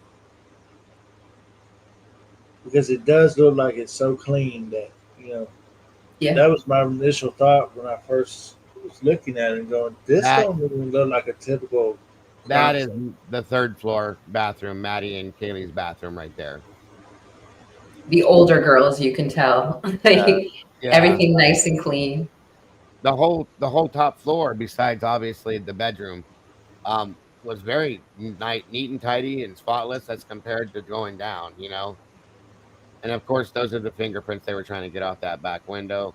That was in the third floor bathroom. It looks to me, it's one little tiny drop of blood, and it's kind of smeared, so it looks like somebody may have been cut themselves shaving and smudged it. That's what that looks like. That's the only drop of blood I saw in that bathroom. And then the rest of these go on outside here in the back. Somebody said that looked like blood there. It looks like crushed up leaves to me. I don't know. I can't see very well. I have bad eyes. But like I said, we went through these earlier today, and there's 300 and some odd. But I'm gonna send you the link as soon as we get out of here, and you can go through them and break them down however you want to. But I think that'll do it, guys. It's really late. I didn't expect it to be this late. I'm so sorry. I appreciate you guys hanging out. Kiki, I always appreciate when you join us. Same with you, Hemisphere. Miss Emma was up here earlier, and I don't know what happened, Legendary. I'm sorry. I would have loved to have heard from you. Bethany, that's what it was. Yeah. Bethany had on a Patriots Tom Brady shirt. There it is. And the Bucks played Seattle that morning at 6:30 a.m. local time. Wonder who's his age was at watching the game. That's something you brought up as soon as you came in here. And I think that, and just to if we're just pointing these things out, I thought it was interesting too. I don't know what Phoenix it was, but I saw on Dylan, I thought she was wearing a University of Phoenix shirt, but I don't know if it was University of Phoenix, but it said Phoenix across it. And I don't know if that means anything. We're just bringing up the observations that we have. Sure. I had one thought before I jump off panel, and you guys kind of just got me thinking when you're talking about WSU. The more I think back on this crime, I keep thinking back to how my breath was taken away on the 15th of December in 2022 when they had the police shooting in WSU campus. And I guess when I heard about it and the SWAT team was there, from moment one, I thought to myself, oh, that must be the unaliver. They've got the unaliver. They found the person that did this.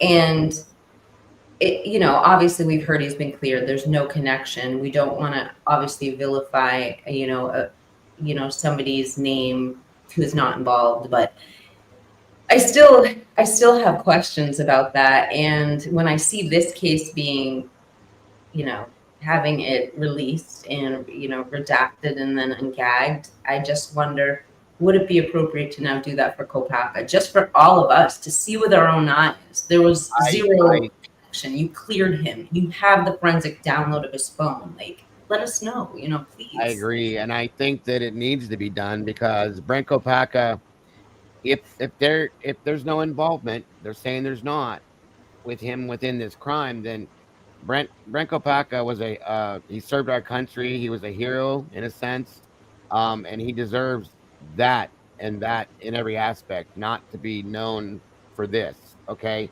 To be known for what he did for our country, not this. And that needs to be completely wiped if that's a fact. I agree with you. That was a horrible situation. It didn't need to happen the way it did. I have a lot of questions about the way that went down too.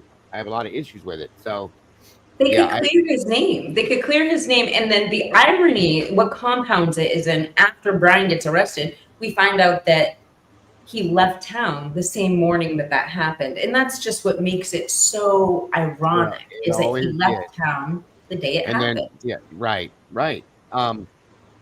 It almost made me wonder if they just let everybody follow that to keep their direction, their eyes set over here and not over here. I'm telling you, that's just one of my things. And that's sad to me. It's very sad to me. Sigma Moo, good to see you. Thank you for being here tonight. I love it. That was funny. Everybody else, you guys are awesome. I love you guys. But yeah, that's a very good point. I like that, Kiki. It should be done because like I said, Brent Kopaka should be remembered for what he did for our country, not for what relationship they gave him to this case. That's sickening to me. I'm sorry. He was interjected. I mean, his best friend made that, his alleged best friend made that post with the K-bar knives, which lacked any sort of tonal read in the room or any sensitivity chip that would have been intelligent putting it out in the public. And I think that that's where his name, you know, aside from the fact that we could have speculated on events when they happened, we had someone close to him interject him with K-bar knives. I felt in a way, and that's my opinion. That's definitely, we don't, you know, that's my opinion what happened. You would think it's a good idea to now say, okay, this will clear things up, you know. Agreed. Very much so. It definitely needs to happen. It's horrible that has been allowed to happen. It really is. I don't even, it makes society in itself makes me sick these days. It's so disheartening. I try to push as much positivity, you know, obviously besides these things, when I talk to the public and everything, because there's so much negativity, and it's just never enough. So hopefully one day things will change around and people will see things in a different way. And it's horrible to me that it happens. But yeah, that'd be amazing if they could clear that up. It would be easy to do, very easy to do, you know, but they just won't do it. And I still think it's because they want to keep people possibly look in that direction just to make sure they're not seeing things over here. That's all I'm saying. It's a big problem. Big problem. So once again, thank you so much, Kiki, and Hemisphere. And I appreciate your guys' input. Everybody's input is important to me. I try to open this platform up so everybody has a voice. I feel that typing is typing, that's fine, but everybody's voice is important to me. And I think everybody should be able to have a voice to speak their feelings on this case. And I always felt that way in every case. So I appreciate it when you guys do it. I really do. I appreciate you giving us a platform to do it too. Today. Absolutely. It's very rare that we have an opportunity to do stuff like this. So we appreciate you too. Thank you, sir. And guys, please go check out Kiki's channel. Swamp Rose is the channel name. I really appreciate you guys showing support over there. She does amazing things as well. I always enjoy watching her shows when I can catch them. I don't ever get notifications for anybody, you guys. It drives me nuts. And I'm subscribed to many people, but I don't get notifications. I don't get that. So I try to catch them as often as I can. I always do the replays. So, and you do a great job, just so you know. I really appreciate you and everything you put out. So keep up the great work. Well, thank you. And I just have to say, I really enjoyed listening to both of your opinions tonight. I learned a lot from you about the amino black and hemisphere. I really enjoyed your take on things and your multiple perp theories. And Dago, I just really appreciate this open forum. You are so fair and open with your guests, and you give everybody a chance. I've definitely heard your chat joke that you are the mayor of YouTube, so I like that. I try to do the best I can for everybody. It doesn't always work out, but usually it works out pretty well. And I'm very grateful and very proud of this community in every aspect. And I love the people in here. Absolute. So I know I'm probably I'm sorry. I know I'm preaching to the choir here, but my ultimate goal in all this is not just with Dago's channel, but everybody, all the content creators that's ever reported on this case.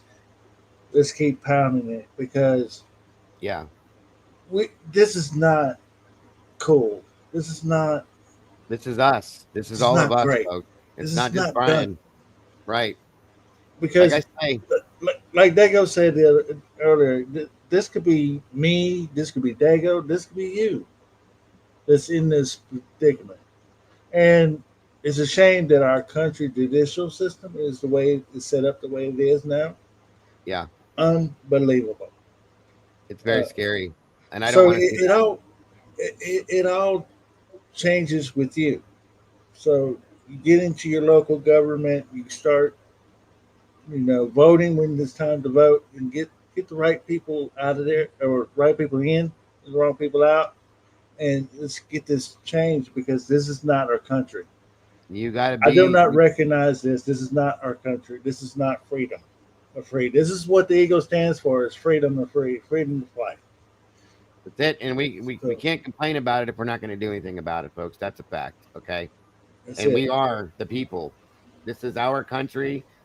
We the people are we the people. We have to be the ones to do it. Nobody else is going to. So as long as we keep talking about it and doing stuff about it and bringing eyes to it, and like he just said, go to your local legislation and say, hey, this is a problem for me. This is a problem for them. This, that. We have those rights. This is our stuff. That's all I'm saying. So if Kohlberger had anything to do with it, that's fine. Let us know what was going on with that. But they keep it all hush hush. Now, I've heard some theories. I don't know if it's true or not true. I'm not going to speak on that until I see otherwise. But I exposed Dylan, and I think I was speaking for everybody that was thinking the same thing about Dylan. We all seen this. When you put 2 and 2 together, it always adds up to 4 every time you turn around. So it is what it is. I mean, we had to call it out on that, because this is injustice.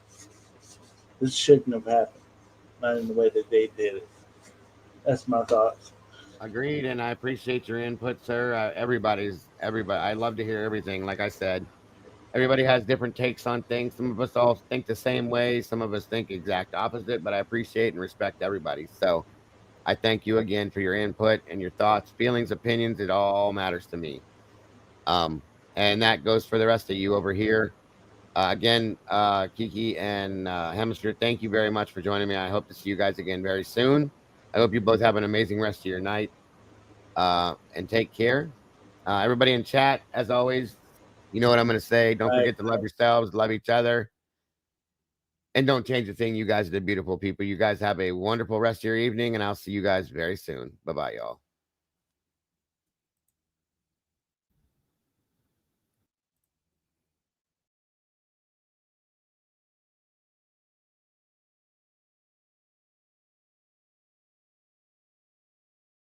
Let's get it. This ain't no slow burn. This a new chapter. Dago, Cafe the Meatballs. Yeah, we locking it down. Skr. Late night, no sleep, minding the chase. Found a new feed and I picked up the pace. The cafe, the truth, no lies on the table. Found my whole fam and this shit ain't a fable. Used to feel lost, feeling jill like a ghost. Now I got a whole crew, man, I'm feeling the most. Dago on the mic, yeah, his voice is a beacon. Every time he drops true, my intellect to awaken. This ain't for the clout, ain't for the quick fame. This for the lost ones that they forgot the name. We watching the cases, we digging in deep. While the whole world out here is still fast asleep. For the cafe, this for the whole fam. This for the real ones that don't give a damn. We holding it down, yeah, we sticking to the code. The meatballs on fire, yeah, we breaking the mold. So thank you, Dago, you a whole leader. Built a real community for every single reader. Only on YouTube, but the bond is worldwide. From the cafe to the crib, yeah, we all ride. Let's ride. Ain't no merch drops, just pure dedication. This ain't just a channel, it's a new nation. We all in the comments, we all in the chat. We got a real bond and you can't top that. From the missing to the victims, we seeing the light. We standing for the truth in the middle of the night. You gave us a voice, gave us something to believe. Yeah, the meatballs, man, you better not leave. We loyal to the real, we ain't doing no faking. Every new video, man, a whole squad awaken. He don't need no fame, he just need a real mic and a loyal crew that's gonna ride with him for life. For the cafe, this for the whole fam. This for the real ones that don't give a damn. We holding it down, yeah, we sticking to the code. The meatballs on fire, yeah, we breaking the mold. So thank you, Dago, you a whole leader. Built a real community for every single reader. Only on YouTube, but the bond is worldwide. From the cafe to the crib, yeah, we all ride. Let's ride. Yeah. From the cafe to the crib, we all ride. Dago, the meatballs, to the last upload, man.